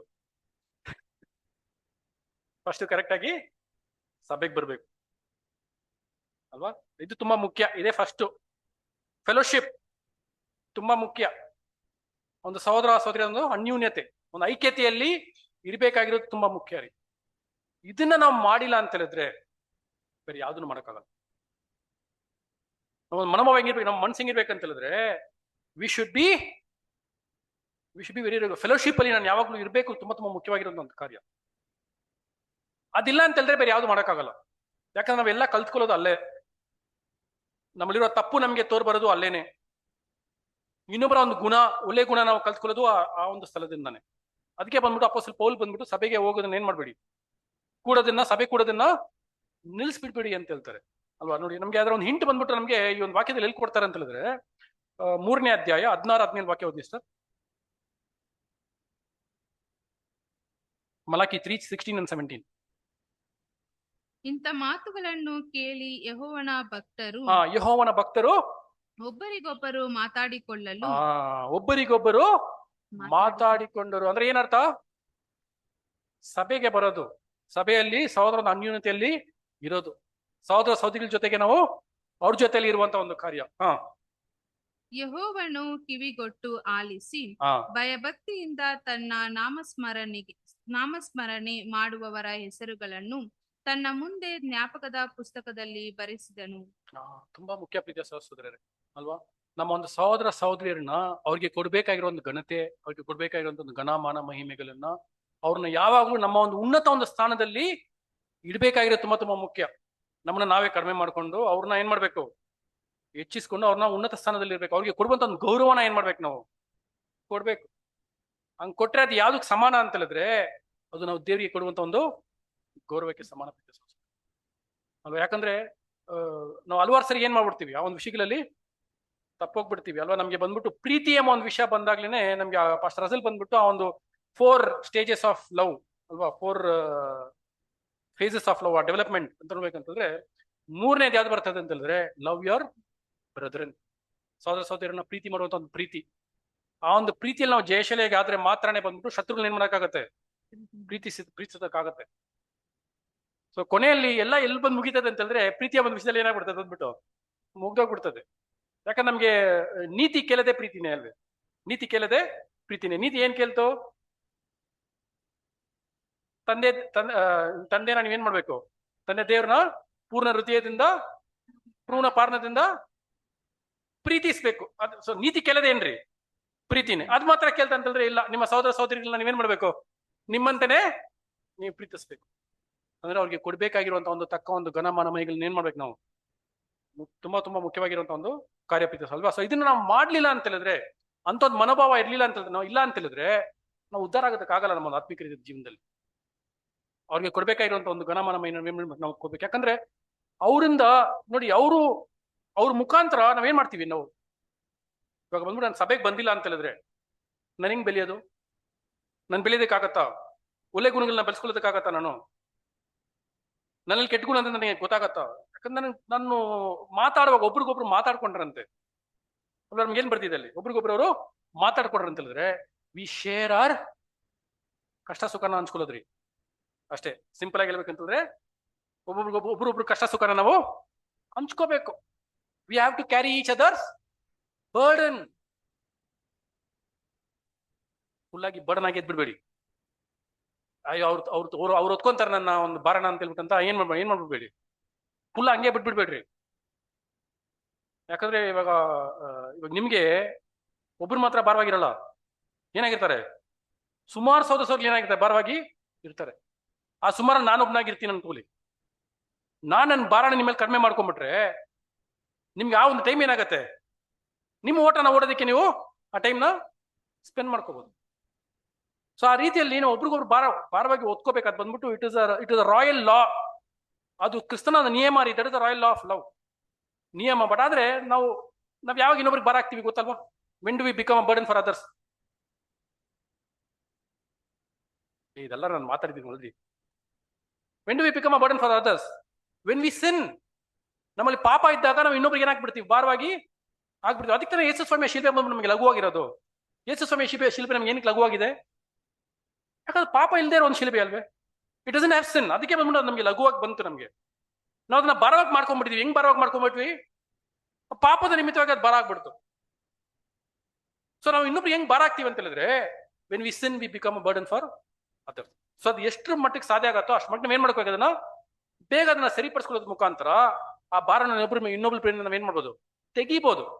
ಅದನ್ನ ತೆಗೆದ್ರ ಮುಖಾಂತರ ಅವ್ರು ಓಡೋದಕ್ಕೆ ಅವ್ರಿಗೆ ಏನಾಗುತ್ತೆ ನೋಡಿ, ಇಲ್ಲಿ ಬಂದ್ಬಿಟ್ಟು ಈಕ್ವಲ್ ರೆಸ್ಪಾನ್ಸಿಬಿಲಿಟಿ ಇದೆ. It is a give and take policy always. ಕೊಟ್ಟು ತಗೊಳ್ಳುವಂತ ಒಂದು ಪಾಲಿಸಿ ಇಲ್ಲಿ ಯಾವಾಗ್ಲೂ ಇರೋದು ಅಲ್ವಾ? ಇವಾಗ ನೀವು ಬಂದ್ಬಿಟ್ಟು ಪರಿಪೂರ್ಣರಾಗಿ ಪ್ರವೀಣರಾಗಿ ಆಗ್ಬೇಕಂತಂದ್ರೆ ನೀವು ಭಾರ ಹೊತ್ಕೋಬೇಕು. ಭಾರ ಹೊತ್ಕೊಂಡ್ರೇನೆ ನೀವು ಪ್ರವೀಣರಾಗಿ ಆಗೋದಕ್ಕೆ ಆಗುತ್ತೆ. ಅದೇ ತರ ನಾನ್ ನಿಮ್ಮ ಮೇಲೆ ಕೊಡ್ತಾ ಇದ್ದೀನಿ ಅಂತಂದ್ರೆ ನನ್ನ ಮೇಲೆ ಏನೋ ಹೊಣೆ ಇದೆ ಅಂತ ಹೇಳಿದ್ರೆ ಆ ಭಾರ ನಾನ್ ಕಡಿಮೆ ಮಾಡ್ಕೋಬೇಕು. ಕಡಿಮೆ ಮಾಡ್ಸ್ಕೊಳಂಗೆ ನಾನು ನಡ್ಕೋಬೇಕು. ನಾನು ಯಾವ ಸ್ಥಿತಿಗೆ ಬರ್ಬೇಕಂತಂದ್ರೆ ಇನ್ನೊಬ್ಬರ ಭಾರನ ಹೊತ್ಕೊಳ್ಳೋ ಸ್ಥಿತಿಗೆ ನಾನು ಏನಾಗ್ಬೇಕು ನಾನು ಬರ್ಬೇಕು. ಆದ್ರೆ ನಾನು ಎಲ್ಲಿಂದ ಕಲ್ತ್ಕೊಂತೀನಿ? ನಿಮ್ಮನ್ನ ನೋಡಿ ಕಲ್ತ್ಕೊಂತೀನಿ. ನನ್ಗೇನ್ ಮನವರಿಕೆ ಆಗತ್ತೆ, ಅಯ್ಯೋ ಇಷ್ಟೊಂದು ದಿವಸ ಬಂದ್ಬಿಟ್ಟು ನಾನು ಪಾಪ ಮಾಡ್ತಾ ಇದ್ದೆ, ಆ ಸಹೋದರ ಬಂದ್ಬಿಟ್ಟು ಏನ್ ಮಾಡ್ತಾ ಇದ್ರು, ನನ್ನನ್ನು ಸಹಿಸ್ಕೊಂಡು ನನ್ನ ಪ್ರೀತಿ ಮಾಡ್ತಾ ಇದ್ರಲ್ಲ, ನನ್ನ ದ್ವೇಷಿಸ್ಲಿಲ್ವಲ್ವಾ? ಆ ಗುಣ ಎಲ್ಲಿಂದ ಬಂದು ಕಲ್ತ್ಕೊಂತೀನಿ ನಾನು? ಸಹೋದರಿಗಳ ಮಧ್ಯದಲ್ಲಿ. ಅದಕ್ಕೆ ಬಂದ್ಬಿಟ್ಟು ನನಗೆ 130ನೇ ಕೀರ್ತನೆ ನಾನು ಬರೋದ್ರದು 130th ಸಾಮ್ ಅಲ್ವಾ? ಏನ್ ಬರ್ತದ್ರಿ? ಓದಿ ವರ್ಷ ಓದಿ. 133ನಾ?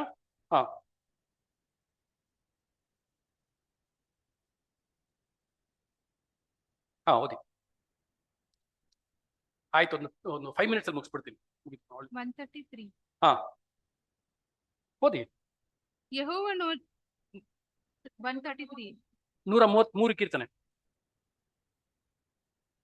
ಆಹಾ, ಸಹೋದರರು ಒಂದಾಗಿರುವುದು ಎಷ್ಟೋ ಒಳ್ಳೆಯದು, ಎಷ್ಟೋ ರಮ್ಯವಾದದ್ದು. ಅದು ಆರೋನನ ತಲೆಯ ಮೇಲೆ ಹಾಕಲ್ಪಟ್ಟು ಅವನ ಗಡ್ಡದ ಮೇಲೆಯೂ ಅಲ್ಲಿಂದ ಅವನ ಅಂಗಿಗಳ ಕೊರಳ ಪಟ್ಟಿಯವರೆಗೂ ಹರಿದು ಬರುವ ಶ್ರೇಷ್ಠ ತೈಲದಂತೆಯೂ ಹೆರ್ಮೋನ್ ಪರ್ವತದಲ್ಲಿ ಹುಟ್ಟಿ ಚಿಯೋನ್ ಪರ್ವತದ ಮೇಲೆ ಬೀಳುವ ಮಂಜಿನಂತೆಯೂ ಇದೆ. ಅಲ್ಲಿ ಆಶೀರ್ವಾದವು ಜೀವವು ಸದಾಕಾಲವು ಇರಬೇಕೆಂದು ಯೆಹೋವನು ಆಜ್ಞಾಪಿಸಿದ್ದಾನೆ. ಎಲ್ಲಿರತ್ತೆ ಅಂತ ಹೇಳಿದ್ರೆ ಇಲ್ಲೇ. ನಮ್ಗೆ ಆಶೀರ್ವಾದವು ಜೀವ ಸದಾಕಾಲ ಇರ್ಬೇಕಂತಂದ್ರೆ ಅದು ಸಭೆಯಲ್ಲಿ ಇರೋವಾಗ್ಲೇನೆ. ನಾವು ಅಲ್ಲಿಂದನೇ ಅದನ್ನ ಪಡ್ಕೊಳ್ಳೋದ್ರಿ. ಒಬ್ರಿಗೊಬ್ರು ನಾವೇನಾಗಿದ್ದೀವಿ, ಒಬ್ರಿಗೊಬ್ರು ಸಹಾಯ ಮಾಡ್ಕೊಂಡು ಅವ್ರಿಗೂ ಅವರ ಒಂದು ಕಷ್ಟದಲ್ಲಿ ಸುಖದಲ್ಲಿ ಒಂದು ಭಾಗಿಗಳಾಗಿ ಅವ್ರ ಜೊತೆ ಇದ್ದು, ಒಂದು ನನ್ನ ಒಂದು ಓಟನ ನಾನು ಓಡಿ ಮುಗಿಸ್ಕೋಬೇಕು, ಇನ್ನೊಂದು ಬಂದ್ಬಿಟ್ಟು ಅವ್ರಿಗೂ ಅವರ ಒಂದು ಓಟನ ಓಡಿ ಮುಗಿಸೋದಕ್ಕೆ ನಾನೊಂದು ಪ್ರಯೋಜನಕರ ಆಗಿರುವಂತ ಒಂದು ಟೂಲ್ ಆಗಿ ನಾನು ಇರ್ಬೇಕು. ಸೊ ಹಿಂಗಿದ್ರೆ ಖಂಡಿತವಾಗಿ ನಾವೇನಾಗ್ತೀವಿ, ನಾವು ಉದ್ಧಾರ ಆಗ್ತೀವಿ. ನಾವು ಆ ಒಂದು 144,000 ಸೇರ್ತೀವಿ. ದೇವರಿಗೆ ಮೆಚ್ಚಿಯಾದ ರೀತಿಯಲ್ಲಿ ನಾವು ನಡ್ಕೊಂಡು ಆ ಒಂದು ಮೊದಲಿಗಿತ್ಯ ಒಂದು ಸ್ಥಾನಕ್ಕೆ ಹೋಗಿ ಸೇರ್ತೀವಿ. ಪ್ರೀತಿಯ ಸಹೋದರರೇ, ನಮ್ಮ ನಿಷ್ಠೆತನ ಕಾಪಾಡ್ಕೊಂಡ್ಬಿಡ್ತೀವಿ. Will be faithful to our, that is faithfulness to our covenant. ಅದೇ ಬಂದ್ಬಿಟ್ಟು ನಮ್ಮ ಒಡಂಬಡಿಕೆಗೆ ನಾವು ನಿಶ್ಚಯತೆಯಿಂದ ನಡ್ಕೊಳ್ಳುವಂತ ಒಂದು ಕಾರ್ಯಗಳಿದೇನೆ. ಈ ರೀತಿ ಮಾಡೋದ್ರ ಮುಖಾಂತರನೇ ಯಾವ ಒಂದು ಕಾರ್ಯ ನೆರವೇರುತ್ತೆ ಅಂತ ಹೇಳಿದ್ರೆ, ನನ್ನ ತಂದೆ ತಾಯಿಗೆ ಸನ್ಮಾನವನ್ನು ನಾನು ಏನ್ ಮಾಡ್ತೀನಿ, ಗೌರವಿಸ್ತೀನಿ, ಕೊಡೋನಾಗಿನೂ ನಾನು ಇರ್ತೀನಿ. ಯಾಕಂದ್ರೆ ದೇವರು ಎದುರು ನೋಡದೆ ಇದನ್ನೇ. This is what god expects in our sacrificial life. ಹಿಂಗ್ ನಾನು ಮಾಡೋದ್ರ ಮುಖಾಂತರನೇ ಬಂದ್ಬಿಟ್ಟು ನಾನು ದೇವರಿಗೆ ತಕ್ಕ ಒಂದು ಗಣಮಾನ ಮಹಿಮೆಗಳನ್ನ ಕೊಡುವಂತನಾಗಿ ನಾನು ಆಗ್ತೀನಿ. ಸ್ವಾಮಿ ಬಂದ್ಬಿಟ್ಟು ನಮ್ಗೆ ತಿಳಿಸ್ತಾರಲ್ವಾ, the least that you do unto my brethren you do that unto me. ನನಗೆ ಹೇಳ್ಬಿಡ್ತಾರೆ, ಅಲ್ವಾ? ನಾನು ಬಂದ್ಬಿಟ್ಟು ಸೆರೆಯಲ್ಲಿದ್ದಾಗ ನನ್ ಬಂದ್ಬಿಟ್ಟು ಏನ್ ಮಾಡ್ಲಿಲ್ಲ, ನೀನ್ ನೋಡ್ಲಿಲ್ಲ. ನಾನು ಹೊಟ್ಟೆ ಹಸಿರಿದ್ದಾಗ ಬಂದ್ಬಿಟ್ಟು ನನಗೆ ಊಟ ಕೊಟ್ಟಿಲ್ಲ. ನಾನು ಬಟ್ಟೆ ಇಲ್ದನಾರಾಗಿದ್ದೆ, ನೀನ್ ನನ್ಗೆ ಬಟ್ಟೆ ಕೊಟ್ಟಿಲ್ಲ. ಅವಾಗ ಅವ್ರು ಕೇಳ್ತಾರೆ, ನೀವ್ ಯಾವಾಗ ಸ್ವಾಮಿ ಆತರ ಇದ್ರಿ? ಅವ್ರಿಲ್ಲ ರೀ. ಬಟ್ ಆದ್ರೆ ಅವ್ರನ್ನ ಹಿಂಬಾಲಿಸ್ಕೊಳ್ಳುವಾಗ ಒಂದು ಭಕ್ತರಾಗಿದ್ದಾರೆ ಆ ಒಂದು ಸ್ಥಿತಿಯಲ್ಲಿ ಇರುವಾಗ ನಾವು ಅವ್ರನ್ನ ಹೋಗಿ ನೋಡ್ಲಿಲ್ಲ ಅಂತ ಹೇಳಿದ್ರೆ, ಅವ್ರ ಜೊತೆ ನಿಂತ್ಕೊಂಡ್ಲಿಲ್ಲ ಅಂತ ಹೇಳಿದ್ರೆ, ನಾವು ಯೇಸು ಸ್ವಾಮಿಗೆ ಮಾಡದಿರೋ ರೀತಿಯಲ್ಲಿ ಲೆಕ್ಕ ಏನಾಗ್ಬಿಡ್ತದೆ, ಅದು ಆಗ್ಬಿಡುತ್ತೆ. ಒಬ್ಬೊಬ್ಬರಿಗೂ ಸಹೋದರಿಯಾಗಿ ನಾವು ಬಂದ್ಬಿಟ್ಟು ಒಗ್ಗಟ್ಟಿನಲ್ಲಿ ಇತ್ಕೊಂಡು ಅವ್ರಿಗೆ ಉದ್ಧಾರ ಆಗುವ ರೀತಿಯಲ್ಲಿ ನಾವು ಇರ್ಬೇಕಾದ್ರೆ ತುಂಬಾ ತುಂಬಾ ಮುಖ್ಯ ಅಲ್ವಾ? ಎಬ್ರಿಯರಿಗೆ ಬರೆದ ಪತ್ರಿಕೆ 10ನೇ ಅಧ್ಯಾಯ 24-25 ವಾಕ್ಯಗಳು. Hebrews chapter 10 verse 24 and 25.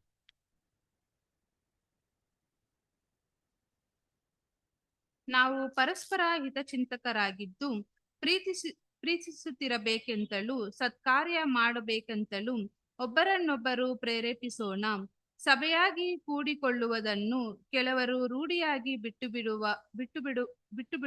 ಬಿಟ್ಟಿರುವ ಪ್ರಕಾರ ನಾವು ಬಿಟ್ಟು ಬಿಡದೆ ಒಬ್ಬರನ್ನೊಬ್ಬರು ಎಚ್ಚರಿಸೋಣ.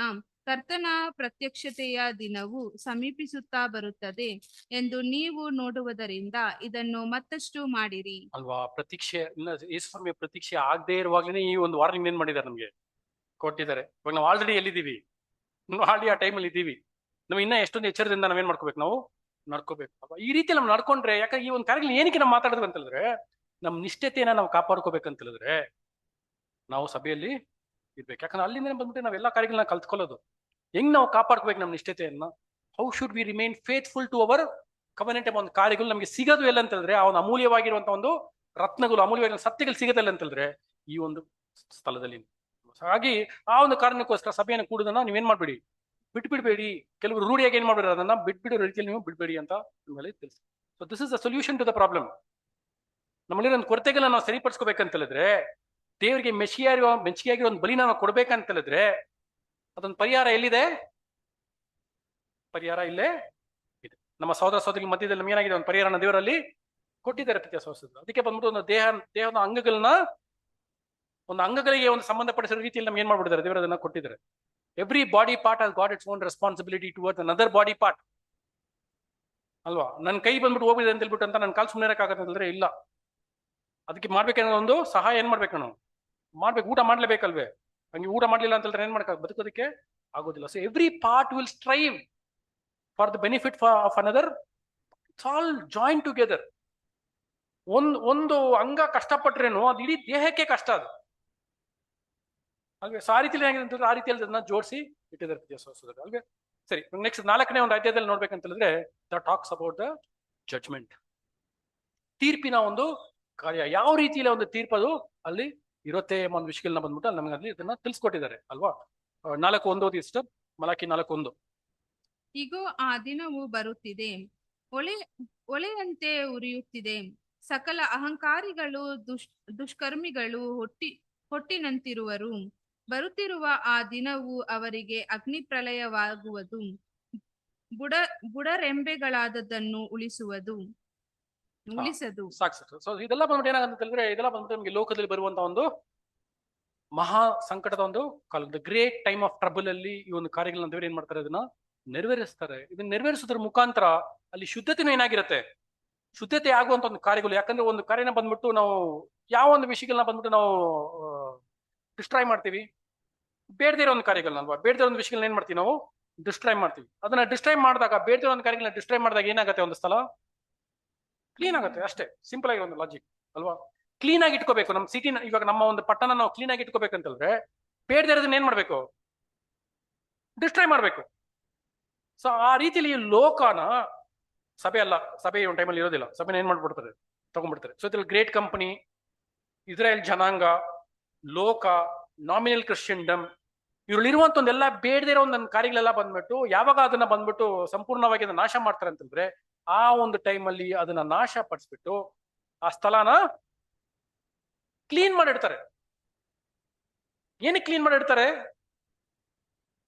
ಒಂದು ಹೊಸ ರಾಜ್ಯ ಸ್ಟಾರ್ಟ್ ಆಗೋದಕ್ಕೋಸ್ಕರ. ಸೊ ಒಂದು ಹೊಸ ರಾಜ್ಯನ ಸ್ಟಾರ್ಟ್ ಮಾಡೋದಕ್ಕೋಸ್ಕರ ಒಂದು ಕ್ಲೀನಿಂಗ್ ಪ್ರಾಸೆಸ್ ಎಲ್ಲಿ ನಡೆಯುತ್ತೆ ಅಂತ ಹೇಳಿದ್ರೆ, ಈ ಒಂದು ಕೊನೆಯ ಒಂದು ಕಾಲಗಳಲ್ಲಿ ದೇವರು ಇದನ್ನ ಏನ್ ಮಾಡ್ತಾರೆ ಅಂತಂದ್ರೆ, ಇದನ್ನ ದೇವರು ನಡೆಸ್ತಾರೆ ಪ್ರೀತಿಯ ಸಹೋದರರೇ. ಸೊ ಇದನ್ನ ನಡೆಸಿ ಮುಗಿಸಾದ್ಮೇಲೆ ಆ ಒಂದು ಹೊಸ ರಾಜ್ಯ ಏನಾಗುತ್ತೆ, ಸ್ಥಾಪಿಸಲ್ಪಡತ್ತೆ ಅಲ್ವಾ? ಸೊ ಆ ಒಂದು ರಾಜ್ಯದಲ್ಲಿ ಯೇಸು ಸ್ವಾಮಿ ಧ್ವನಿನ ಕೇಳ್ಕೊಂಡು ಎಲ್ಲರೂ ಸಮಾಧಿಯಲ್ಲಿ ಇರೋರೆಲ್ಲ ಏನಾಗ್ತಾರೆ, ಎದ್ದು ಬರುವಾಗ ಒಂದು ಸ್ಥಳ ಏನಾಗಿರುತ್ತೆ, ವಾತಾವರಣ ಕ್ಲೀನ್ ಆಗಿಬಿಡ್ತದೆ. The environment will be clean. ನಾವು ಈ ಒಂದು ಕೊಚ್ಚೆ ಇರೋ ಒಂದು ವಾತಾವರಣದಲ್ಲಿ ನಾವು ಎದ್ದು ಬರುವಾಗ, ನಾವು ಹುಟ್ಟು ಬರುವಾಗ ಆಲ್ರೆಡಿ ವಾತಾವರಣ ಏನಾಗ್ಬಿಟ್ಟಿದೆ, ಕೊಚ್ಚೆ ಆಗಿರೋದ್ರಿಂದನೇ ನಾವು ಯಾವ ರೀತಿಯಲ್ಲಿ ಏನಾಗ್ತೀವಿ, ಅದ್ರಲ್ಲಿ ಏನಾಗಿರ್ತೀವಿ, ಬೆಳೆದು ಬಂದಿರ್ತೀವಿ. ಆದ್ರೆ ಬರುವಂತ ಒಂದು ರಾಜ್ಯನ ಯಾವ ರೀತಿಯಲ್ಲಿ ದೇವ್ರು ಸಿದ್ಧಪಡಿಸ್ತಿದ್ದಾರೆ ಅಂತಂದ್ರೆ, ಅವ್ರು ಇರುವಂತ ಒಂದು ವಾತಾವರಣ ಯಾವ ರೀತಿಯಲ್ಲಿ ಇರುತ್ತೆ ಅಂತಂದ್ರೆ, ಇಟ್ ವಿಲ್ ಬಿ ಕ್ಲೀನ್, ಶುದ್ಧವಾಗಿ ಇರುತ್ತೆ. That is reason is called highway of holiness. ಕನ್ನಡದಲ್ಲಿ ಏನಂತಾರೆ ಅದಕ್ಕೆ, ರಾಜ್ಯ ಮಾರ್ಗ ಅಲ್ವಾ? ರಾಜ್ಯ ಮಾರ್ಗ ಅಂತ ಅದಕ್ಕೆ ಏನೇನು ಕರಿತೀವಿ ಅಂತ ಹೇಳಿದ್ರೆ, because it is a clean place. ಇನ್ನು ಅವ್ರು ಕ್ಲೀನ್ ಮಾಡ್ಕೋಬೇಕಾಗಿರೋದು ಯಾವ್ದನ್ನ ಅಂತ ನೋಡ್ಬೇಕಂತ ಹೇಳಿದ್ರೆ, ಯಾವ್ದನ್ನ, ಅವ್ರ ಮನ್ಸನ್ನ. ಯಾಕಂದ್ರೆ ಅವ್ರು ಬಂದು ಅದೇ ಒಂದು ಪಾಪದ ಸ್ಥಿತಿಯಲ್ಲಿ ಬರ್ತಾರೆ. ಸೊ ಇವಾಗ ಜಾಗ ಕ್ಲೀನ್ ಆಗ್ಬಿಟ್ಟಿದೆ.